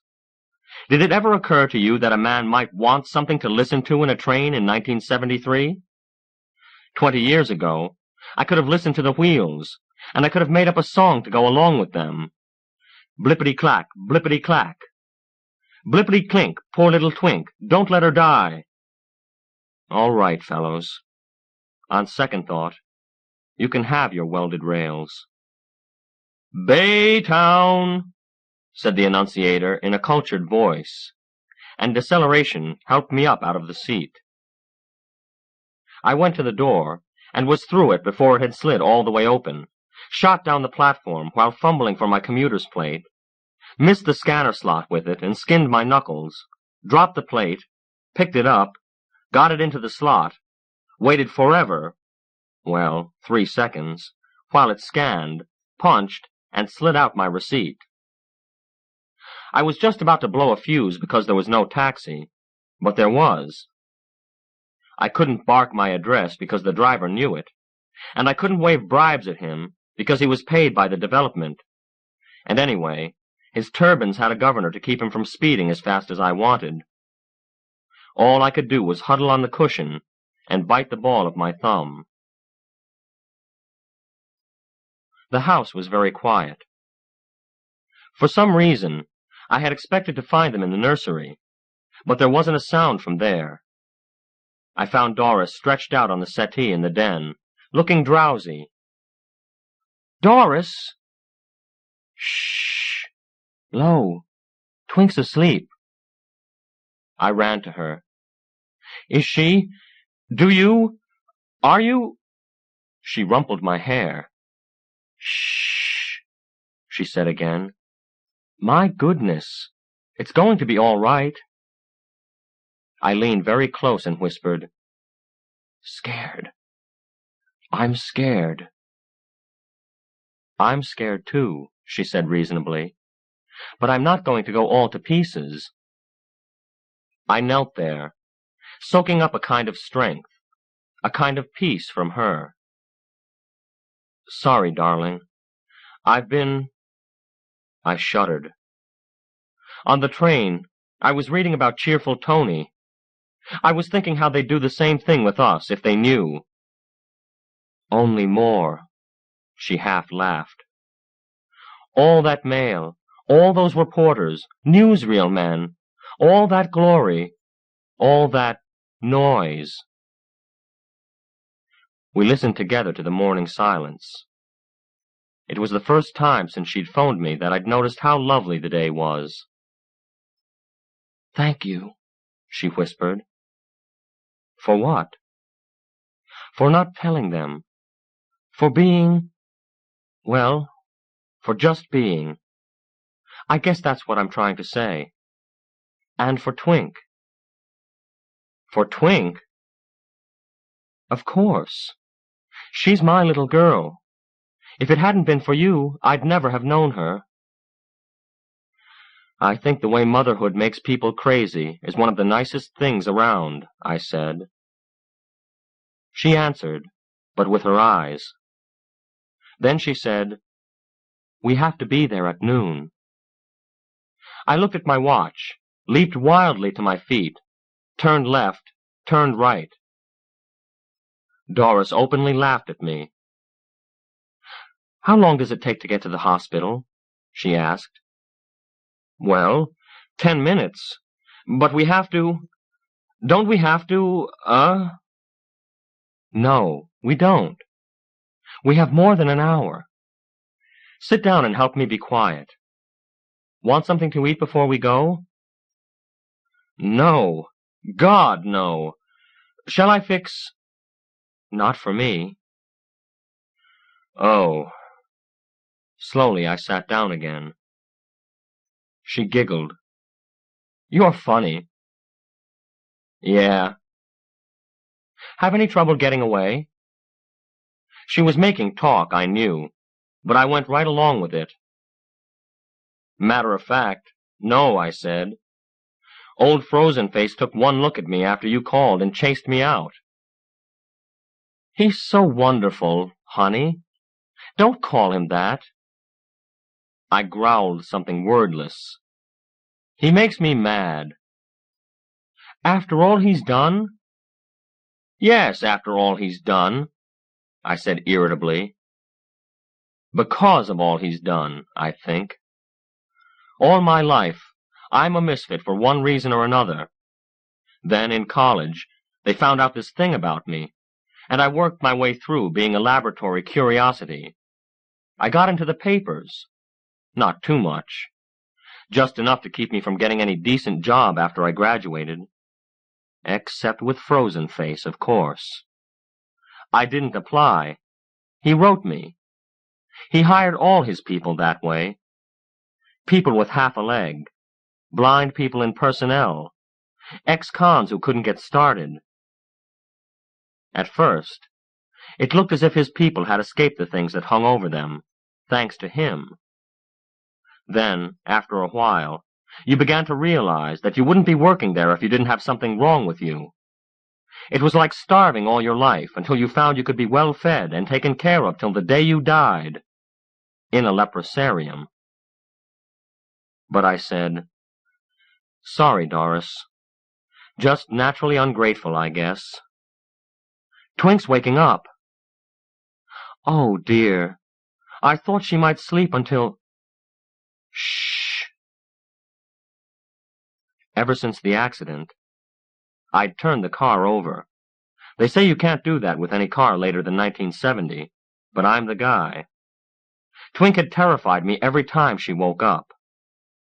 She'd come out of the normal sleep of a normal baby and enter a frightening stillness, a cessation of everything but life itself.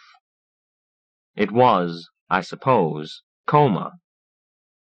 But I'd lived with 7 weeks of it once, and even now the momentary passage through it, from sleep to waking, was so loaded with terror and guilt for me that it was all I could take. And when you add to that the fact that I had to hide it, that above all else I had to be strength to her, and comfort, as she awoke, then it was over. She was awake, confused, dimly happy. "Hi, baby. How's my Twink?" Doris, tense on the couch, not breathing, waiting. "It's all right. Twink's all right," I said. "Well, of course." I shot Doris a look. There wasn't a hairline crack in that enamel of hers, but it suddenly occurred to me that it was past time for me to stop using her as the pillar of strength around here. I bent and kissed her and said, making it sound like a joke, because I knew she'd prefer it that way, "Okay, honey. From here on, you can scream curses." "I'll just do that," she said gratefully. Did the accident have anything directly to do with it, or was it just me? Champlain, yes, the Champlain, who took up where Rhine left off, had a number of theories about it. The most likely one was that when your peculiar equipment got stirred up enough in the crash, and for that awful hour afterward, I sent such a surge of empathy at Twink that I created a response. You can call it telepathy if you like. Champlain did. But I don't like the sound of that. Of course, I'm biased. You can take your extrasensoria, all of them, and, well, just take them and leave me be. It may be that I was better equipped than the next guy to adjust to this, having lived for some 8 years with the mild notoriety of being the boy who never scored less than 88 on the Rhine cards. But personally, constitutionally, I never was meant to be different from other people. What I mean is that my useless ability, I don't regard it as a talent, and I won't call it a gift, didn't have to make any difference to anyone. I could be just as good as a short-order cook, just as bad a ticket-taker as anyone else. But I was never given the chance of living like a human being. I could stick around the parapsychology laboratories, earning a living like an ape in the zoo. And not much of a living at that. Even in this enlightened era, there isn't a rich parapsychologist. Or I could go out and get a job. And the way my dark past followed me, you'd think I was wearing a flying saucer for a halo. "Oh, yes, you're the mind-reading fellow." You know what that can do to your prospects? Usually I didn't get the job. Once I was hired, though, they knew. Twice I landed jobs, and they found out later. Each time there was someone who went to the boss, seniority and all, and said, "Look, it's him or me." And guess who got the pink slip? Would you work every day with somebody who could read your mind, who hasn't got secrets, whose life really is an open book? I can tell you, I wouldn't work next to someone like that, yet I'm about as inoffensive as they come. And what was driving me out of my head, and I was 2/3 out when I met Doris and then Frozen Face, was that everyone thought I could read minds, and I can't. But Doris, who had heard of me even before she met me, never mentioned it. First, she was nice to be with, and then I had to be with her, and then I came to a big, fat, soul-searching decision and confessed all to her one night, and she kissed me on the end of the nose, and said she'd known about it all along, and it didn't matter. And if I said I couldn't read minds, but was only good at guessing rhyme cards, why, she believed me. And if I ever did learn to read minds, she wished I'd hurry up and read hers, because she was getting awfully impatient. After that, I'd have married her if she looked like a Gila monster. Actually, she looked like the 10-year-old Alice in Wonderland, only with curly hair. When I came up for breath from that interchange, I liked people a hell of a lot more than I ever had before.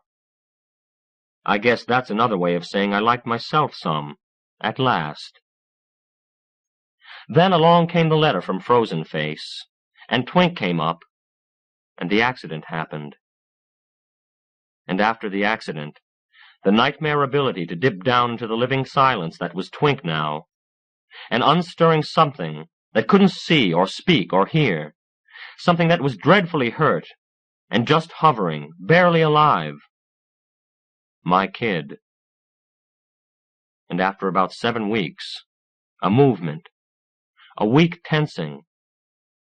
It was the faintest possible echo of fear, and always a retreat from it that shoved the little thing close to dying again. Then there would be the silence again, and the stirring, and the fear and retreat. Why I tried, how I thought to try, I don't know. But I did what I could each time to reassure her. I would tense till I ached and say, "It's all right, honey. Don't be afraid. It's all over now." And I hoped it helped her. And then I thought it did. And then one night I knew it did, because I saw the tension coming and stopped it. And there was a different kind of silence, like sleeping, not like coma. After that, she got better fast, and I took hold of the slim hope that she might one day see and run and climb like other kids, hear music, go to school. She had to. She had to, or I was a murderer. I was worse than that. Your out-and-out murderer knows what he's doing. More likely than not, he does it to get something, for profit. But me. Want to know what I did? We'd been out for a drive in our shiny new car. Well, it was second-hand, but the newest one I'd ever owned, and I wanted to get a couple of cartons of cigarettes before we crossed the state line to save, guess, a few cents tax. It was a 6-lane road, 3 each way. I was in my middle lane. Doris pointed at a big neon sign. "There's a place."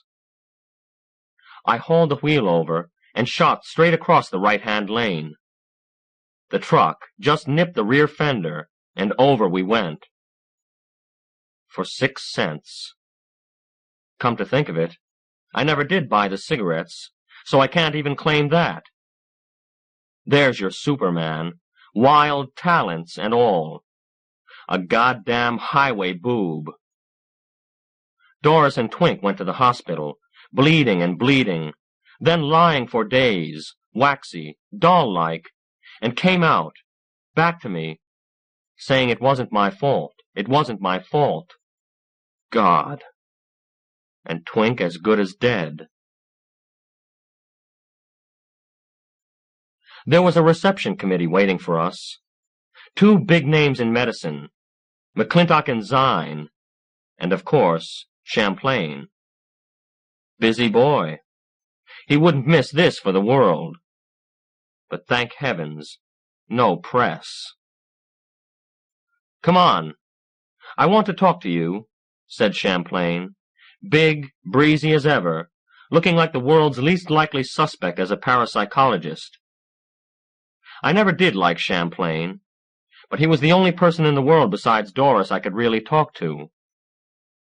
At the moment, I wished I hadn't ever talked to him, especially about Twink. But he knew, and that was that. He muscled me away from Doris and Twink.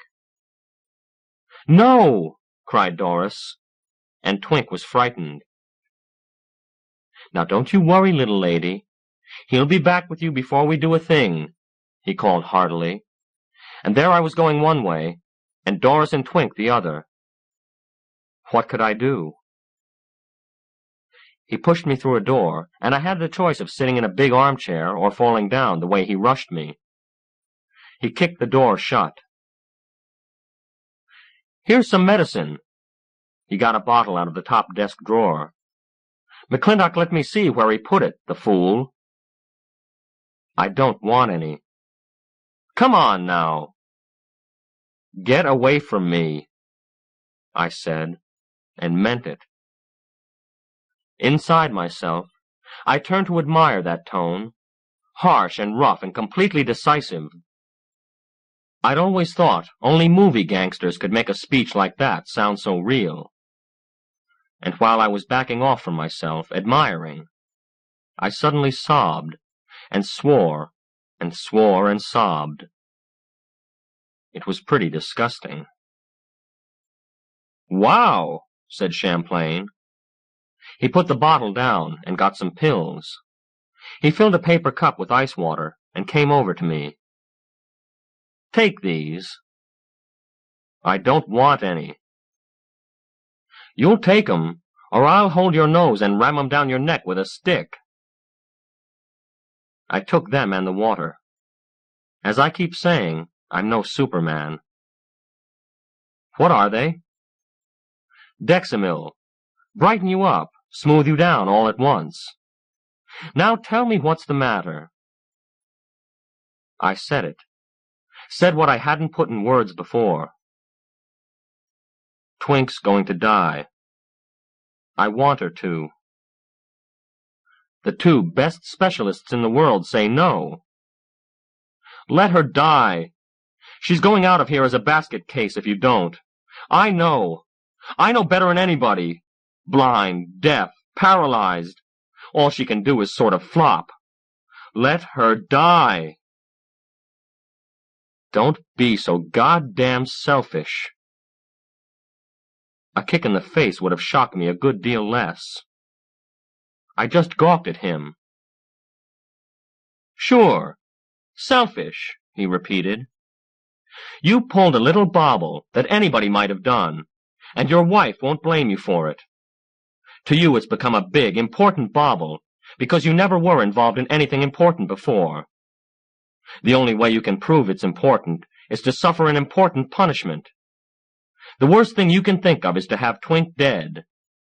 The next worst is to have her go through life the way she is now. You want one of those things." I called him something. "Sure I am," he agreed. "Absolutely. In the eyes of the guy who's wrong, the guy who's right is always just what you said." I used another one. "That too," he said, and beamed. I put up my hands and let them fall. "What do you want me to do? What are you picking on me for?" He came over and sat sideways on the broad arm of the chair. "I want you to get in there and help us. Help Twink." "I'd be in the way." He hit me on the shoulder blade. It was done as a sort of friendly gesture, but it was done hard. "You can get through to her, can't you?" "Yes." "She's been hurt. Badly. This is going to hurt her too. A whole lot. She may not want to go through with it." "She has a choice?" "Every patient has a choice. Other things being equal, they live or they don't. If they've been hurt and they see more pain coming, they might not want to go through with it." "I still don't see how I—" "Would you like to keep wondering whether you could have saved her life?" "She's going to die anyway."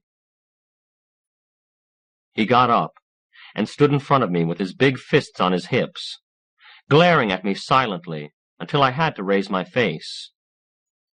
He held me with his eyes until I couldn't stand it, and then he said, rough and gentle like a tiger purring, "You damn near killed her once, and now you want to finish the job. That it?" All right.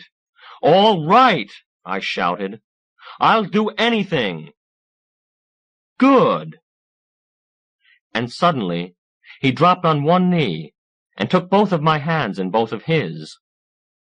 It was a very surprising thing for him to do, and strangely effective. I could feel currents of his immense vitality from those big hands. It was as if my ego, wrinkled like a prune, was swelling up, sleek and healthy. He said, softly and with deep earnestness, "All you've got to do is make her want to live. You've got to be with her, and wait for her, and help her along, and keep her convinced that no matter what happens, no matter how it hurts, it's worth it, because she's going to live." "All right," I whispered. "She's only a little girl. She takes things just the way she finds them, and she doesn't make allowances. If something looks like fear to her, or anger, it is that. If something looks like love, or wisdom, or strength, that's just how she'll take it. Be strong and wise for her." "Me?" He got up. "You." He went to the desk and got the bottle and poured a paper cup full. He held it out to me. I wiped my eyes with the backs of my hands and stood up. "No thanks. I don't need it," I told him. He twitched his eyebrows and drank the liquor himself, and we went out. They put me through the scrub room just as if I'd been a surgeon, gloves, mask, and all, and then we went into the operating theater. Doris was already there, all fixed up too. I went and kissed her right through the mask, and she smiled. I said, "You look lovely in white," and wondered where that had come from. And, "Hi, Twink." Somewhere in the blindness, in the confines of paralysis, there was a shadow of fear, and down inside that, a warm little response, and the fear evaporated. I looked up and met Champlain's eyes.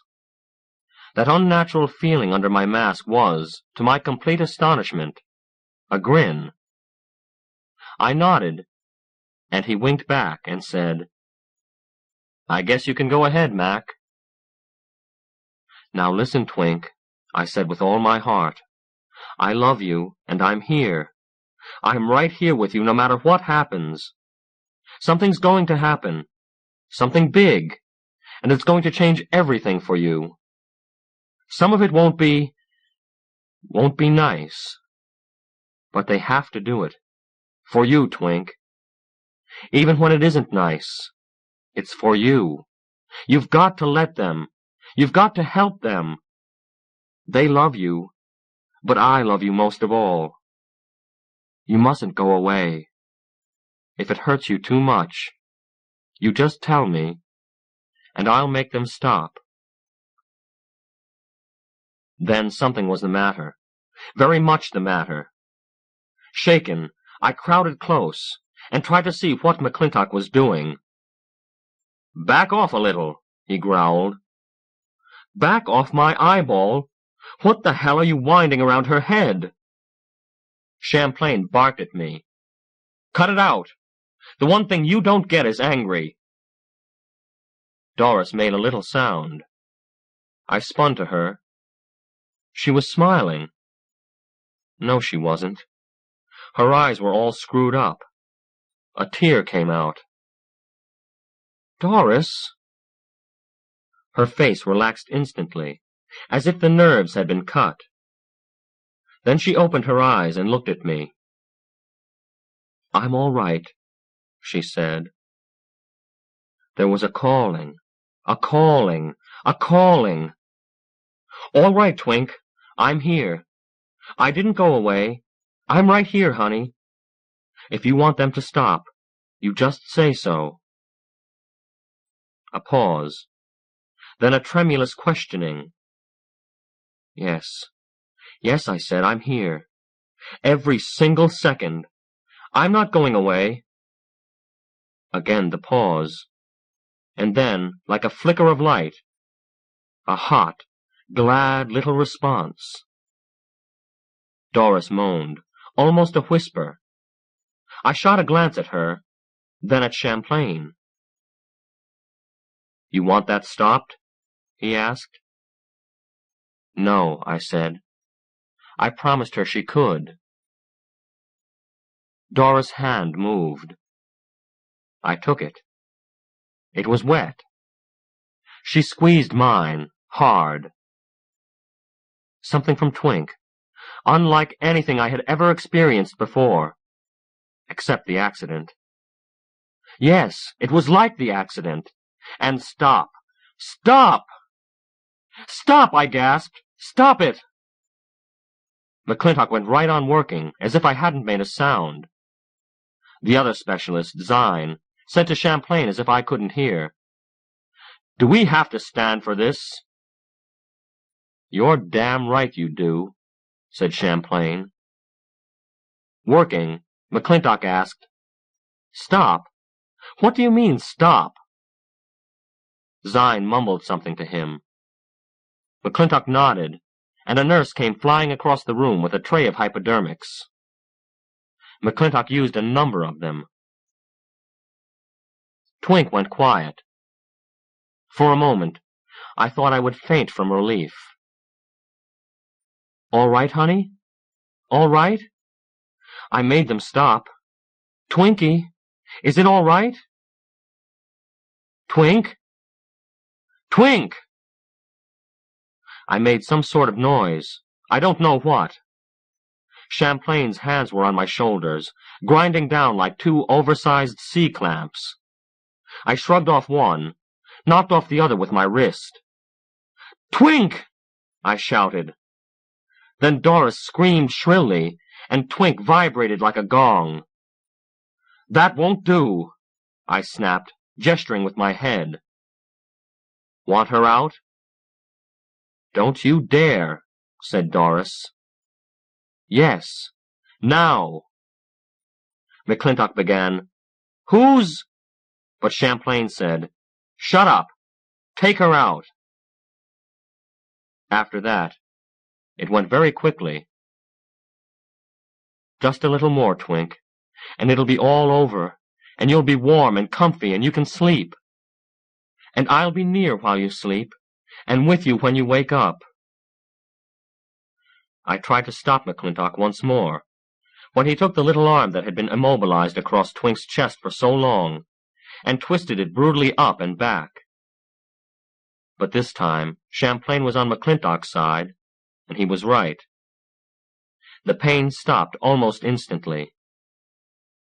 And then, was it weeks later? Hours? The biggest part was over, and they did things to her eyes, her mouth, while I found ways, and yet new ways, to thrust aside fury, ignore fatigue, negate fear, and press on, and around and inside with, I love you, Twink. I'm here. It's all right. Just a little more. A little... There. It stopped. Are you all right, Twink? She was all right. She was wonderful. When they were through with her, she was weak, and she looked like hell. But she was all right. I stared at her, and I couldn't believe it. I couldn't contain it either. I didn't know what to do. So I began to laugh. Okay, let's get out of here. Champlain loomed over me like a grounded parachute. Yeah, wait. I sidled around him and went to McClintock. Thanks, I said. I'm sorry. It's okay, he said tonelessly. Zine just turned his back. I sat by the bed where they had put Doris, tired, and I waited. This was a lot different from that other hospital, that other time. Then I'd committed something, and I was full of fear. Now I'd accomplished something, and I was full of hope. And liquor, but they tasted much the same.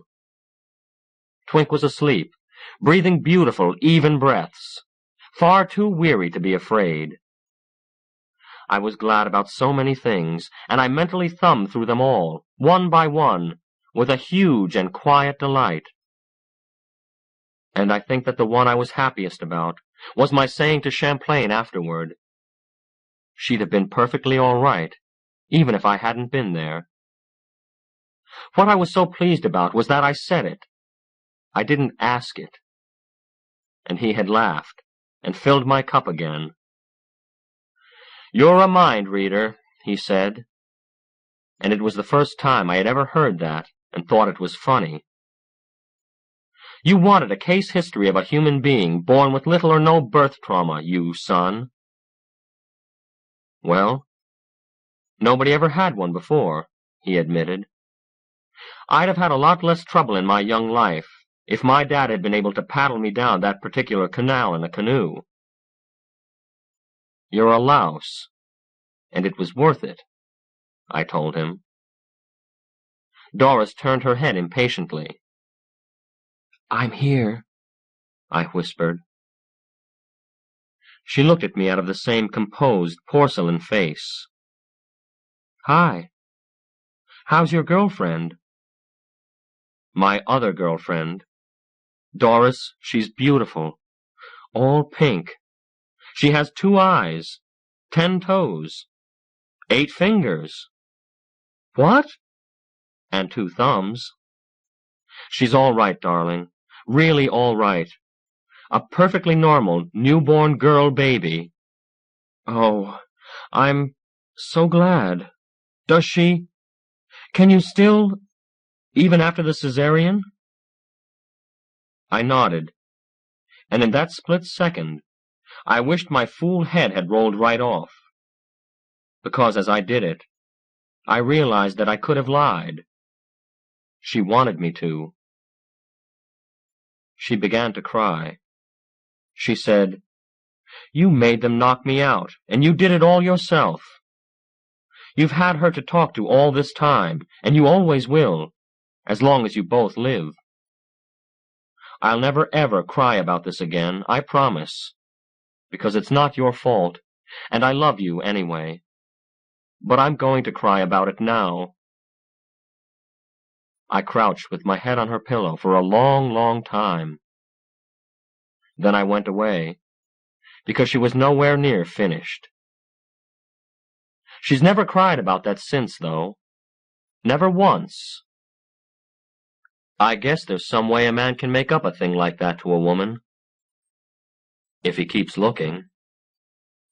I guess. Bright segment. Surely one of the most powerful stories I have ever written. This was made into a 58-minute TV film in France, with Gert, Goldfinger, Frobe cast as the old man, and doing an extraordinary piece of acting. Further, the French shot it almost exactly the way I wrote it, and I wrote it despairing that it could not be filmed. American TV could never, 1955, handle that much blood and that much skin. I wish you could see it. I own the only print in North America, but can't use it for admission, or release it to net or cable. I can, however, use it as a lecture resource, a 3-hour performance during which I read the story up to, but not including, the ending. Challenge the students, creative writing, scripting, directing, cinematography, what have you, to suggest what they would include, or change, or eliminate, if this were their film. Then I show the film, read my ending, and launch a Q&A. It takes about 3 hours, and it costs. But I understand it's worth the nut. The French director is Christian de Challonge. He's unavailable at this writing, but he seems to be, so far, the only one in the industry anywhere who really understands what I am all about.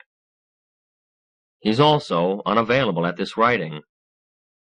Sway, as Lady Jane says. It means, that's the way things are. There is, by the way, no important language difficulty. You will see as you read it that it's about 92% visual, virtually without dialogue, by its very nature. He had never held a girl before. He was not terrified. He had used that up earlier, when he had carried her in and kicked the door shut behind him, and had heard the steady drip of blood from her soaked shirt, and before that, when he had thought her dead there on the curb, and again when she made that sound, that sigh, or whispered moan.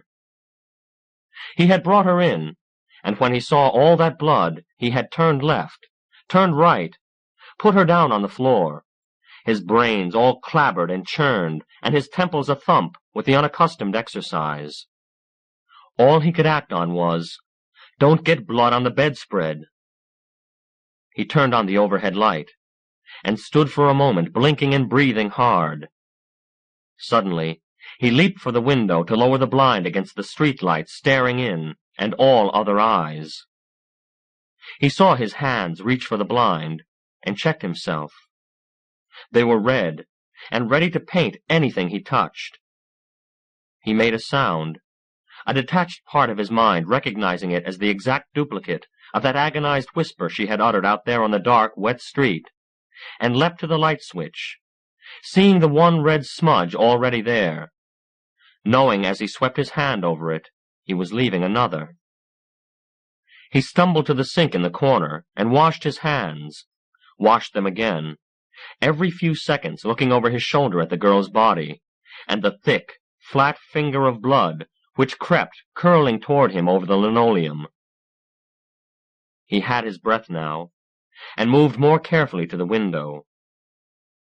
He drew down the blind, and pulled the curtains, and looked at the sides and the bottom to see that there were no crevices. In pitch blackness, he felt his way back to the opposite wall, going around the edges of the linoleum, and turned on the light again. The finger of blood was a tentacle now, fumbling toward the soft, stain-starved floorboards. From the enamel table beside the stove, he snatched a plastic sponge, and dropped it on the tentacle's seeking tip, and was pleased. It was a reaching thing no more. It was only something spilled that could be mopped up. He took off the bedspread and hung it over the brass head-rail.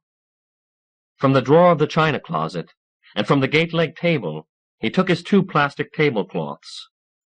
He covered the bed with them, leaving plenty of overlap, then stood a moment, rocking with worry, and pulling out his lower lip with a thumb and forefinger. "Fix it right," he told himself firmly. "So she'll die before you fix it. Never mind. Fix it. Right." He expelled air from his nostrils, and got books from the shelf in the china closet. A 6-year-old World Almanac, a half-dozen paperback novels, a heavy catalogue of jewelry findings. He pulled the bed away from the wall, and put books one by one under 2 of the legs, so that the bed was tilted slightly down to the foot, and slightly to one side. He got a blanket, and rolled it, and slipped it under the plastic, so that it formed a sort of fence down the high side. He got a 6-quart aluminum pot from under the sink, and set it on the floor by the lowest corner of the bed, and pushed the trailing end of plastic down into it. "So bleed now," he told the girl silently, with satisfaction. He bent over her and grunted, lifting her by the armpits. Her head fell back, as if she had no bones in her neck, and he almost dropped her. He dragged her to the bed, leaving a wide red swath as her skirt trailed through the scarlet puddle she had lain in. He lifted her clear of the floor, settled his feet, and leaned over the bed with her in his arms. It took an unexpected effort to do it. He realized only then how drained, how tired he was, and how old. He put her down clumsily, almost dropping her in an effort to leave the carefully arranged tablecloths undisturbed, and he very nearly fell into the bed with her. He levered himself away with rubbery arms and stood panting. Around the soggy hem of her skirt, blood began to gather, and as he watched, began to find its way lazily to the low corner. So much blood in a person, he marveled. And stop it! How to make it stop if it won't stop? He glanced at the locked door, the blinded window, the clock. He listened. It was raining harder now, drumming and hissing in the darkest hours. Otherwise nothing. The house was asleep, and the street dead. He was alone with his problem. He pulled at his lip, then snatched his hand away as he tasted her blood. He coughed, and ran to the sink and spat, and washed his mouth, and then his hands. So all right, go call up. Call up? Call what? The hospital. They should call the cops. Might as well call the cops altogether. Stupid. What could I tell them? She's my sister. She's hit by a car. They're going to believe me? Tell them the truth. A block away I see somebody push her out of a car, drive off, no lights. I bring her in out of the rain. Only inside I find she is bleeding like this. They believe me? Stupid. What's the matter with you? Mind your own business, why don't you? He thought he would pick her up now and put her back in the rain. Yes, and somebody sees you. Stupid! He saw that the wide, streaked patch of blood on the linoleum was losing gloss where it lay thin, drying, and soaking in. He picked up the sponge, 2/3 red now, and the rest its original baby blue, except at one end where it looked like bread drawn with a sharp red pencil. He turned it over so it wouldn't drip while he carried it, and took it to the sink and rinsed it, wringing it over and over in the running water. Stupid! Call up somebody and get help. Call who? He thought of the department store, where for 18 years he had waxed floors and vacuumed rugs at night. The neighborhood, where he knew the grocery and the butcher. Closed up. Asleep. Everybody gone. Names. Numbers he didn't know, and anyway, who to trust? My God, in 53 years you haven't got a friend? He took the clean sponge and sank to his knees on the linoleum. And just then the band of blood creeping down the bed reached the corner and turned to a sharp streak. Punk! It went into the pan, and pitty, pitty, pitty in a rush. Then drip, drip, drip, drip, 3 to the second, and not stopping. He knew then with absolute and belated certainty that this bleeding was not going to stop by itself. He whimpered softly, and then got up and went to the bed. Don't be dead, he said aloud, and the way his voice sounded, it frightened him. He put out his hand to her chest, but drew it back when he saw her blouse was torn, and blood came from there, too. He swallowed hard, and then began fumbling with her clothes. Flat ballet slippers, worn, soggy, thin like paper, and little silken things he had never seen before, just like the foot of a stocking. More blood on... But no, that was peeled and chipped enamel on her cold white toes. The skirt had a button at the side and a zipper, which baffled him for a moment. But he got it down, and tugged the skirt off in an interminable series of jerks from the hem, one side and the other, while she rolled slightly and limply to the motion. Small silken pants, completely soaked, and so badly cut on the left side that he snapped them apart easily between his fingers. But the other side was surprisingly strong, and he had to get his scissors to cut them away. The blouse buttoned up the front, and was no problem. Under it was a brassiere, which was cut right in two near the front. He lifted it away, but had to cut one of the straps with his scissors to free it altogether. He ran to the sink with his sponge, washed it and wrung it out, filled a saucepan with warm water and ran back. He sponged the body down. It looked firm, but too thin, with its shadow ladder of ribs down each side and the sharp protrusion of the hip bones. Under the left breast was a long cut, starting on the ribs in front and curving upward almost to the nipple. It seemed deep, but the blood merely welled out. The other cut, though, in her groin, released blood brightly in regular gouts, one after the other, eager but weakly. He had seen the like before, the time Garber pinched his arm off in the elevator cable room, but then the blood squirted a foot away. Maybe this did too, he thought suddenly. But now it's slowing up. Now it's going to stop. Yes, and you, stupid, you have a dead body you can tell stories to the police. He wrung out the sponge in the water and mopped the wound. Before it could fill up again, he spread the sides of the cut and looked down into it. He could clearly see the femoral artery, looking like an end of spaghetti and cut almost through. And then there was nothing but blood again. He squatted back on his heels, pulling heedlessly at his lip with his bloody hand and trying to think. Pinch, shut, squeeze, squeezers, tweezers. He ran to his toolbox and clawed it open. Years ago he had learned to make fine chains out of square silver wire, and he used to pass the time away by making link after tiny link, soldering each one closed with an alcohol torch and a needle-tipped iron. He picked up the tweezers and dropped them in favor of the small spring clamp which he used for holding the link while he worked on it. He ran to the sink and washed the clamp and came back to the bed. Again he sponged away the little lake of blood and quickly reached down and got the fine jaws of the clamp on the artery near its cut. Immediately there was another gush of blood. Again he sponged it away, and in a blaze of inspiration released the clamp, moved it to the other side of the cut, and clamped it again.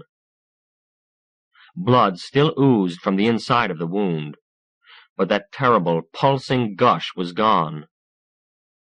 He sat back on his heels, and painfully released a breath he must have held for 2 minutes.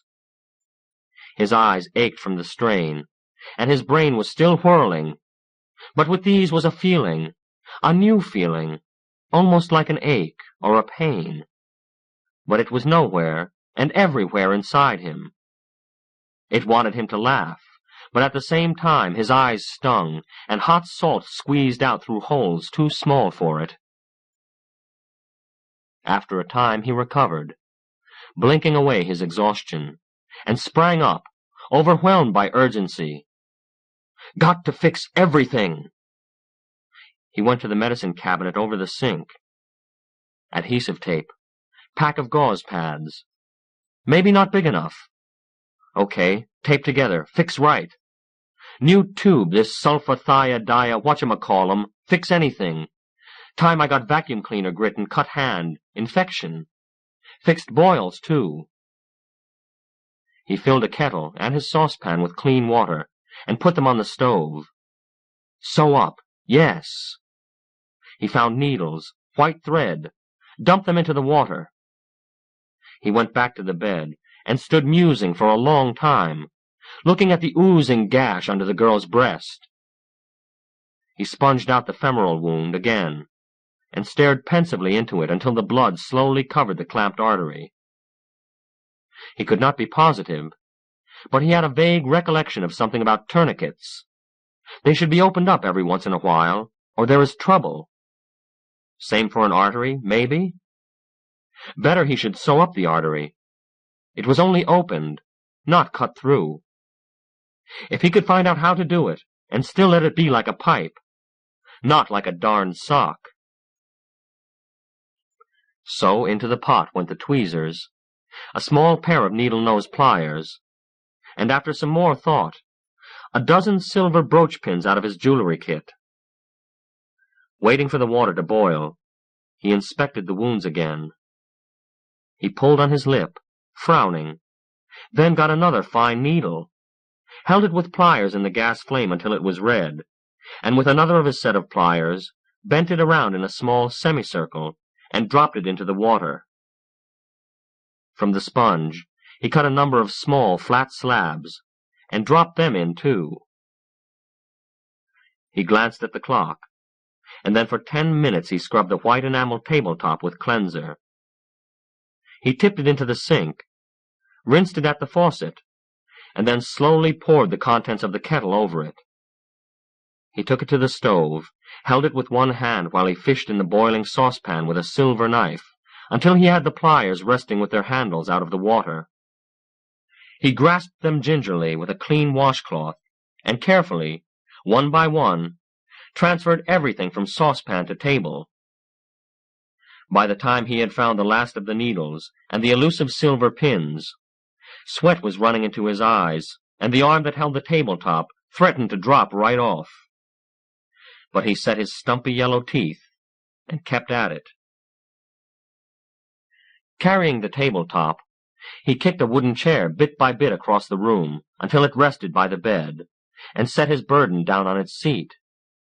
"This no hospital," he thought, "but I fix everything." Hospital! Yes, in the movies. He went to a drawer and got a clean white handkerchief and tried to tie it over his mouth and nose like in the movies. His knobby face and square head were too much for one handkerchief. It took 3 before he got it right, with a great white tassel hanging down the back like in an airplane picture. He looked helplessly at his hands, then shrugged. "So, no rubber gloves. What the hell? I wash good." His hands were already pink and wrinkled from his labors, but he went back to the sink and scratched a bar of soap until his horny nails were packed with it, then cleaned them with a file until they hurt, and washed and cleaned them again. And at last he knelt by the bed, holding his shriven hands up in a careful salaam. Almost he reached for his lip to pull it, but not quite. He squeezed out 2 globs of the sulfa ointment onto the tabletop, and, with the pliers, squashed 2 slabs of sponge until the creamy stuff was through and through them. He mopped out the femoral wound, and placed a medicated sponge on each side of the wound, leaving the artery exposed at the bottom. Using tweezers and pliers, he laboriously threaded the curved needle while quelling the urge to stick the end of the thread into his mouth. He managed to get 4 tiny stitches into the artery below the break, out of it above the break. Each one he knotted with exquisite care, so that the thread would not cut the tissue, but would still draw the severed edges together. Then he squatted back on his heels to rest, his shoulders afire with tension, his eyes misted. Then, taking a deep breath, he removed the clamp. Blood filled the wound and soaked the sponges, but it came slowly, without spurting. He shrugged grimly. So what's to do? Use a tire patch? He mopped the blood out once more, and quickly filled the incision with ointment, slapping a piece of gauze over it, more to hide it than to help it. He wiped his eyebrows, first with one shoulder, then the other, and fixed his eyes on the opposite wall, the way he used to do when he worked on his little silver chains. When the mist went away, he turned his attention to the long cut on the underside of the breast. He didn't know how to stitch one this size, but he could cook, and he knew how to skewer up a chicken. Biting his tongue, he stuck the first of his silver pins into the flesh at right angles to the cut, pressing it across the wound and out the other side. He started the next pin not quite an inch away, and the same with the third. The fourth grated on something in the wound. It startled him like a door slamming, and he bit his tongue painfully.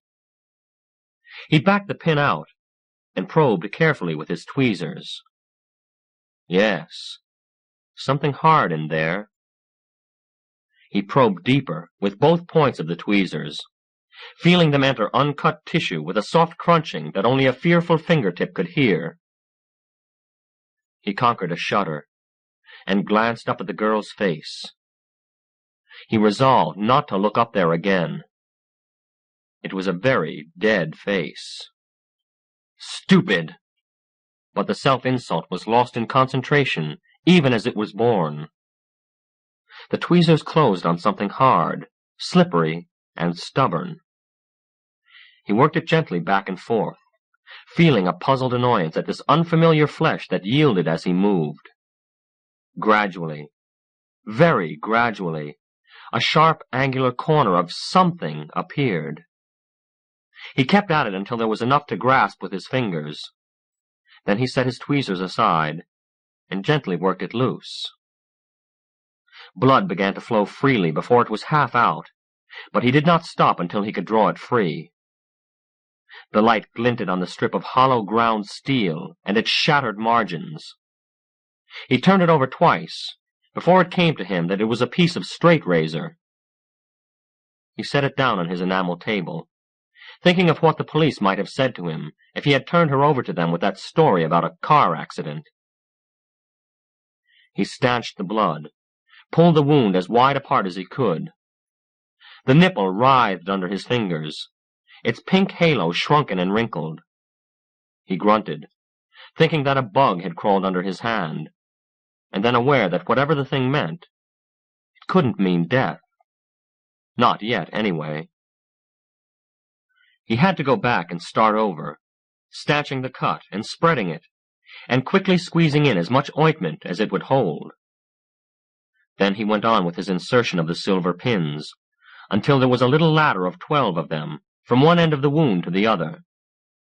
He took his thread, doubled it, put the loop around the topmost pin, and drew the 2 parts of the thread underneath. Holding them both in one hand, he gently pinched the edges of the wound together at the pin. Then he drew the loop tight without cutting, crossed the threads, and put them under the next pin, and again closed the wound. He continued this all the way down, lacing the cut closed around the ladder of pins. At the bottom he tied the thread off and cut it. There was blood and ointment all over his handiwork, but when he mopped up, it looked good to him. He stood up and let sensation flow agonizingly into his numb feet. He was sopping wet. He could feel perspiration searching its way down through the hairs of his legs, like a migration of bedbugs. He looked down at himself, wrinkles and water and blood. He looked across at the wavery mirror, and saw a bandaged goblin with brow ridges like a shelf and sunken eyes with a cast to them, with grizzled hair which could be scrubbed only to the color of grime, and with a great gout of blood where the mouth hid behind the bandage. He snatched it down and looked again. More better you cover your face, no matter what. He turned away, not from his face, but with it, in the pained patience of a burro with saddle sores. Wearily, he carried his enameled tabletop to the sink. He washed his hands and forearms, and took off the handkerchiefs from around his neck, and washed his face. Then he got what was left of his sponge, and a pan of warm, soapy water, and came back to the bed. It took him hours. He sponged the tablecloths on which she lay, shifted her gently so as to put no strain on the wounds, and washed and dried where she had lain. He washed her from head to toe, going back for clean water, and then had to dry the bed again afterward. When he lifted her head, he found her hair matted and tacky with rain and drying blood, and fresh blood with it. So he propped up her shoulders with a big pillow under the plastic, and tipped her head back, and washed and dried her hair, and found an ugly lump and a bleeding contusion on the back of her head. He combed the hair away from it on each side, and put cold water on it, and it stopped bleeding. But there was a lump the size of a plum. He separated half a dozen of the gauze pads, and packed them around the lump, so that it need not take the pressure off her head. He dared not turn her over. When her hair was wet and fouled, it was only a dark mat, but cleaned and combed, it was the darkest of auburns, perfectly straight. There was a broad, lustrous band of it on the bed on each side of her face, which was radiant with pallor, cold as a moon.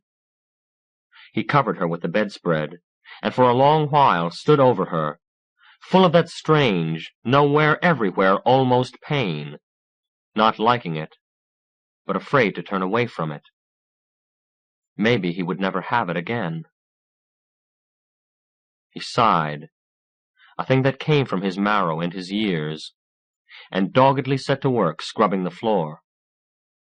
When he had finished, and the needles and thread were put away, the bit of tape which he had not used, the wrappers of the gauze pads, and the pan of blood from the end of the bed disposed of, and all the tools cleaned and back in their box, the night was over, and daylight pressed weakly against the drawn blind.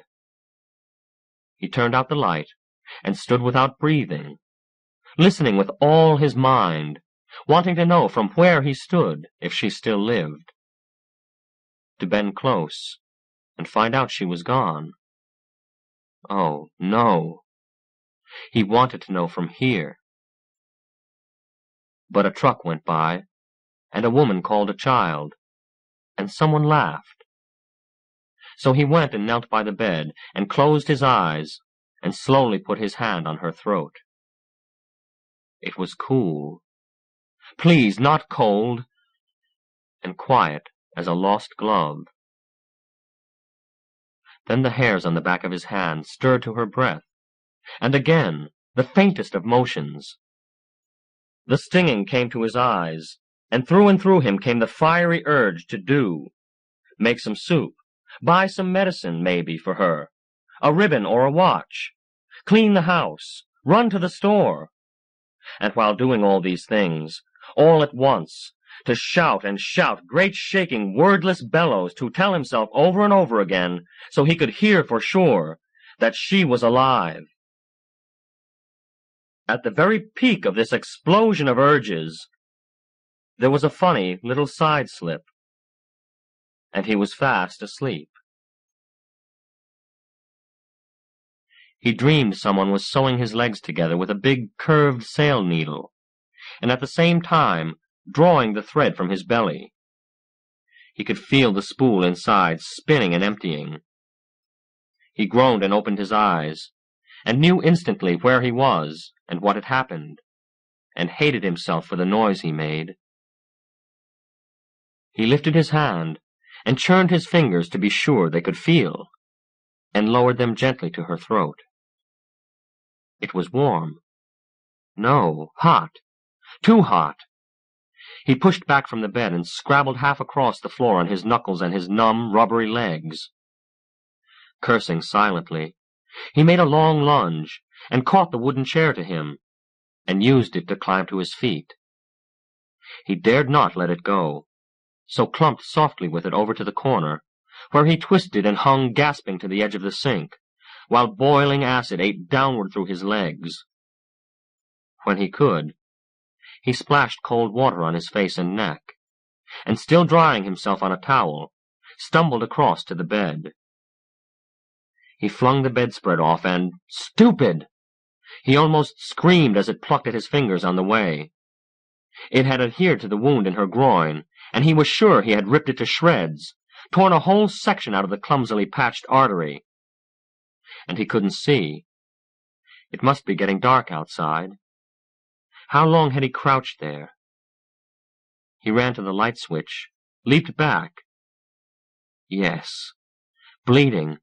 It was bleeding again. But a little. Only a very little. The gauze was turned up perhaps halfway, and though the exposed wound was wet with blood, blood was not running.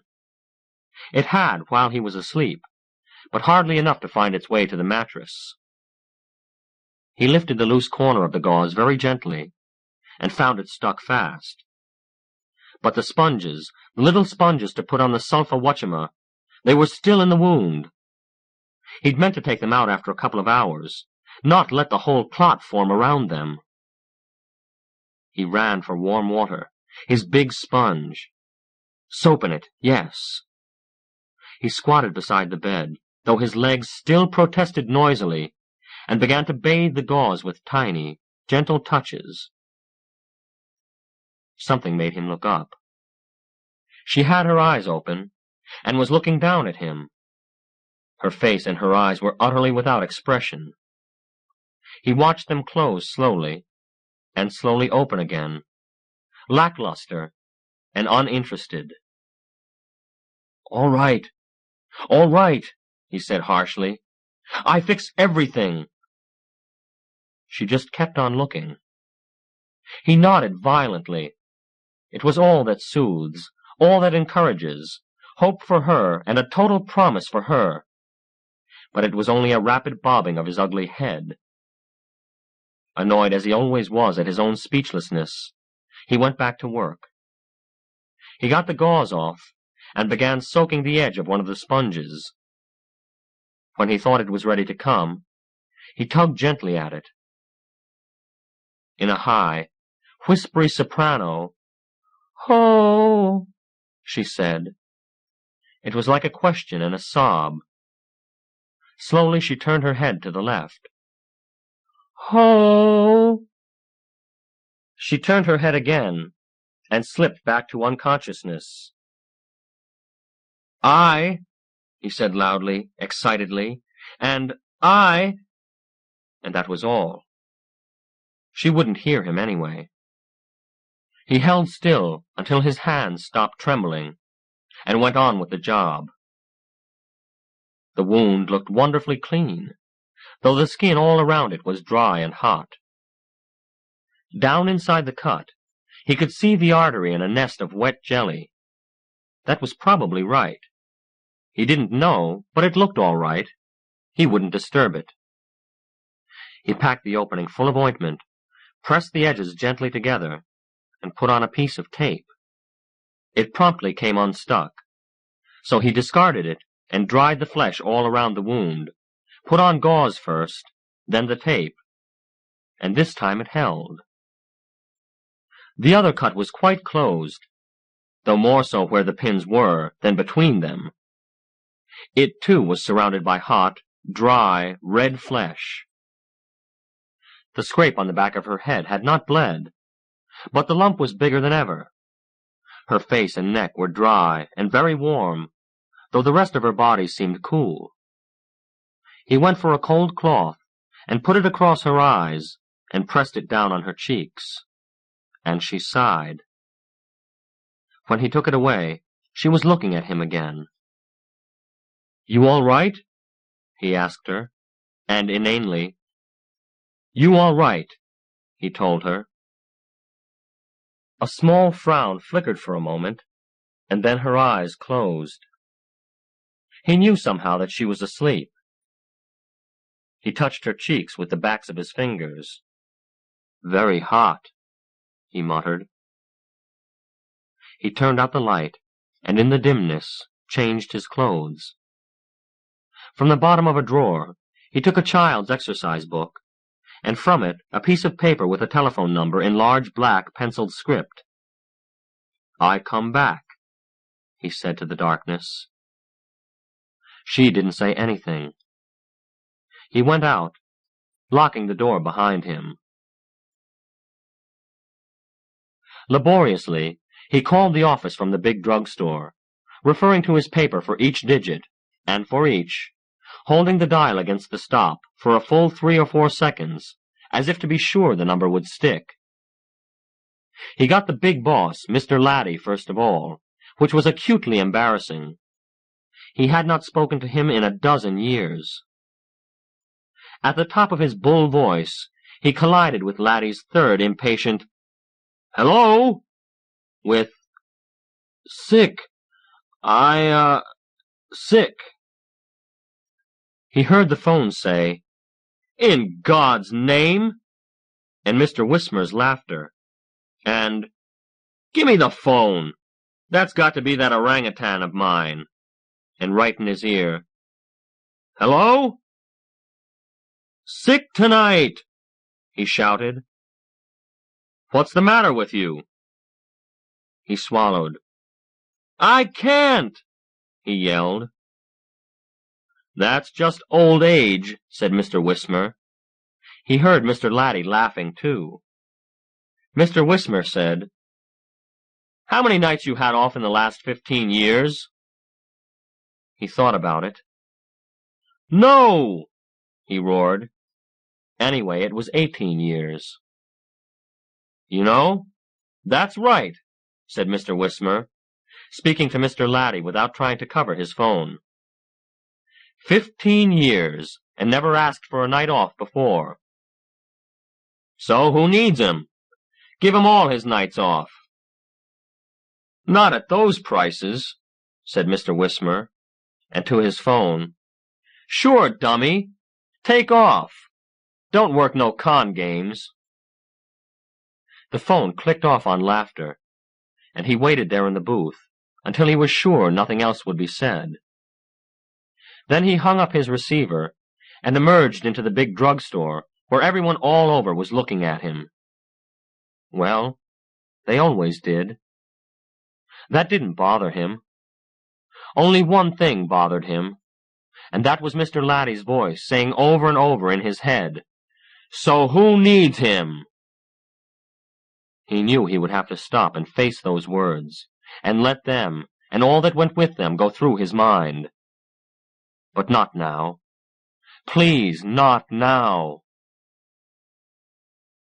He kept them away by being busy. He bought tape, and gauze, and ointment, and a canvas cot, and 3 ice bags, and, after some thought, aspirin, because someone had told him once. And then to the supermarket where he bought enough to feed a family of 9 for 9 days. And for all his bundles, he still had a thick arm and a wide shoulder for a 25-pound cake of ice. He got the door open and the ice in the box, and went out in the hall and picked up the bundles and brought those in, and then went to her. She was burning up, and her breathing was like the way seabirds fly into the wind. A small beat, and a long wait, balancing. He cracked a corner off the ice cake, wrapped it in a dish towel, and whacked it angrily against the sink. He crowded the crushed ice into one of the bags and put it on her head. She sighed, but did not open her eyes. He filled the other bags and put one on her breast and one on her groin. He wrung his hands uselessly over her until it came to him, she has to eat, losing blood like that. So he cooked, tremendously, watching her every second minute. He made minestrone, and baked cabbage, and mashed potatoes, and veal cutlets. He cut a pie and warmed cinnamon buns, and he had hot coffee with ice cream ready to spoon into it. She didn't eat it, any of it, nor did she drink a drop. She lay there, and occasionally let her head fall to the side, so he had to run and pick up the ice bag and replace it. Once again she sighed, and once he thought she opened her eyes, but couldn't be sure. On the second day, she ate nothing and drank nothing, and her fever was unbelievable. During the night, crouched on the floor beside her, he awoke once with the echoes of weeping still in the room, but he may have dreamed it. Once, he cut the tenderest, juiciest piece of veal he could find on a cutlet, and put it between her lips. 3 hours later, he pressed them apart to put in another piece, but the first one was still there. The same thing happened with aspirin, little white crumbs on a dry tongue. And the time soon came when he had busied himself out of things to do, and fretted himself into a worry reflex that operated by itself, and the very act of thinking new thoughts trapped him into facing the old ones. And then, of course, there was nothing to do but let them run on through, with all the ache and humiliation they carried with them. He was trying to think a new thing about what would happen if he called a doctor, and the doctor would want to take her to a hospital. He would say, "She needs treatment, old man. She doesn't need you." And there it was in his mind, ready to run. So, be 11 years old, bulky and strong and shy, standing in the kitchen doorway, holding your wooden box by its string, and trying to shape your mouth so that the reluctant words can press out properly. And there's Mama, hunched over a gin bottle like a cat over a half-eaten bird, peering. Watch her lipless, wide mouth twitch and say, "Don't stand there clacking and slurping. Speak up, boy. What are you trying to say? You're leaving?" So nod. It's easier. And she'll say, "Leave then. Leave. Who needs you?" And you go. And be a squat, powerful 16, and go to the recruiting station, and watch the sergeant with the presses and creases asking, "What do you want?" And you try, and you can't say it, so you nod your head at the poster with the pointing finger. "Uncle Sam needs you." And the sergeant glances at it, and at you, and suddenly his pointing finger is half an inch away from your nose. Cross-eyed, you watch it while he barks, "Well, Uncle don't need you." And you wait, watching the finger that way, not moving until you understand. You understand things real good. It's just that you hear slowly. So there you hang, cross-eyed, and they all laugh. Or way back, you're 8 years old, and in school. That Phyllis with a row of springy brown sausage curls flying when she tosses her head, pink and clean and so pretty. You have the chocolates wrapped in gold paper, tied in gold string mesh. You go up the aisle to her desk, and put the chocolates down and run back. She comes down the aisle and throws them so hard the mesh breaks on your desk, and she says loud, "I don't need these, and I don't need you, and you know what? You got snot on your face." And you put up your hand, and sure enough you have. That's all. Only every time anyone says, "Who needs him?" or the like, you have to go through all of them, every one. Sooner or later, however much you put it off, you've got to do it all. I get doctor. You don't need me. You die. You don't need me. Please. Far back in her throat, a scraping hiss, and her lips moved. She held his eyes with hers, and her lips moved silently. And a little late for the lips, the hiss came again. He didn't know how he guessed right, but he did and brought water, dribbling it slowly on her mouth. She licked at it greedily, lifting her head up. He put a hand under it, being careful of the lump, and helped her. After a while, she slumped back and smiled weakly at the cup. Then she looked up into his face, and though the smile disappeared, he felt much better. He ran to the icebox in the stove and got glasses and straws, one each of orange juice, chocolate milk, plain milk, consommé from a can, and ice water. He lined them up on the chair seat by the bed, and watched them and her eagerly, like a circus seal waiting to play America on the bulb horns. She did smile this time, faintly, briefly, but right at him, and he tried the consommé. She drank almost half of it through the straw without stopping, and fell asleep. Later, when he checked to see if there was any bleeding, the plastic sheet was wet, but not with blood. "Stupid!" he raged at himself, and stamped out and bought a bedpan. She slept a lot now, and ate often, but lightly. She began to watch him as he moved about. Sometimes when he thought she was asleep, he would turn and meet her eyes.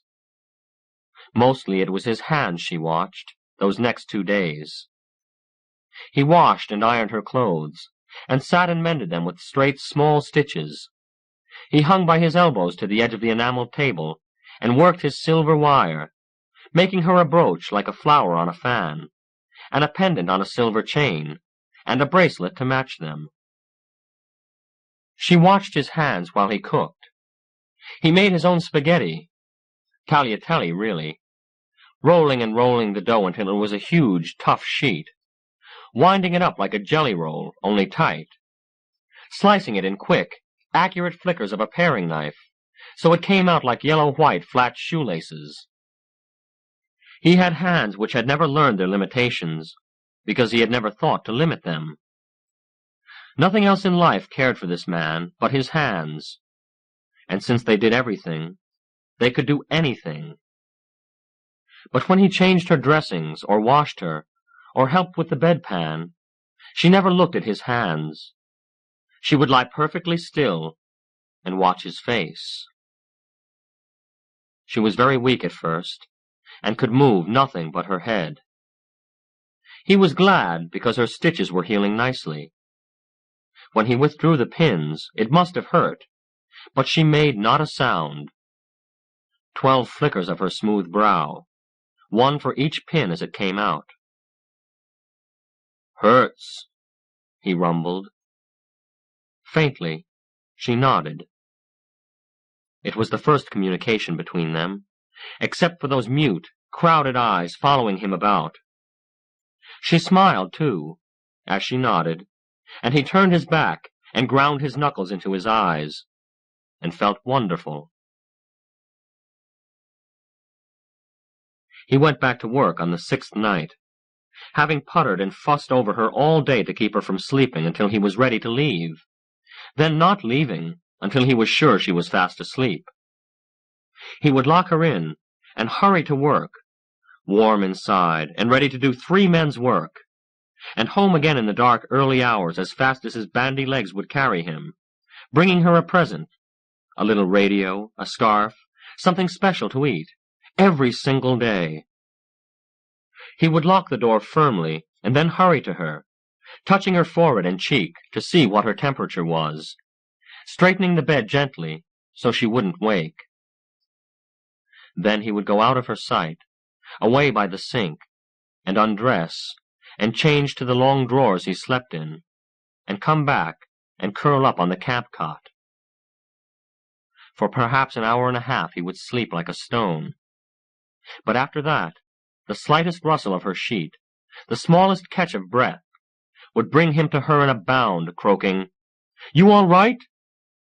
and hanging over her tensely, frantically trying to divine what she might need, what he might do or get for her.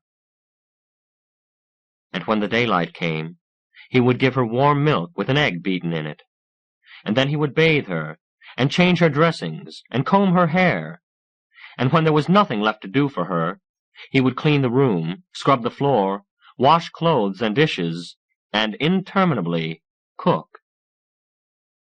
In the afternoon he shopped, moving everywhere at a half-trot, running home again as soon as he could to show her what he had bought, what he had planned for her dinner. All these days, and then these weeks, he glowed inwardly, hugging the glow while he was away from her, fanning it with her presence when they were together. He found her crying one afternoon late in the 2nd week, staring at the little radio with the tears streaking her face. He made a harsh, cooing syllable, and wiped her cheeks with a dry washcloth, and stood back with torture on his animal face. She patted his hand weakly, and made a series of faint gestures which utterly baffled him. He sat on the bedside chair, and put his face close to hers, as if he could tear the meaning out of her with his eyes. There was something different about her. She had watched him, up to now, with the fascinated, uncomprehending attention of a kitten watching a tankful of tropical fish. But now there was something more in her gaze, in the way she moved, and in what she did. "You hurt?" he rasped. She shook her head. Her mouth moved, and she pointed to it, and began to cry again. "Oh, you hungry? I fix good." He rose, but she caught his wrist, shaking her head and crying, but smiling too. He sat down, torn apart by his perplexity. Again she moved her mouth, pointing to it, shaking her head. "No talk," he said. She was breathing so hard it frightened him, but when he said that she gasped and half sat up. He caught her shoulders and put her down, but she was nodding urgently. "You can't talk," he said. "Yes, yes," she nodded. He looked at her for a long time. The music on the radio stopped, and someone began to sell used cars in a crackling baritone. She glanced at it, and her eyes filled with tears again. He leaned across her and shut the set off. After a profound effort, he formed his mouth in the right shape, and released a disdainful snort. "Ha! What you want talk? Don't talk. I fix everything. No talk. He ran out of words, so instead slapped himself powerfully on the chest and nodded at her, the stove, the bedpan, the tray of bandages. He said again, "What you want talk?" She looked up at him, overwhelmed by his violence, and shrank down. He tenderly wiped her cheeks again, mumbling, "I fix everything."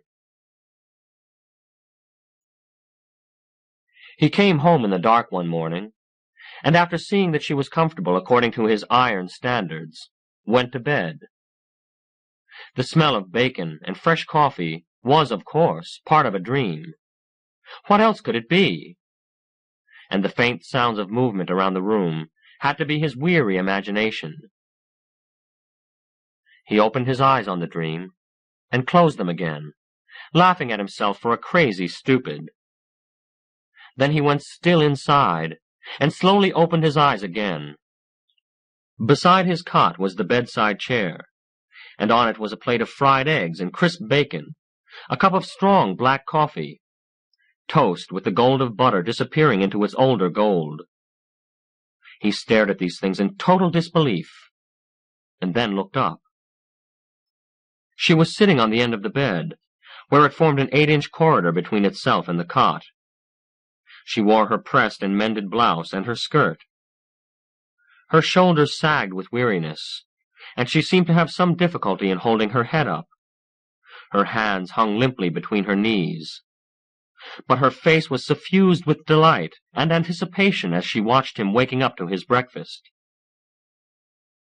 His mouth writhed, and he bared his blunt yellow teeth, and ground them together, while he uttered a howl of fury. It was a strangled, rasping sound, and she scuttled away from it, as if it had burned her, and crouched in the middle of the bed, with her eyes huge, and her mouth slack. He advanced on her with his arms raised, and his big fists clenched. She dropped her face on the bed, and covered the back of her neck with both hands, and lay there trembling. For a long moment he hung over her, then slowly dropped his arms. He tugged at the skirt. "Take off," he grated. He tugged it again, harder. She peeped up at him, and then slowly turned over. She fumbled weakly at the button. He helped her. He pulled the skirt away and tossed it on the cot, and gestured sternly at the blouse. She unbuttoned it, and he lifted it from her shoulders.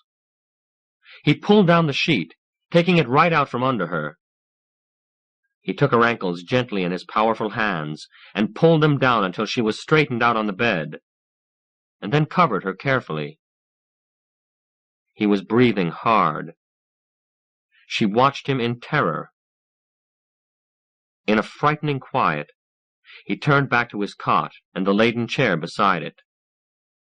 Slowly, he picked up the cup of coffee and smashed it on the floor. Steadily, as the beat of a woodman's axe, the saucer followed, the plate of toast, the plate of eggs. China and yolks squirted and sprayed over the floor and on the walls. When he had finished, he turned back to her. "I fix everything," he said hoarsely. He emphasized each syllable with a thick forefinger as he said again, "I fix everything."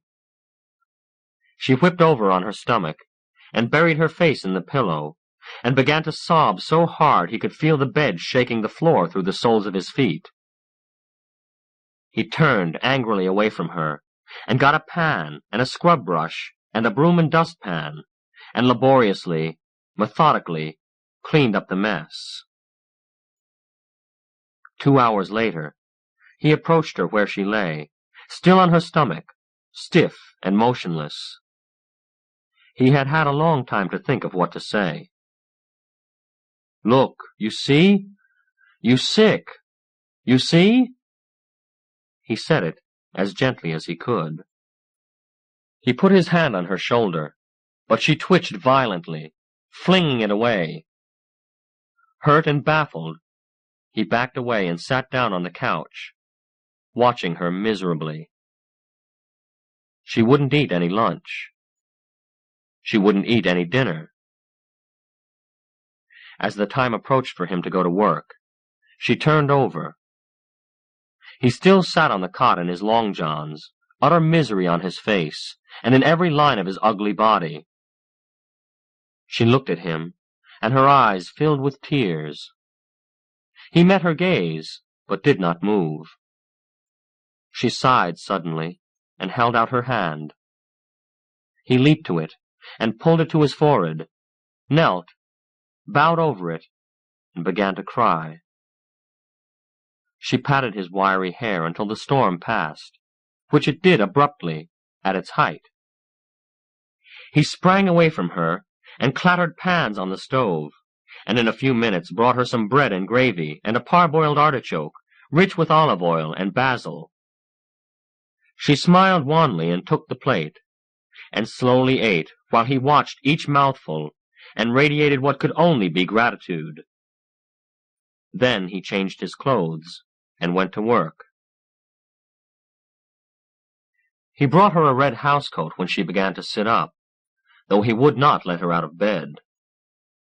He brought her a glass globe in which a flower would keep, submerged in water, for a week, and 2 live turtles in a plastic bowl, and a pale blue toy rabbit with a music box in it that played Rock-a-Bye Baby, and a blinding vermilion lipstick. She remained obedient and more watchful than ever. When his fussing and puttering were over, and he took up his crouch on the cot, waiting for whatever need in her he could divine next, their eyes would meet, and increasingly his would drop. She would hold the blue rabbit tight to her, and watch him unblinkingly, or smile suddenly, parting her lips, as if something vitally important and deeply happy was about to escape them. Sometimes she seemed inexpressibly sad, and sometimes she was so restless that he would go to her and stroke her hair until she fell asleep, or seemed to. It occurred to him that he had not seen her wounds for almost 2 days, and that perhaps they were bothering her during one of these restless spells. And so he pressed her gently down and uncovered her. He touched the scar carefully, and she suddenly thrust his hand away and grasped her own flesh firmly, kneading it, slapping it stingingly. Shocked, he looked at her face and saw she was smiling, nodding. "Hurt?" She shook her head. He said proudly as he covered her, I fix good." She nodded, and caught his hand briefly between her chin and her shoulder. It was that night after he had fallen into that heavy first sleep on his return from the store, that he felt the warm, firm length of her tight up against him on the cot. He lay still for a moment, somnolent, uncomprehending, while quick fingers plucked at the buttons of his long johns. He brought his hands up and trapped her wrists. She was immediately still, though her breath came swiftly, and her heart pounded his chest like an angry little knuckle. He made a labored, inquisitive syllable. What? And she moved against him, and then stopped, trembling. He held her wrists for more than a minute, trying to think this out, and at last sat up. He put one arm around her shoulders, and the other under her knees. He stood up. She clung to him, and the breath hissed in her nostrils. He moved to the side of her bed, and bent slowly and put her down. He had to reach back and detach her arms from around his neck before he could straighten up. "You sleep," he said. He fumbled for the sheet, and pulled it over her, and tucked it around her.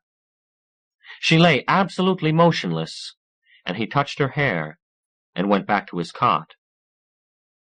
He lay down, and after a long time fell into a troubled sleep. But something woke him. He lay and listened, hearing nothing.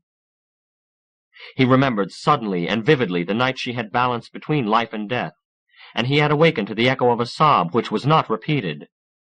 In sudden fright, he jumped up and went to her, bent down and touched her head. She was lying face down. "You cry?" he whispered, and she shook her head rapidly. He grunted and went back to bed. It was the 9th week, and it was raining.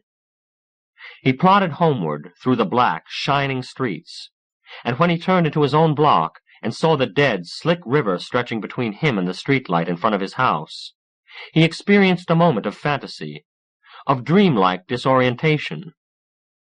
It seemed to him for a second that none of this had happened, that in a moment the car would flash by him and dip toward the curb momentarily, while a limp body tumbled out, and he must run to it and take it indoors, and it would bleed, it might die.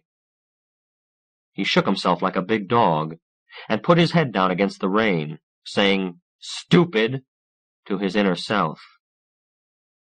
Nothing could be wrong now. He had found a way to live, and live that way he would, and he would abide no change in it. But there was a change, and he knew it before he entered the house. His window, facing the street, had a dull orange glow which could not have been given it by the streetlight alone. But maybe she was reading one of those paperback novels he had inherited with the apartment. Maybe she had to use the bedpan, or was just looking at the clock. But the thoughts did not comfort him. He was sick with an unaccountable fear as he unlocked the hall door. His own entrance showed light through the crack at the bottom. He dropped his keys as he fumbled with them, and at last opened the door. He gasped as if he had been struck in the solar plexus. The bed was made, flat, neat, and she was not in it. He spun around. His frantic gaze saw her and passed her before he could believe his eyes. Tall, queenly in her red housecoat, she stood at the other end of the room, by the sink. He stared at her in amazement. She came to him, and as he filled his lungs for one of his grating yells, she put a finger on her lips, and lightly, her other hand across his mouth. Neither of these gestures, both even would have been enough to quiet him ordinarily. But there was something else about her, something which did not wait for what he might do, and would not quail before him if he did it. He was instantly confused and silent. He stared after her, as without breaking stride, she passed him and gently closed the door. She took his hand, but the keys were in the way. She drew them from his fingers and tossed them on the table, and then took his hand again, firmly. She was sure, decisive. She was one who had thought things out and weighed and discarded, and now knew what to do. But she was triumphant in some way, too. She had the poise of a victor, and the radiance of the witness to a miracle.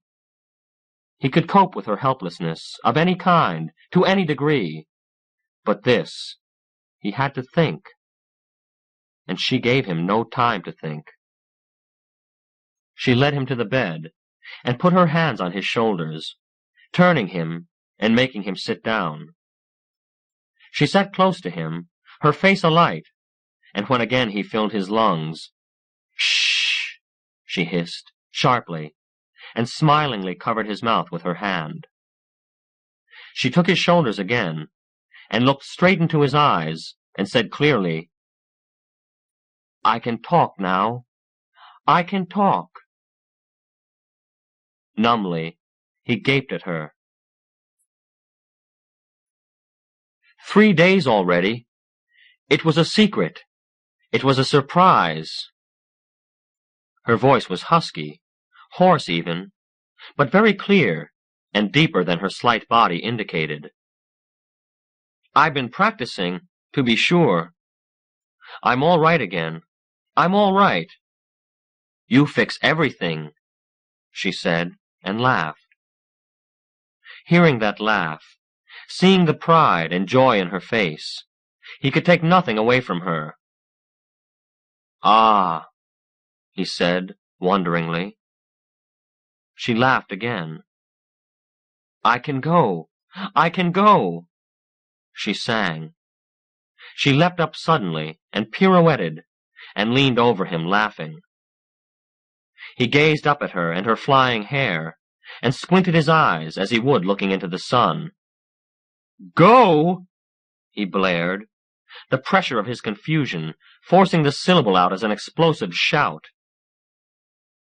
She sobered immediately, and sat down again close to him. "Oh, honey, don't look as if you was knifed or something. You know I can't camp on you, live off you, just forever." "No, no, you stay," he blurted, anguish in his face. "Now look," she said, speaking simply and slowly as to a child. "I'm all well again. I can talk now. It wouldn't be right, me staying, locked up here, that bedpan and all. Now wait, wait," she said quickly, before he could form a word. "I don't mean I'm not grateful. You've been, well, I just can't tell you.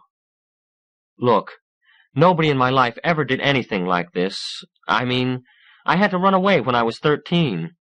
I done all sorts of bad things. And I got treated. I mean, nobody else. Look, here's what I mean. Up to now I'd steal. I'd rob anybody. What the hell? What I mean, why not, you see?" She shook him gently to make him see. Then, recognizing the blankness and misery of his expression, she wet her lips and started over. "What I'm trying to say is, you've been so kind, all this." She waved her hand at the blue rabbit, the turtle tank, everything in the room. "I can't take any more. I mean, not a thing. Not breakfast. If I could pay you back some way, no matter what, I would. You know I would." There was a tinge of bitterness in her husky voice. "Nobody can pay you anything. You don't need anything or anybody. I can't give you anything you need, or do anything for you that needs doing. You do it all yourself. If there was something you wanted from me—" She curled her hands inward and placed her fingertips between her breasts, inclining her head with a strange submissiveness that made him ache. "But no, you fix everything," she mimicked. There was no mockery in it. "No, No, you don't go, he whispered harshly.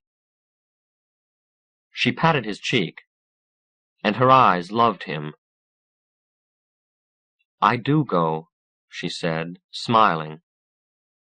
Then the smile disappeared. I got to explain to you. Those hoods who cut me, I asked for that. I goofed. I was doing something real bad. Well, I'll tell you. I was a runner, know what I mean? I mean dope. I was selling it. He looked at her blankly.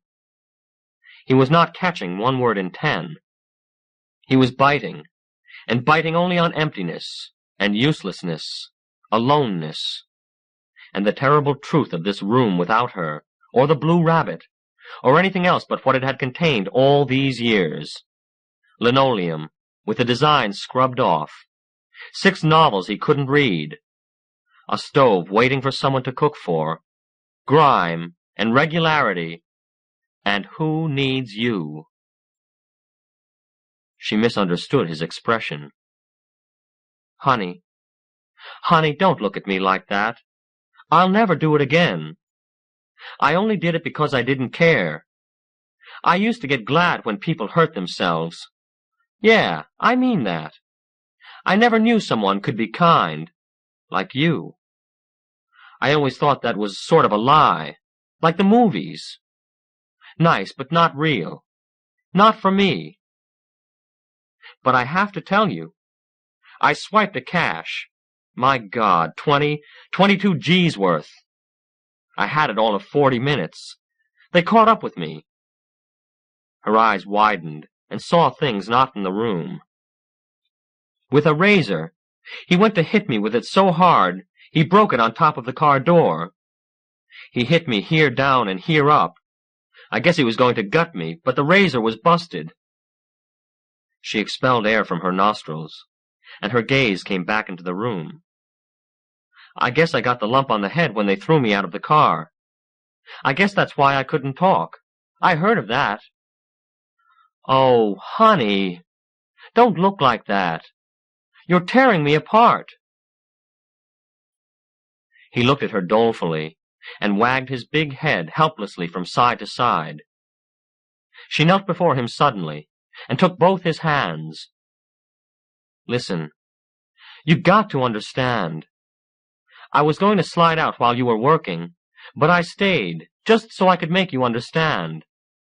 After all you've done, see, I'm well. I can't stay cooped up in one room forever.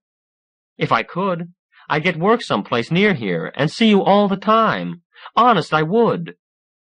But my life isn't worth a rubber dime in this town. I got to leave here, and that means I got to leave town. I'll be all right, honey. I'll write to you. I'll never forget you. How could I? She was far ahead of him. He had grasped that she wanted to leave him. The next thing he understood was that she wanted to leave town, too. You don't go, he choked. You need me. You don't need me, she said fondly, and I don't need you. It comes to that, honey. It's the way you fixed it. It's the right way. Can't you see that? Right in there was the third thing he understood. He stood up slowly, feeling her hands slide from his knees to the floor, as he stepped away from her. Oh, God, she cried from the floor where she knelt. You're killing me, taking it this way. Can't you be happy for me? He stumbled across the room and caught himself on the lower shelf of the china closet. He looked back and forward along the dark, echoing corridor of his years, stretching so far and drearily, and he looked at this short, bright segment slipping away from him. He heard her quick footsteps behind him, and when he turned, he had the flat-iron in his hand. She never saw it. She came to him bright-faced, pleading, and he put out his arms, and she ran inside, and the iron curved around and crashed into the back of her head. He lowered her gently, down on the linoleum, and stood for a long time over her, crying quietly. Then he put the iron away, and filled the kettle and a saucepan with water. And in the saucepan he put needles and a clamp, and thread, and little slabs of sponge, and a knife and pliers. From the gate-leg table, and from a drawer, he got his 2 plastic tablecloths, and began arranging them on the bed. "I fix everything," he murmured as he worked. "Fix it right."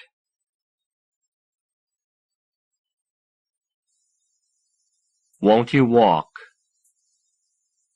When I was a little boy, my mother used to recite a poem called The Spider and the Fly, which I remembered as having begun with these words. In the course of a correspondence with a bright lady, hight Shelley Fryer, she took it upon herself to research it for me in the public library. It begins with, "Will you walk into my parlor?" said the spider to the fly, which, oddly enough, means the same thing. This is acknowledgment and thanks to the bright lady. Joe Fritch walked under the moon, and behind the bridge of his nose something rose and stung him. When he was a little boy, which was better than 30 years ago, this exact sensation was the prelude to tears. There had been no tears for a long time, but the sting came to him, on its occasions, quite unchanged. There was another goad to plague him, too, as demanding and insistent as the sting, but at the moment it was absent. They were mutually exclusive. His mind was a jumble of half-curses, half-wishes, not weak or pale ones by any means, but just unfinished. He need not finish them, any of them. His curses and his wishes were his personal clichés, and required only a code, a syllable for each. He who hesitates, people say, and that's enough.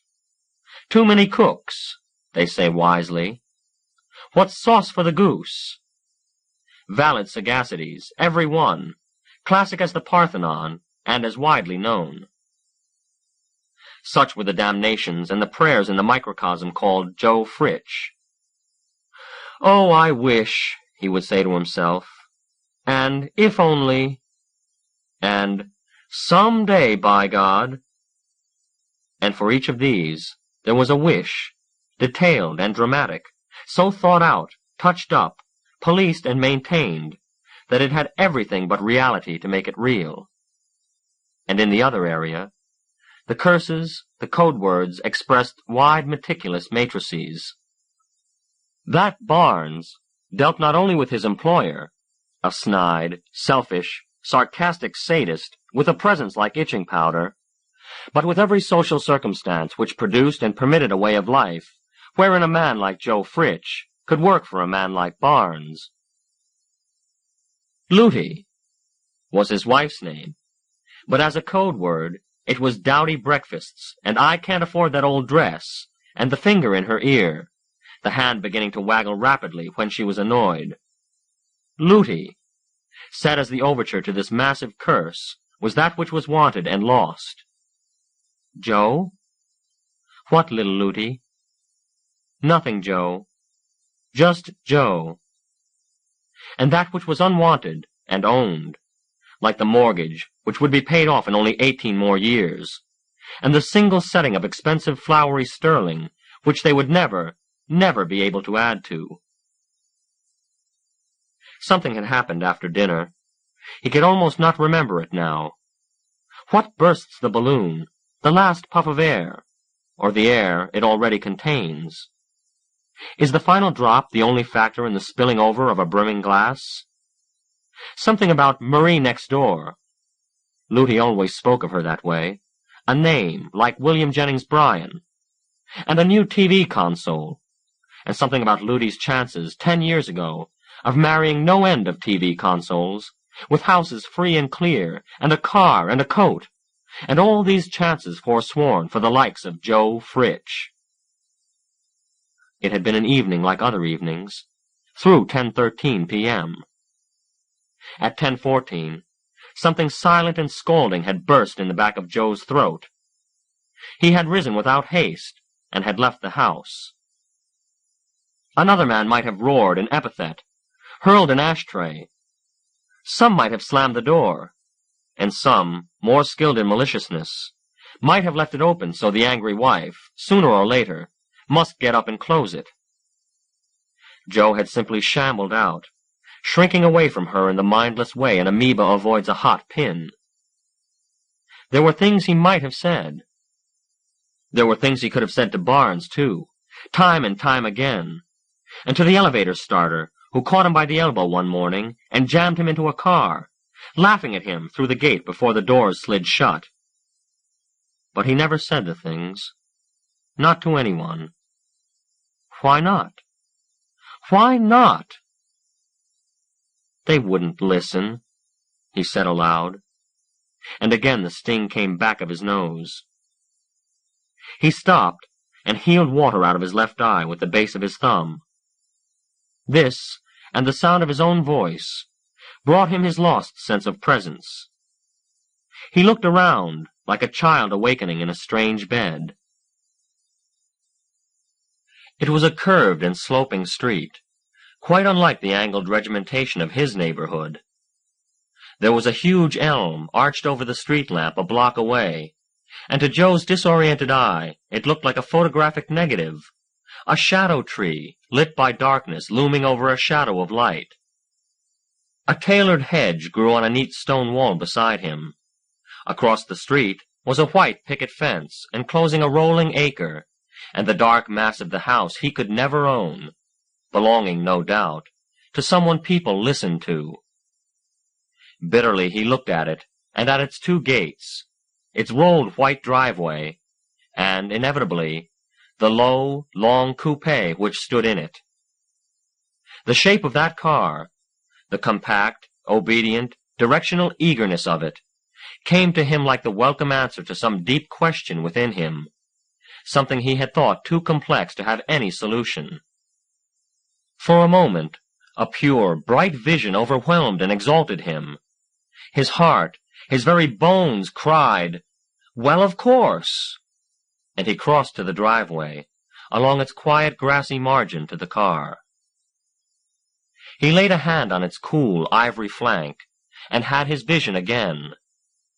At the wheel of this fleet-footed dream car, he would meet the morning somewhere far from here. There would be a high hill, and a white road winding up it, and over the brow of that hill there would be the sea. Below, a beach and rocks, and there would be people.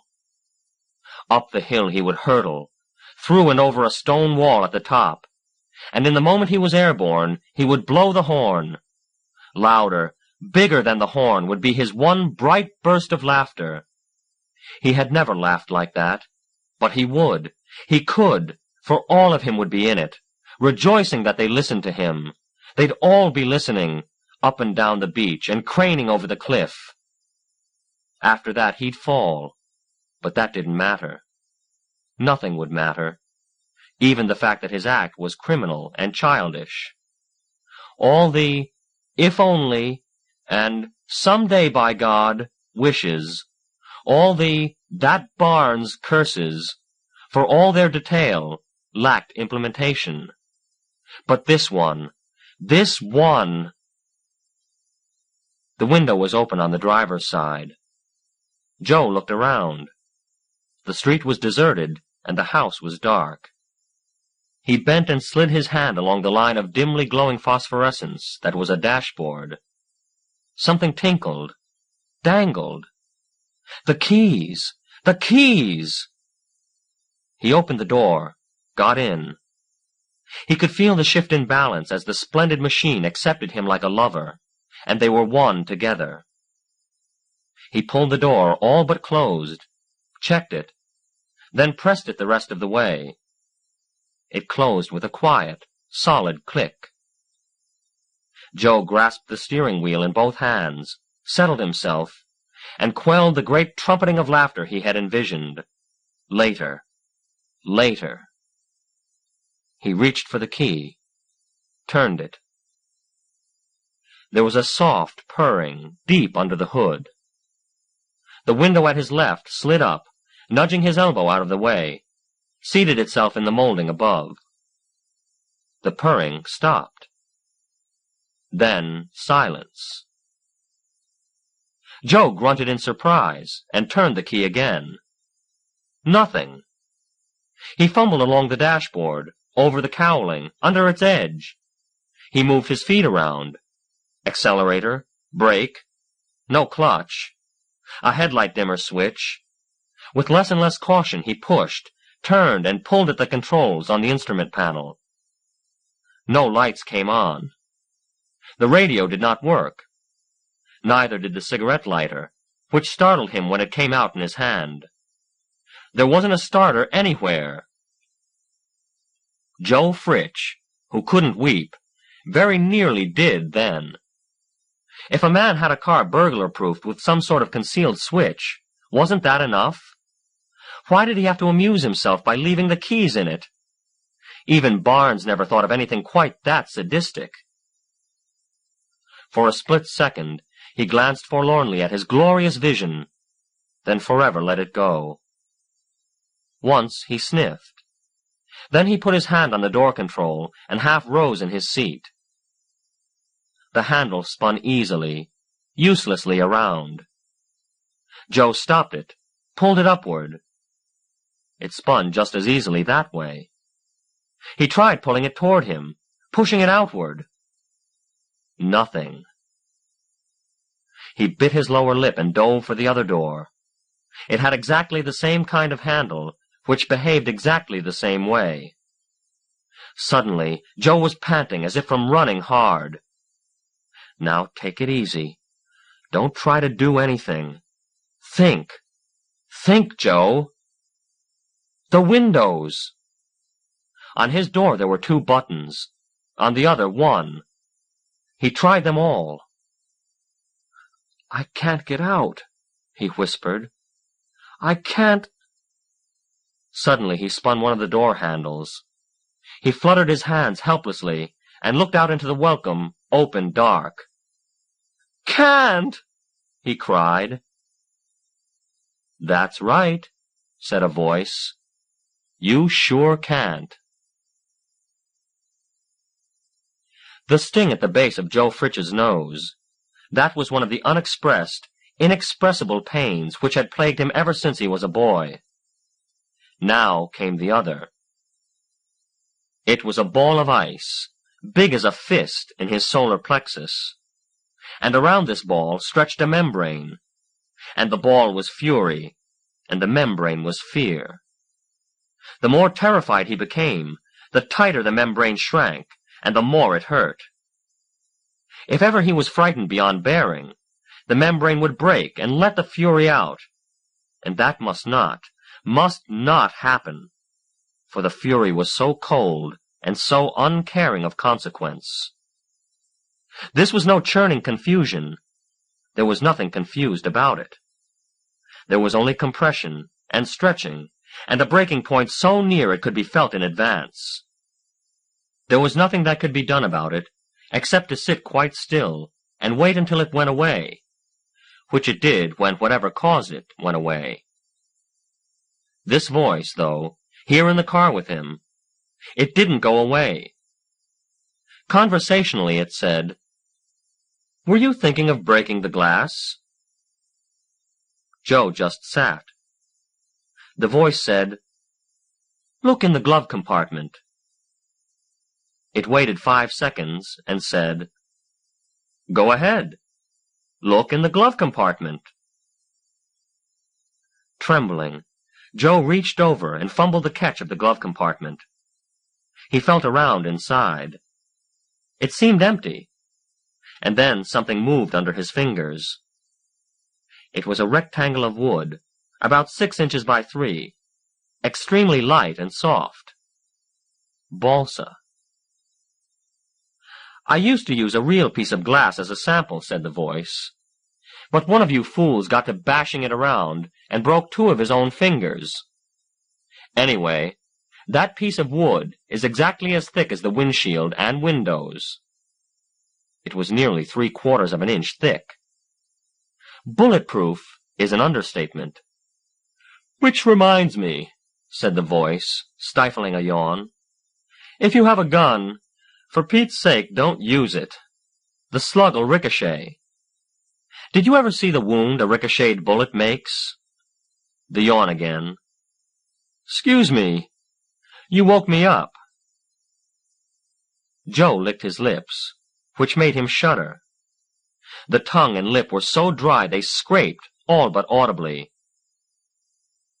"Where are you?" he whispered. "In the house." I always take that question as a compliment. You're hearing me on the car radio. Clean, Flat to 27,000 cycles. Designed it myself. Joe said, "Let me out." I'll let you out, but I won't let you go.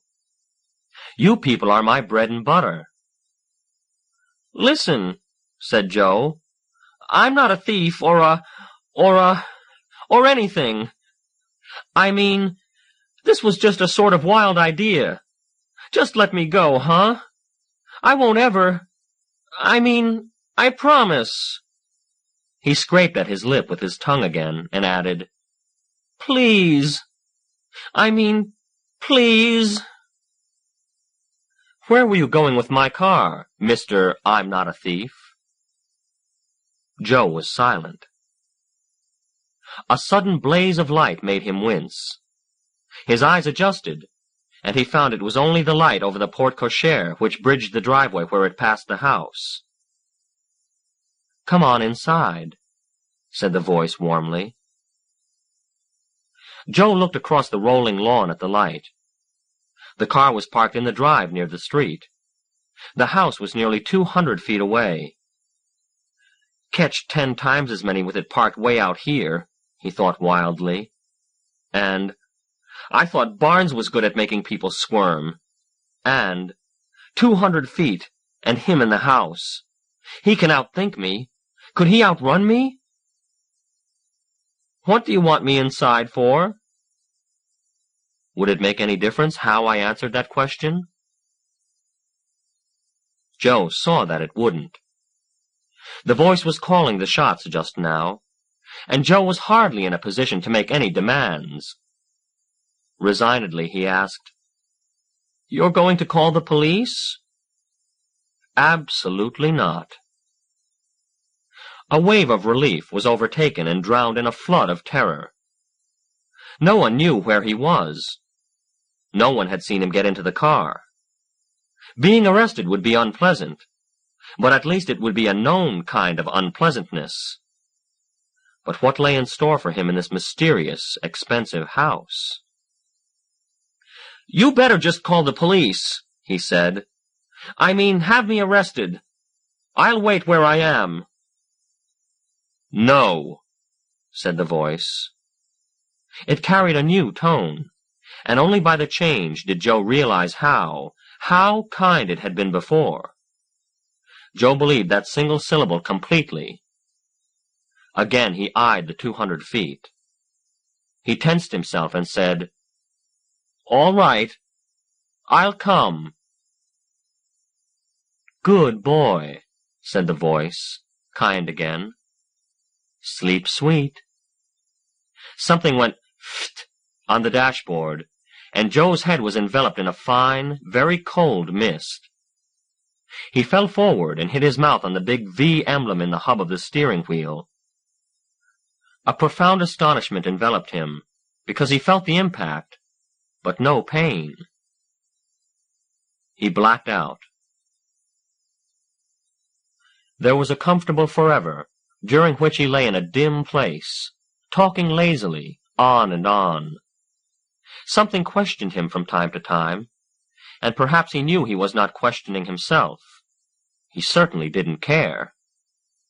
He rested in an euphoric cloud, calmly relating things he thought he had forgotten, and while an objective corner of his mind continued to operate, to look around, to feel and judge and report, It was almost completely preoccupied with an astonished delight that he could talk about his job, his marriage, his sister Anna, even about Joey, whom he'd killed when he and Joey were 10 years old, without either the self-pitying twinge of unshed tears, nor the painful fear which contained his rage.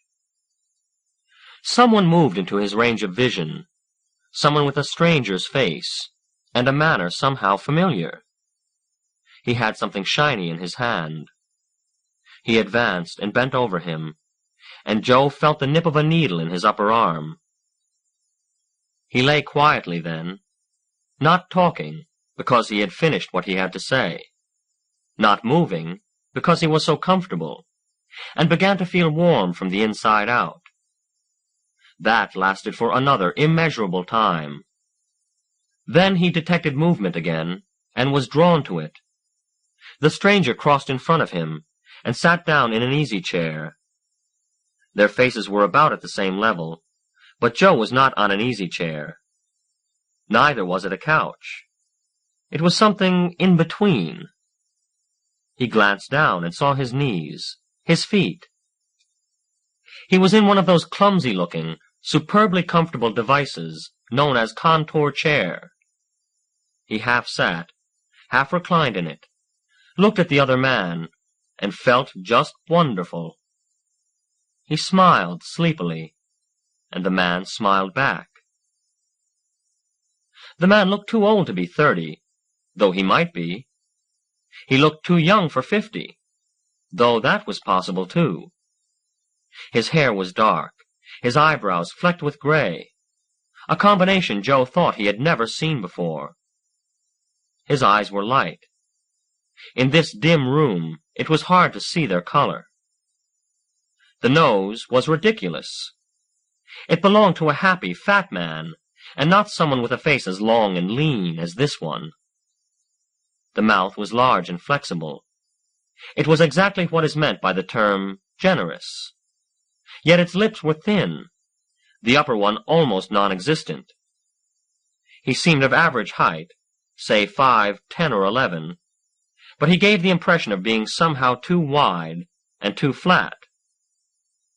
Joe looked at him and at his smile, and it flashed across his mind that the French call a smile sourire, which means literally under a laugh.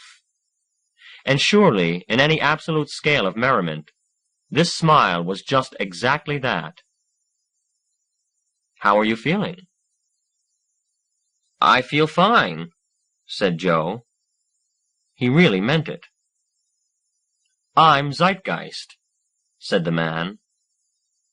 Joe was unquestioningly aware that the man knew him, knew all about him, so he didn't offer his name in return. He accepted the introduction, and after a moment let his eyes stray from the friendly face to the wall behind him, to some sort of framed document, around to the side where a massive bookcase stood. He suddenly realized that he was in a strange room. He snapped his gaze back to the man. "Where am I?" "In my house," said Zeitgeist. He uncrossed his legs and leaned forward. "I'm the man whose car you were stealing. Remember?" Joe did, with a rush. An echo of his painful panic struck him, made him leap to his feet, a reflex which utterly failed.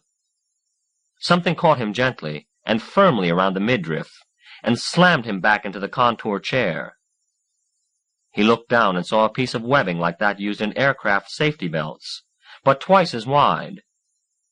It was around his waist, and had no buckle.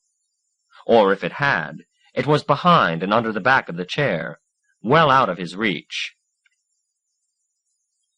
"It's okay," Zeitgeist soothed him. "You didn't actually steal it, and I understand perfectly why you tried. Let's just forget that part of it." "Who are you? What are you trying to do? Let me out of this thing!" The memory of this man approaching him with a glittering hypodermic returned to him. "What did you do? Drug me?" Zeitgeist crossed his legs again and leaned back. "Yes," Several times. And the nicest part of it is that you can't stay that excited very long just now. He smiled again. Warm. Joe heaved again against the webbing, lay back, opened his mouth to protest, closed it helplessly. Then he met the man's eyes again, and he could feel the indignation and fright draining out of him. He suddenly felt foolish, and found a smile of his own, a timid, foolish one. "First, I anesthetized you," said Zeitgeist informatively, apparently pursuing exactly the line of thought brought out by Joe's question. "Because not for a second would I trust any of you to come across that lawn just because I asked you to. Then I filled you full of what we'd call truth serum if this was a TV play. And when you'd talked enough, I gave you another shot to pull you out of it. Yes, I drugged you." "What for? What do you want from me, anyway?" "You'll find out when you get my bill." "Bill?" "Sure. I have to make a living just like anybody else." "Bill for what?" "I'm going to fix you up." "There's nothing the matter with me." Zeitgeist twitched his mobile lips. "Nothing wrong with a man who wants to take an expensive automobile and kill himself with it?" Joe dropped his eyes.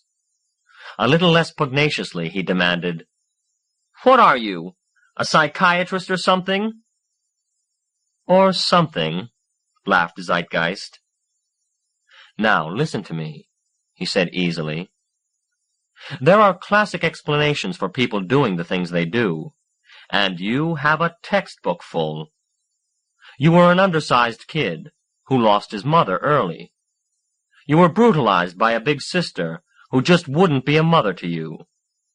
When you were 10, you threw one of your tantrums and crowded another kid, and he slipped on the ice and was hit by a truck and killed. Your sister lambasted you for it until you ran away from home 9 years later. You got married and didn't know how to put your wife into the mother image, so you treated her like your sister Anna instead. You obeyed, you didn't answer back, you did as little as possible to make her happy, because no matter how happy she got, you were subconsciously convinced it would do you no good. And, by the way, the kid who was killed had the same name as you did." He smiled his kindly smile, wagged his head, and tisk-tisked. "You should see what the textbooks say about that kind of thing. Identification. You are the Joey who was killed when you got mad and hit him. Ergo, don't ever let yourself get mad, or you'll be dead. Joe Fritsch, you know what you are? You're a mess." "What am I supposed to say?" asked Joe in a low voice. Had he run off at the mouth that much? He was utterly disarmed. In the face of such penetrating revelation, anger would be ridiculous. "Don't say anything. That is, don't try to explain. I already understand. How'd you like to get rid of all that garbage? I can do that for you. Will you let me?" "Why should you?" "I've already told you. It's my living." "You say you're a psychiatrist?" "I said nothing of the kind, and that's beside the point." "Well?" "Well, okay. Okay." Zeitgeist rose, smiling, and stepped behind Joe. There was a metallic click, and the webbing loosened. Joe looked up at his host, thinking, "Suppose I won't? Suppose I just don't? What could he do?" "There are lots of things I could do," said Zeitgeist with gentle cheerfulness. "Full of tricks, I am." In spite of himself, Joe laughed. He got up. Zeitgeist steadied him, then released his elbow. Joe said, "Thanks. What are you? I mean, a mind reader? I don't have to be. Joe thought about it. I guess you don't, he said. Come on. Zeitgeist turned away to the door. Joe reflected that anyone who would turn his back on a prisoner like that was more than just confident. He must have a secret weapon. But at the moment, confidence is enough. He followed Zeitgeist into the next room. It, too, was a low room, but much wider than the other, and its dimness was of quite another kind. Pools of brilliance from floating fluorescents mounted over 3 different laboratory benches made them like 3 islands in a dark sea. At about eye level, as he stood, in the shadows over one of the benches, the bright green worm of a cathode ray oscilloscope writhed in its 12-inch circular prison. Ranked along the walls were instrument racks and consoles. He was sure he could not have named 1 in 10 of them in broad daylight. The room was almost silent, but it was a living silence of almost undetectable clickings and hummings, and the charged, noiseless presence of power. It was a waiting, busy sort of room. "Boo," said Zeitgeist. "I beg your—" "Huh?" Zeitgeist laughed. "You say it." He pointed. "Boo." Joe looked up at the oscilloscope. The worm had changed to a wiggling, scraggly child's scrawl, which, when Zeitgeist's long-drawn syllable was finished, changed into a green worm again. Zeitgeist touched a control knob on one of the benches, and the worm became a straight line. "Go ahead." "Boo," said Joe self-consciously. The line was a squiggle, and then a line again. "Come on, a good, loud, long one," said Zeitgeist. This time Joe produced the same sort of grass the other man had. Or at least it looked the same. "Good," said Zeitgeist. "What do you do for a living?" "Advertising." "You mean I didn't tell you?" "You were more interested in talking about your boss than your work. What kind of advertising?" "Well, I mean, it isn't advertising like in an agency. I mean, I work for the advertising section of the public relations division of a big corporation." "You write ads? Sell them? Art, production, research? What?" "All that. I mean, a little of all those. We're not very big. The company is, I mean, but not our office. We only advertise in trade magazines. The engineer will come to me with something he wants to promote, and I check with that Barnes, and if he okays it, I write copy on it, and check back with the engineer, and write again, and check back with Barnes, and write it again. And after that I do the layout. I draft the layout just on a piece of typewriter paper, that's all. I can't draw or anything like that, And then I see it through Art, and go back and check with Barnes, and then I order space for it in the magazines, and— "You ever take a vocational analysis?" "Yes. Sure I did. I'm in the right sort of job, according to the tests. It was the Klein Western test." "Good test," said Zeitgeist approvingly. "You think I'm not in the right sort of job?" He paused, and then with sudden animation. "You think I should quit that lousy job? Get into something else?" "That's your business." "All right. That's enough." The man could be as impersonal as a sixpenny nail when he wanted to be. He worked absorbedly at his controls for a while. There was a soft whine from one piece of apparatus, a clicking from another, and before Joe knew what was happening, he heard someone saying, "All that. A little of all those. We're not very big. The company is, but not our office.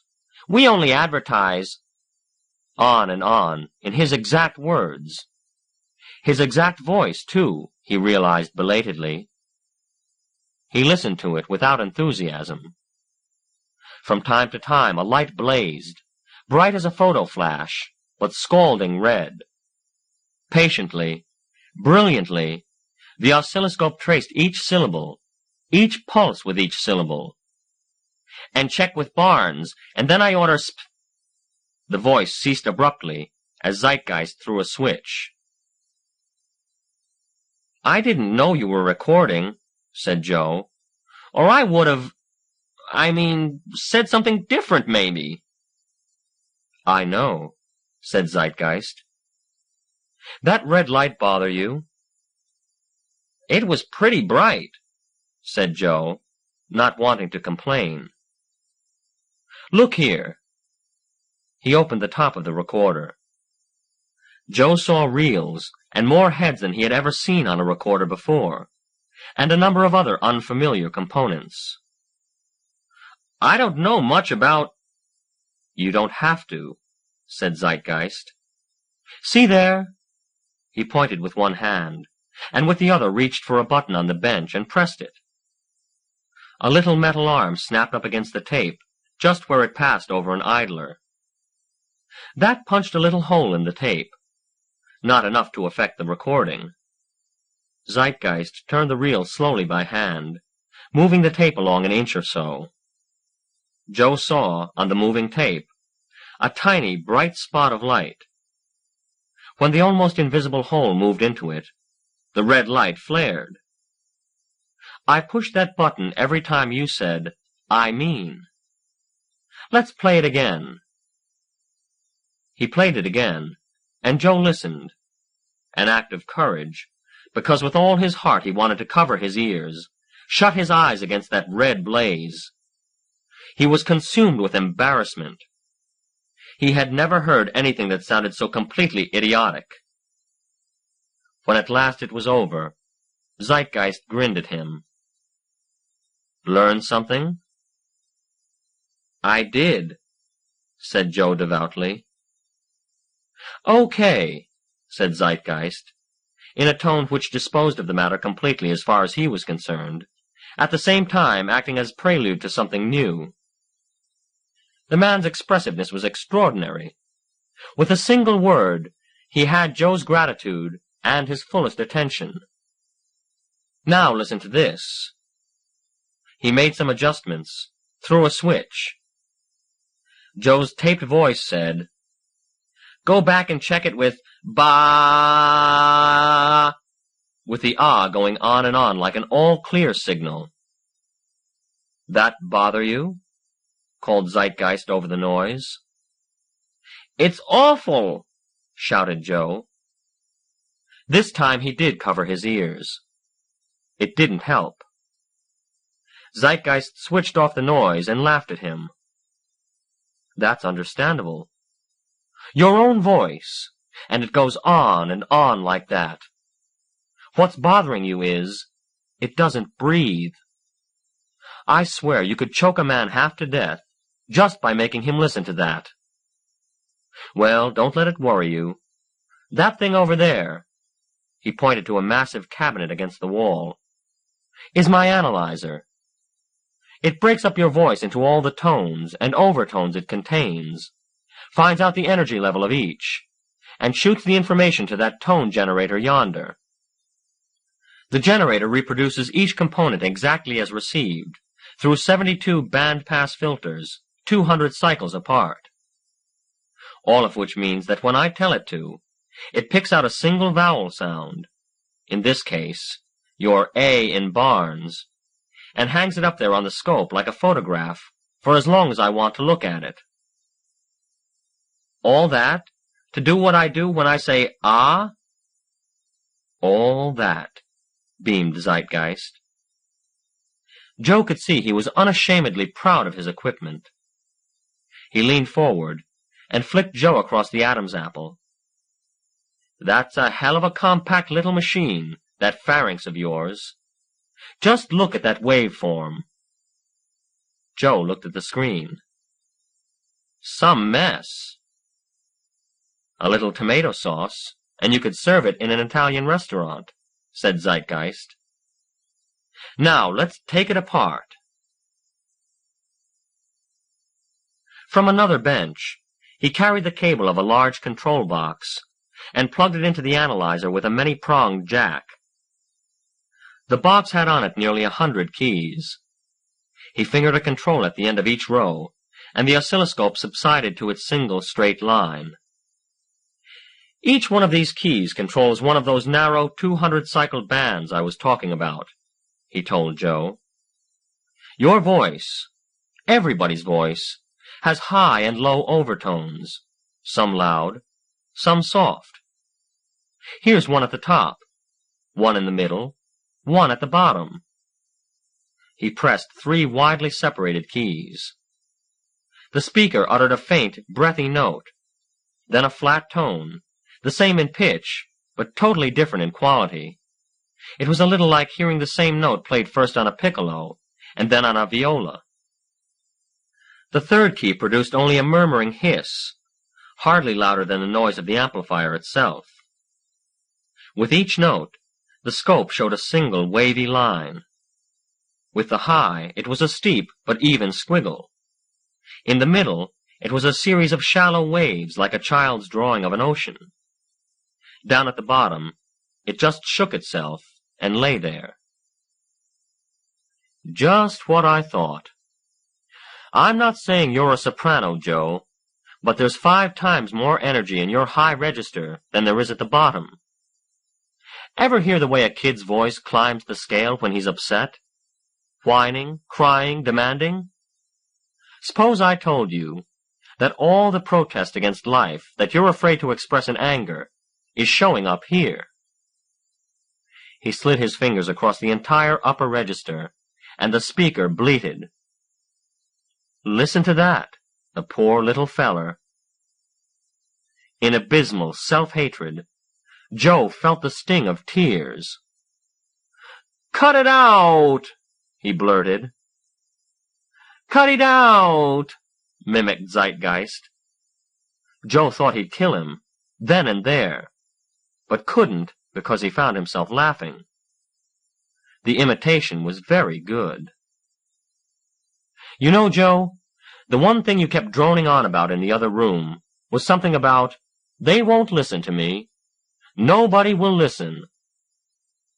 How many times, say, in the office, have you had a really solid idea and kept it to yourself because nobody will listen? How many times have you wanted to do something with your wife, go somewhere, ask her to get something from the cleaners, and then decided not to because she wouldn't listen?" He glanced around at Joe, and charitably turned away from the contorted face. "Don't answer that. You know, and it doesn't matter to me. Now get this, Joe. There's something in all animals just about as basic as hunger. It's the urge to attack something that's retreating, and its converse, to be wary of something that won't retreat. Next time a dog comes running up to you, growling, with his ears laid back, turn and run, and see if he doesn't take a flank steak out of your southern hemisphere. After you get out of the hospital, go back, and when he rushes you, laugh at him, and keep going on about your business, and see him decide you're not on his calorie chart for the day. Well, the same thing works with people. No one's going to attack you unless he has you figured out, especially if he figures you'll retreat. Walk around with a big neon sign on your head that says, "Hey, everybody, I will retreat," and you're just going to get clobbered wherever you go. You've got a sign like that, and it lights up every time you open your mouth. Cut it out! Joe's lower lip protruded childishly. I can't help what kind of voice I've got. Probably you can't. I can, though. But how? Shut up. Zeitgeist returned all the keys to a neutral position, and listened a moment to the blaring audio. Then he switched it off and began flicking keys, some up, some down. Mind you, this isn't a matter of changing a tenor into a baritone. New York City once had a mayor with a voice like a Punch and Judy show, and he hadn't an ounce of retreat in him. All I'm going to do is cure a symptom. Some people say that doesn't work. But ask the gimpy guy who finds himself 3 inches taller and walking like other people the first time he tries his built-up shoes. Ask the guy who wears a well-made toupee. He stared for a while at the scope and moved some more keys. You want people to listen to you. All right. They will, whether they want to or not. Of course, what they listen to is something else again. It better be something that backs up this voice I'm giving you. That's up to you. I don't You'll understand a lot quicker if we fix it so you listen and I talk, okay? Zeitgeist demanded truculently, and sent over such an engaging grin that the words did not smart. Now, like I said, I'm only curing a symptom. What you have to get through your thick head is that the disease doesn't exist. All that stuff about your sister Anna and Joey, that doesn't exist because it happened, and it's finished, and it's years ago, and doesn't matter anymore. Looty, Barnes, well, they bother you mostly because they won't listen to you. They'll listen to you now. So that botherment is over with too. Finished. Done with. Non-existent. For all practical purposes, yesterday is as far beyond recall as 20 years ago. Just as finished. Just as dead. So the little boy who got punished by his big sister until he thought he deserved being punished, he doesn't exist. The man with the guilty feeling, killing a kid called Joey, he doesn't exist either anymore. And, by the way, he wasn't guilty in the first place. The copyman who lets a pipsqueak sadist prick him with petty sarcasms, he's gone too, because now there's a man who won't swallow what he wants to say, what he knows is right. He'll say it, just because people will listen. A beer stein is pretty useless to anyone until you put beer in it. The gadget I'm going to give you won't do you a bit of good unless you put yourself, your real self, into it. He had finished with the keys while he spoke, had turned, and was holding Joe absolutely paralyzed with his strange, light eyes. Inanely, Joe said, Gadget? Listen. Zeitgeist hit the master switch, and Joe's voice again came from the speaker. We only advertise in trade magazines. The engineer will come to me with something he wants to promote, and the voice was his voice.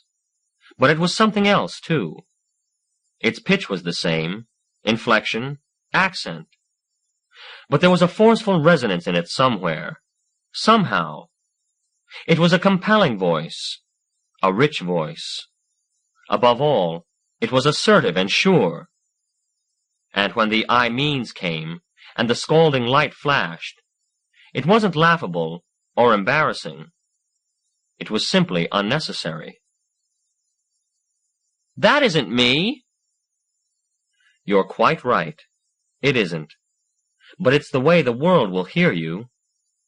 It's behind the way the world will treat you. And the way the world treats the man is the way the man grows, if he wants to, and he's got any growing left in him. Whatever is in that voice, you can be, because I will help, and the world will help. But you've got to help too. I'll help, Joe whispered. Sometimes I make speeches, said Zeitgeist, and grinned shyly. The next second, he was deeply immersed in work. He drew out a piece of paper with mimeographed rulings on it, and here and there in the ruled squares, he jotted down symbols, referring to the keyboard in front of him. He seemed then to be totaling columns. Once he reset 2 or 3 keys, turned on the audio, and listened intently, then erased figures and put down others, At last he nodded approvingly, rose, stretched till his spine cracked, picked up the paper, and went over to the third bench. From drawers and cubbyholes he withdrew components, springs, pads, plugs, rods. He moved with precision and swift familiarity. He rolled out what looked like a file drawer, but instead of papers, it contained ranks and rows of black plastic elements, about the size and shape of miniature matchboxes, each with two bright brass contacts at top and bottom. "We're living in a wonderful age, Joe," said Zeitgeist as he worked. "Before long, I'll turn the old soldering iron out to stud and let it father waffles. Printed circuits, sub-mini tubes, transistors. These things here are electrets, which I won't attempt to explain to you." He bolted and clipped, bent and formed, and every once in a while, referring to his list, he selected another of the black boxes from the file and added it to his project. When there were 4 rows of components, each row about 1½ by 6 inches, he made some connections with test clips and thrust a jack into a receptacle in the bench. He glanced up at the scope, grunted, unclipped one of the black rectangles, and substituted another from the files. "These days, Joe, when they can pack a whole radar set, transmitter, receiver, timing and arming mechanisms, and a power supply into the nose of a shell, a package no bigger than your fist. These days you can do anything with a machine. Anything, Joe. You just have to figure out how. Most of the parts exist. They make 'em in job lots. You just have to plug 'em together." He plugged in the jack, as if to demonstrate, and glanced up at the scope. "Good. The rest won't take long." Working with tin snips, then with a small sheet metal brake, he said, "Someday you're going to ask me what I'm doing, what all this is for, and I'll just grin at you. I'm going to tell you now, and if you don't remember what I say, well, then forget it. They say our technology has surpassed, or bypassed our souls, Joe. They say if we don't turn from science to the spirit, we're doomed. I agree that we're uncomfortably close to damnation, but I don't think we'll appease any great powers by throwing our gears and gimmicks over the cliff as a sacrifice, a propitiation. Science didn't get us into this mess. We used science to get us in. So I'm just a guy who's convinced we can use science to get us out. In other words, I'm not for hanging the gunsmith every time someone gets shot. Take off your shirt." "What?" said Joe, back from 1,000 miles. "Oh." Bemused, he took off his jacket and shirt and stood shyly clutching his thin ribs. Zeitgeist picked up his project from the bench and put it over Joe's head. A flat band of spring steel passed over each shoulder, snugly. The 4 long flat casings, each filled with components, rested against his collarbones, pressing upward in the small hollow just below the bones and against his shoulder blades. Zeitgeist bent and manipulated the bands until they were tight but comfortable. Then he hooked the back pieces to the front pieces with soft, strong elastic bands passing under Joe's arms. "Okay?" "Okay. Now, say something." "Say what?" said Joe stupidly, and immediately clapped his hand to his chest.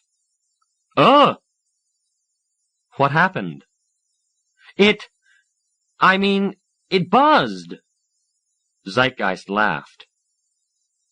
"Let me tell you what you've got there.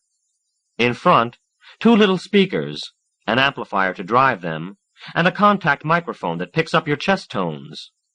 In back, on this side, a bandpass arrangement that suppresses all those dominating high-frequency whimperings of yours and feeds the rest, the stuff you're weak in, up front to be amplified.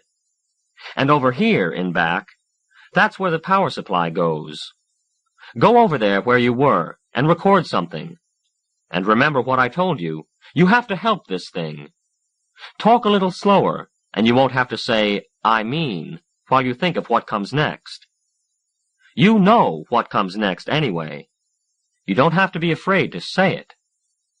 Dazed, Joe stepped back to where he had been when the first recording was made, glanced for help up at the green line of the oscilloscope, closed his eyes, and said, falteringly at first, then stronger and steadier, 87 years ago, our fathers brought forth upon this continent— Cut! Cried Zeitgeist. Joe, see that tone generator over there? It's big as a spinet piano. I can do a lot, but believe me, you haven't got one of those strapped on you. Your amplifier can only blow up what it gets. You don't have much, but for Pete's sake, give it what you have. Try talking with your lungs full instead of empty. Push your voice a little. Don't just let it fall out of you. Nothing happens, though. I sound the same to myself. Is it working? Maybe it doesn't work. Like I told you before, said Zeitgeist with exaggerated patience. People who are talking aren't listening. It's working all right. Don't go looking for failures, Joe. Plenty'll come along that you didn't ask for. Now go ahead and do as I said. Joe wet his lips, took a deep breath. Zeitgeist barked, Now slowly, and he began. 87 years. The sonorous words rolled out. His chest vibrated from the buzzing, synchronized to his syllables. And though he was almost totally immersed in his performance, a part of him leaped excitedly, realizing that never in his whole life before had he listened, really listened to that majestic language. When he was finished, he opened his eyes and found Zeitgeist standing very near him, his eyes alight. Good, the man breathed. Ah, but good. Was it? Was it really? In answer, Zeitgeist went to the controls, rewound the tape, and hit the playback button. And afterwards, he said gently to Joe, You can cry. See? Damn foolishness, said Joe. No, it isn't, Zeitgeist told him. Outside it was morning. What a morning, with all the gold and green, thrust and rustle of a new morning in a new summer. He hadn't been out all night. He had died and was born again. He stood tall, walked tall. He carried his shining new voice, sheathed like Excalibur, but for all its concealment, he was armed. He had tried to thank Zeitgeist, and that strange man had shaken his head soberly and said, Don't, Joe. You're going to pay me for it. Well, I will. Of course I will. Anything you say. How much, anyhow? Zeitgeist had shaken his head slightly. We'll talk about it later. Go on. Get in the car. I'll drive you to work. And silently he had. Downtown, he reached across Joe and opened the door. For him, the door worked. Come see me day after tomorrow. After dinner. 9. Okay. Why? Got another treatment? Not for you, said Zeitgeist, and his smile made it a fine compliment for both of them. But no power plant lasts forever. Luck. And before Joe could answer, the door was closed, and the big car had swung out into traffic. Joe watched it go, grinning and shaking his head. The corner clock said 5 minutes to 9. Just time if he hurried. He didn't hurry. He went to Harry's and got shaved, while they pressed his suit and sponged his collar in the back room. He kept the bathrobe they gave him pulled snugly over his amplifier, and under a hot towel he reached almost the euphoric state he had been in last night. He thought of Barnes, and the anger stirred in him. With some new internal motion, he peeled away its skin of fear and set it free. Nothing happened, except that it lived in him, instead of just lying there. It didn't make him tremble. It made him smile. Clean, pressed, and smelling sweet, he walked into his building at 8 minutes before 10. He went down to the express elevator and stepped into the one open door. Then he said, "Wait," and stepped out again. The operator goggled at him. Joe walked up to the starter, a bushy character in faded brown and raveled gold braid. "Hey, you!" The starter pursed a pair of liver-colored lips and glowered at him. "What do you want?" Joe filled his lungs and said evenly, "Day before yesterday, you took hold of me and shoved me into an elevator like I was a burlap sack." The starter's eyes flickered. "Not me." "You calling me a liar, too?" Suddenly, the man's defenses caved. There was a swift pucker which came and went on his chin, and he said, "Look, I got a job to do, mister. Rush hours. If I don't get these cars out of here, it's my neck. I didn't mean nothing by it. "Don't tell me your troubles," said Joe. He glared at the man for a second. "All right. Do your job, but don't do it on me like that again." He turned his back, knowing he was mimicking Zeitgeist with the gesture and enjoying the knowledge. He went back to the elevator and got in. Through the closing gate, he saw the starter, right where he had left him, gaping. The kid running the elevator was gaping too.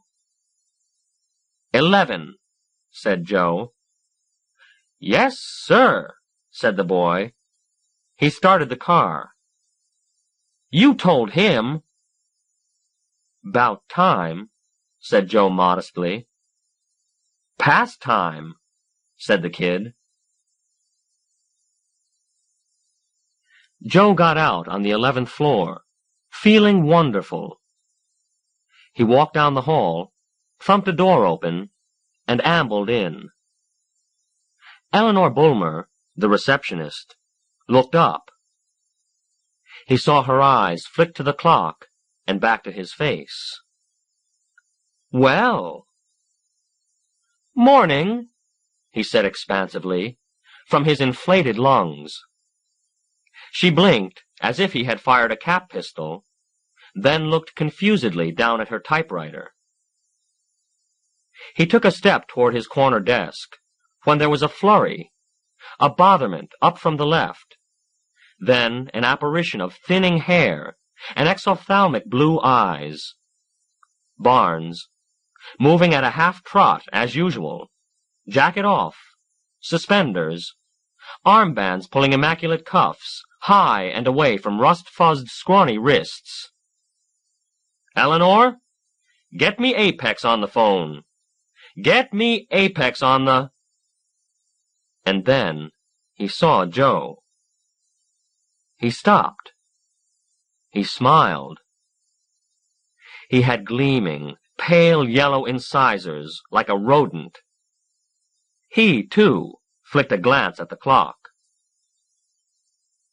Joe knew exactly what he was going to say, exactly how he was going to say it.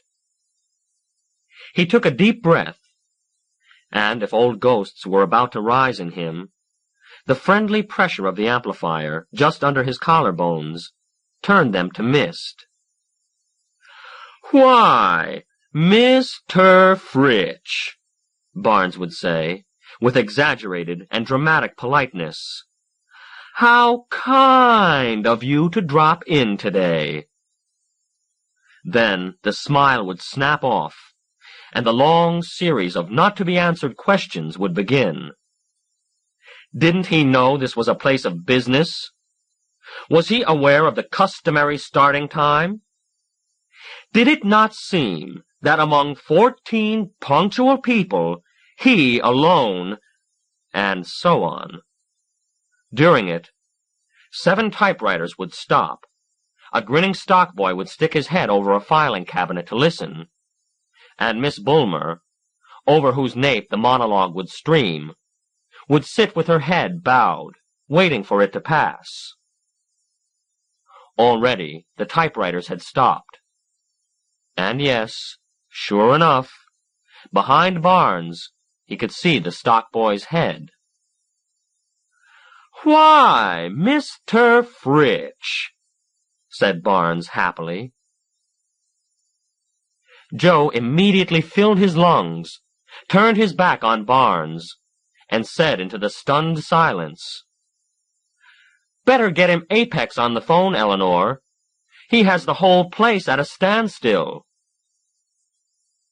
He then walked around Barnes as if the man were a pillar, and went to his desk and sat down.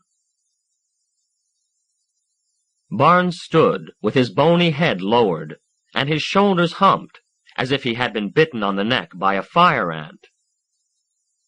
Slowly he turned and glared up the office. There was an immediate explosion of typewriter noise, shuffling feet, shuffling papers. "I'll take it in my office," Barnes said to the girl. He had to pass Joe to get there, and to Joe's great delight, he could see how reluctant Barnes was to do it.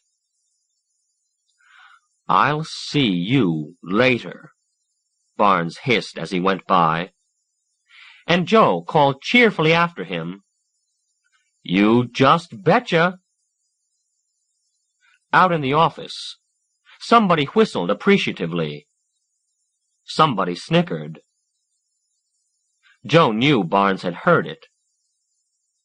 He smiled and picked up the phone.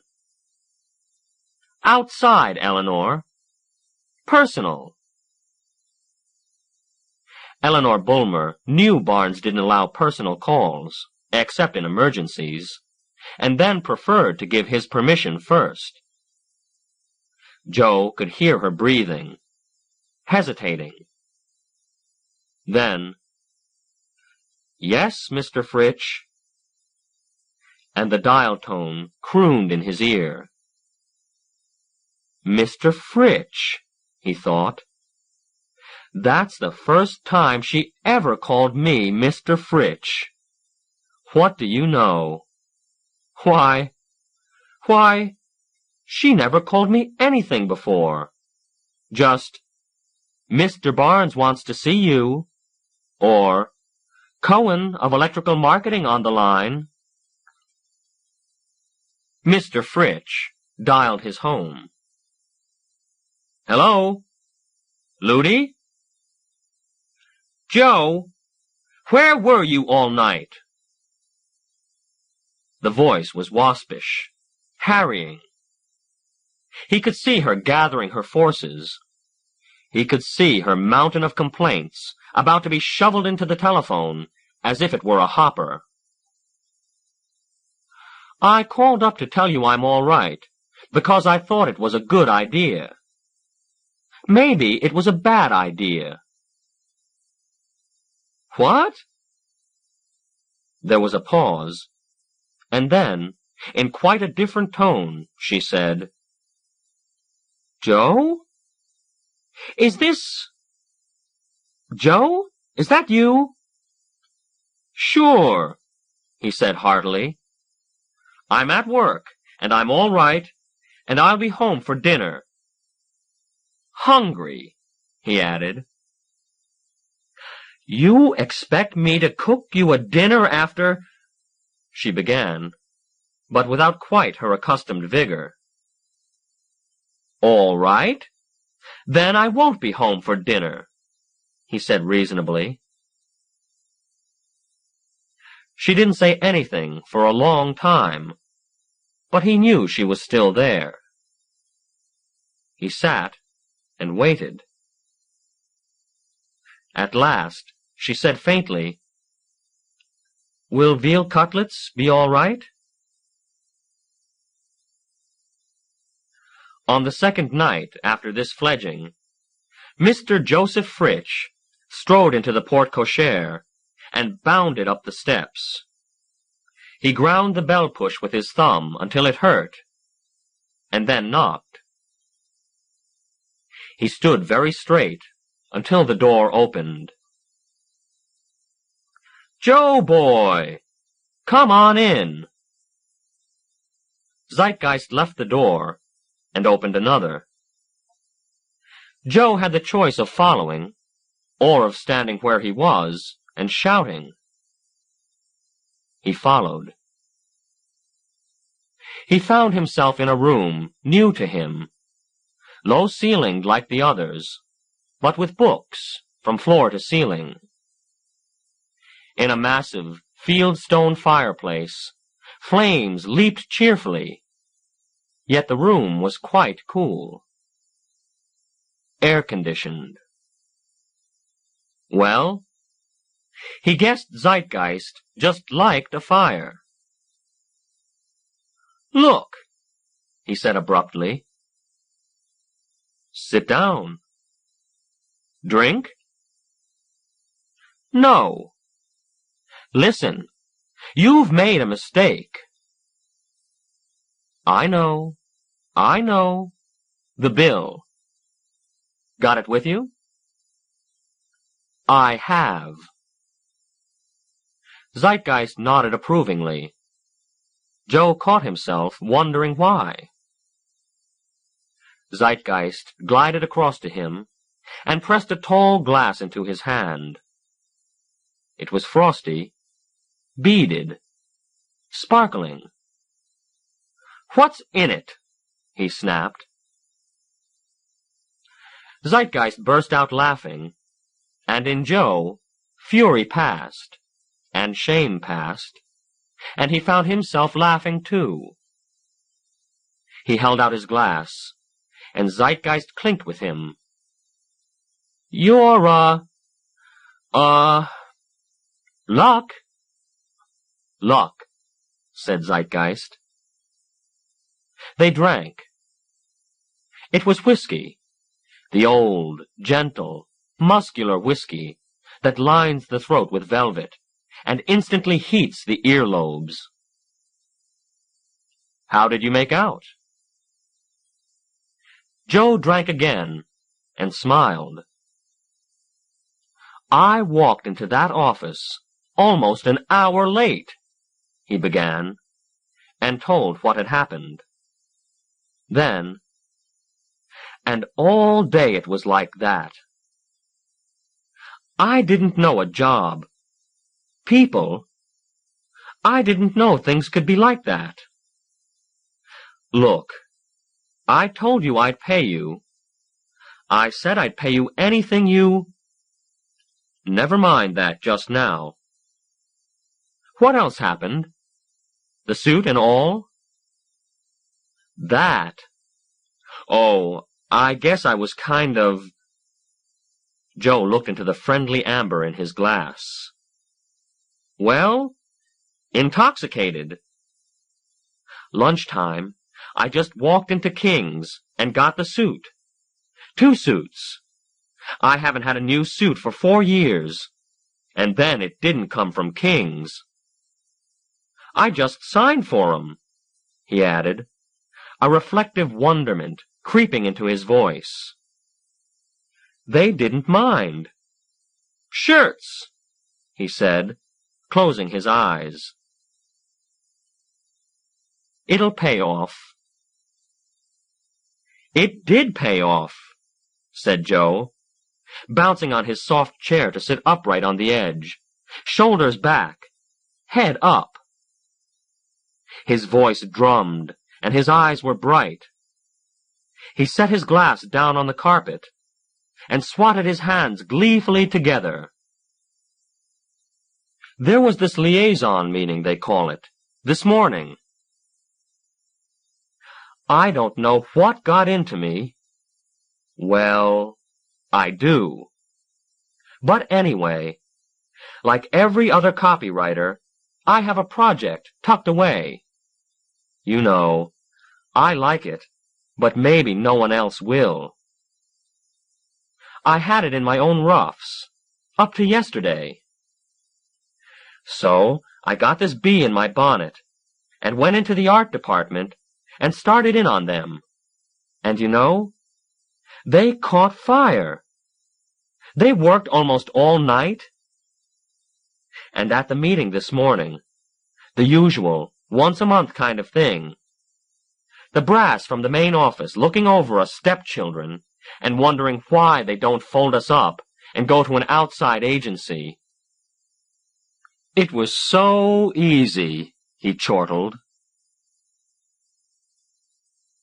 I just sat there, shy, like always, and there was old Barnes, as usual, trying to head off product advertising and go into institutionals, because he likes to write that stuff himself. Thinks it makes the brass think he loves the company.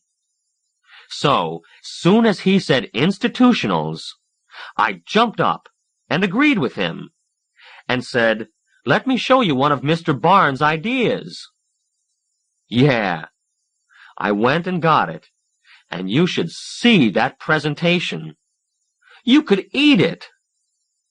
So here's 2 VPs and a board secretary with their eyes bugging out, and old Barnes not daring to deny anything, and everybody in the place knew I was lying, and thought what a nice fellow I was to do it that way.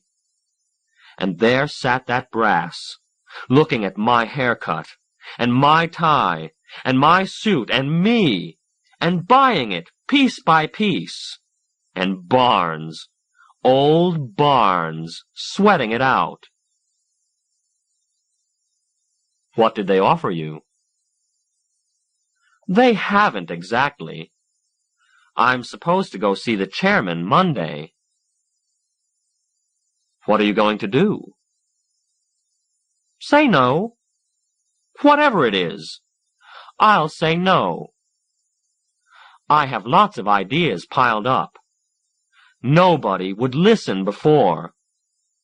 Word'll get around soon enough. I'll get my big raise, the only smart way a man can get a really big one, just before he goes to work for a new company. Meanwhile, I'll stay and work hard and be nice to Barnes, who'll die 1,000 deaths. Zeitgeist chuckled. You're a stinker. What happened when you went home? Joe sank back into his chair and turned toward the flames. Whatever his thoughts were, they suffused him with firelight and old amber, strength through curing, through waiting. His voice was just that mellow as he murmured, "That wasn't you at all. That was me."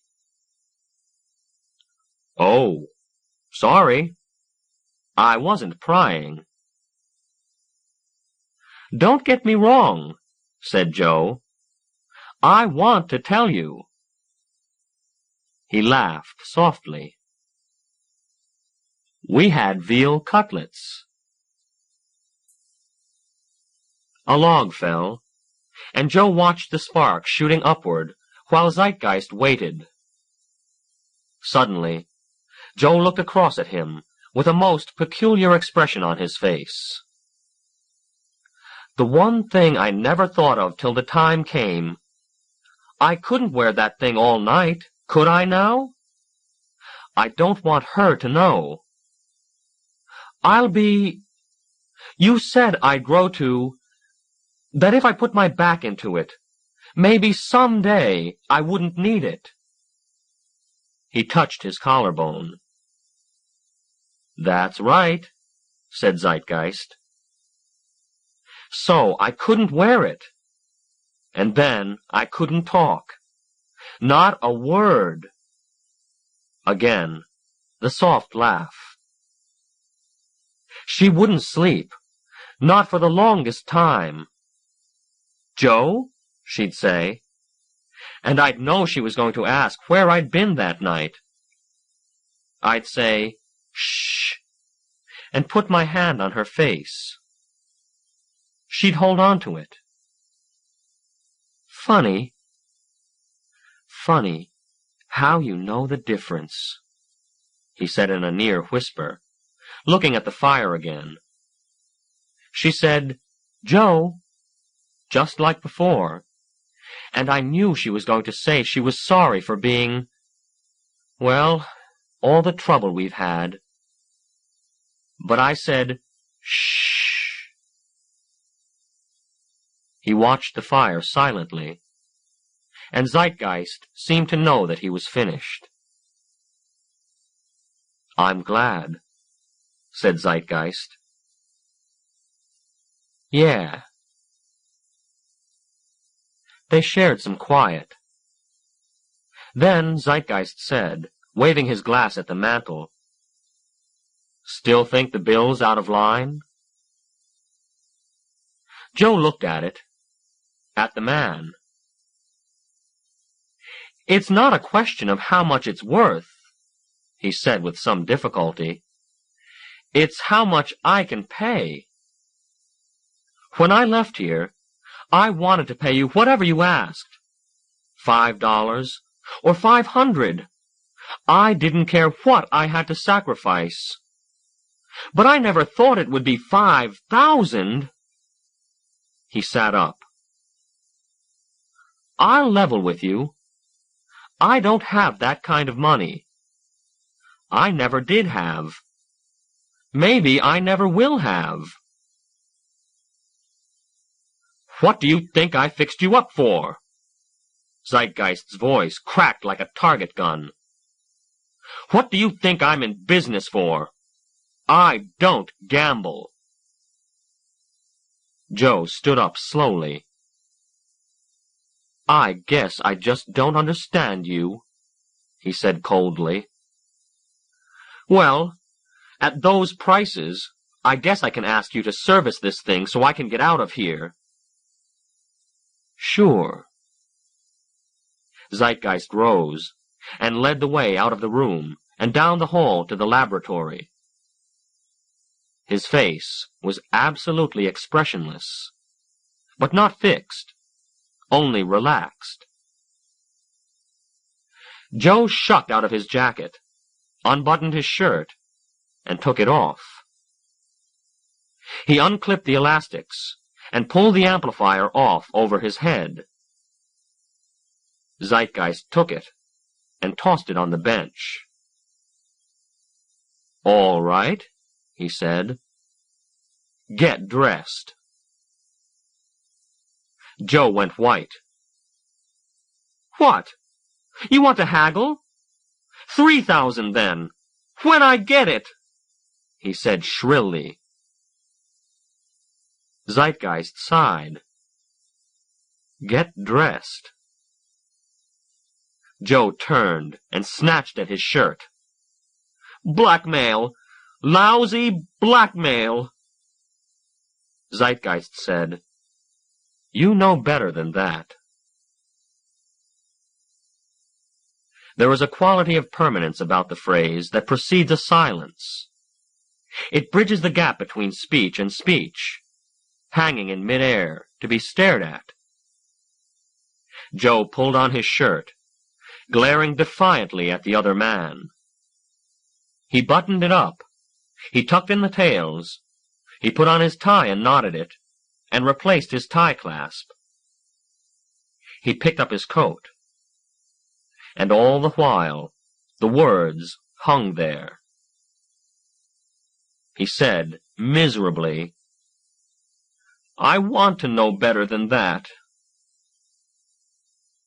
Zeitgeist's breath hissed out. Joe wondered how long he had been holding it. "Come here, Joe," he said gently. Joe went to the bench. Zeitgeist pulled the amplifier front and center. "Remember what I told you about this thing? A mic here to pick up the chest tones, band passes to cut down on what you have too much of, And the amplifier here to blow up those low resonances? And this? He pointed. The power supply. The power supply.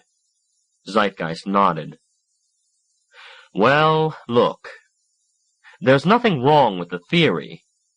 Someday, someone will design a rig this compact that will do the job, and it'll work, just as I said. His pale gaze flicked across Joe's perplexed face, and he laughed. You're sort of impressed with all this, aren't you? He indicated the whole lab and its contents. Who wouldn't be? That's the mythos of science, Joe. The layman is as willing to believe in the superpowers of science as he once did in witches.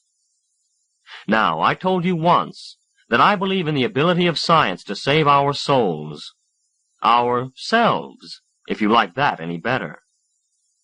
I believe that it's legitimate to use any and all parts of science for this purpose. And I believe the mythos of science is as much one of its parts as Avogadro's law, or the conservation of energy.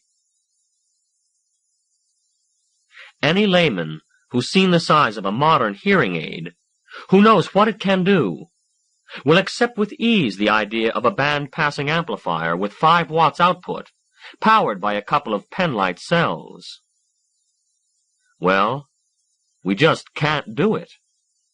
We will, but we haven't yet.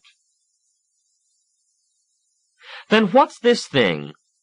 What's all this gobbledygook you've been feeding me? You give me something. You take it away. You make it work. You tell me it can't work. I mean, what are you trying to pull? You're squeaking. And you're saying, I mean, said Zeitgeist. Cut it out, Joe said desperately. The pale eyes twinkled at him, but Zeitgeist made a large effort and went back to his subject. All this thing you've been wearing, is the mic here, which triggers these 2 diaphragm vibrators here, powered by these little dry cells. No amplifier, no speaker, no nothing but this junk and the mythos. But it worked! I heard it right here on your tape machine. With the help of half a ton of components. But at the office, the liaison meeting, Oh.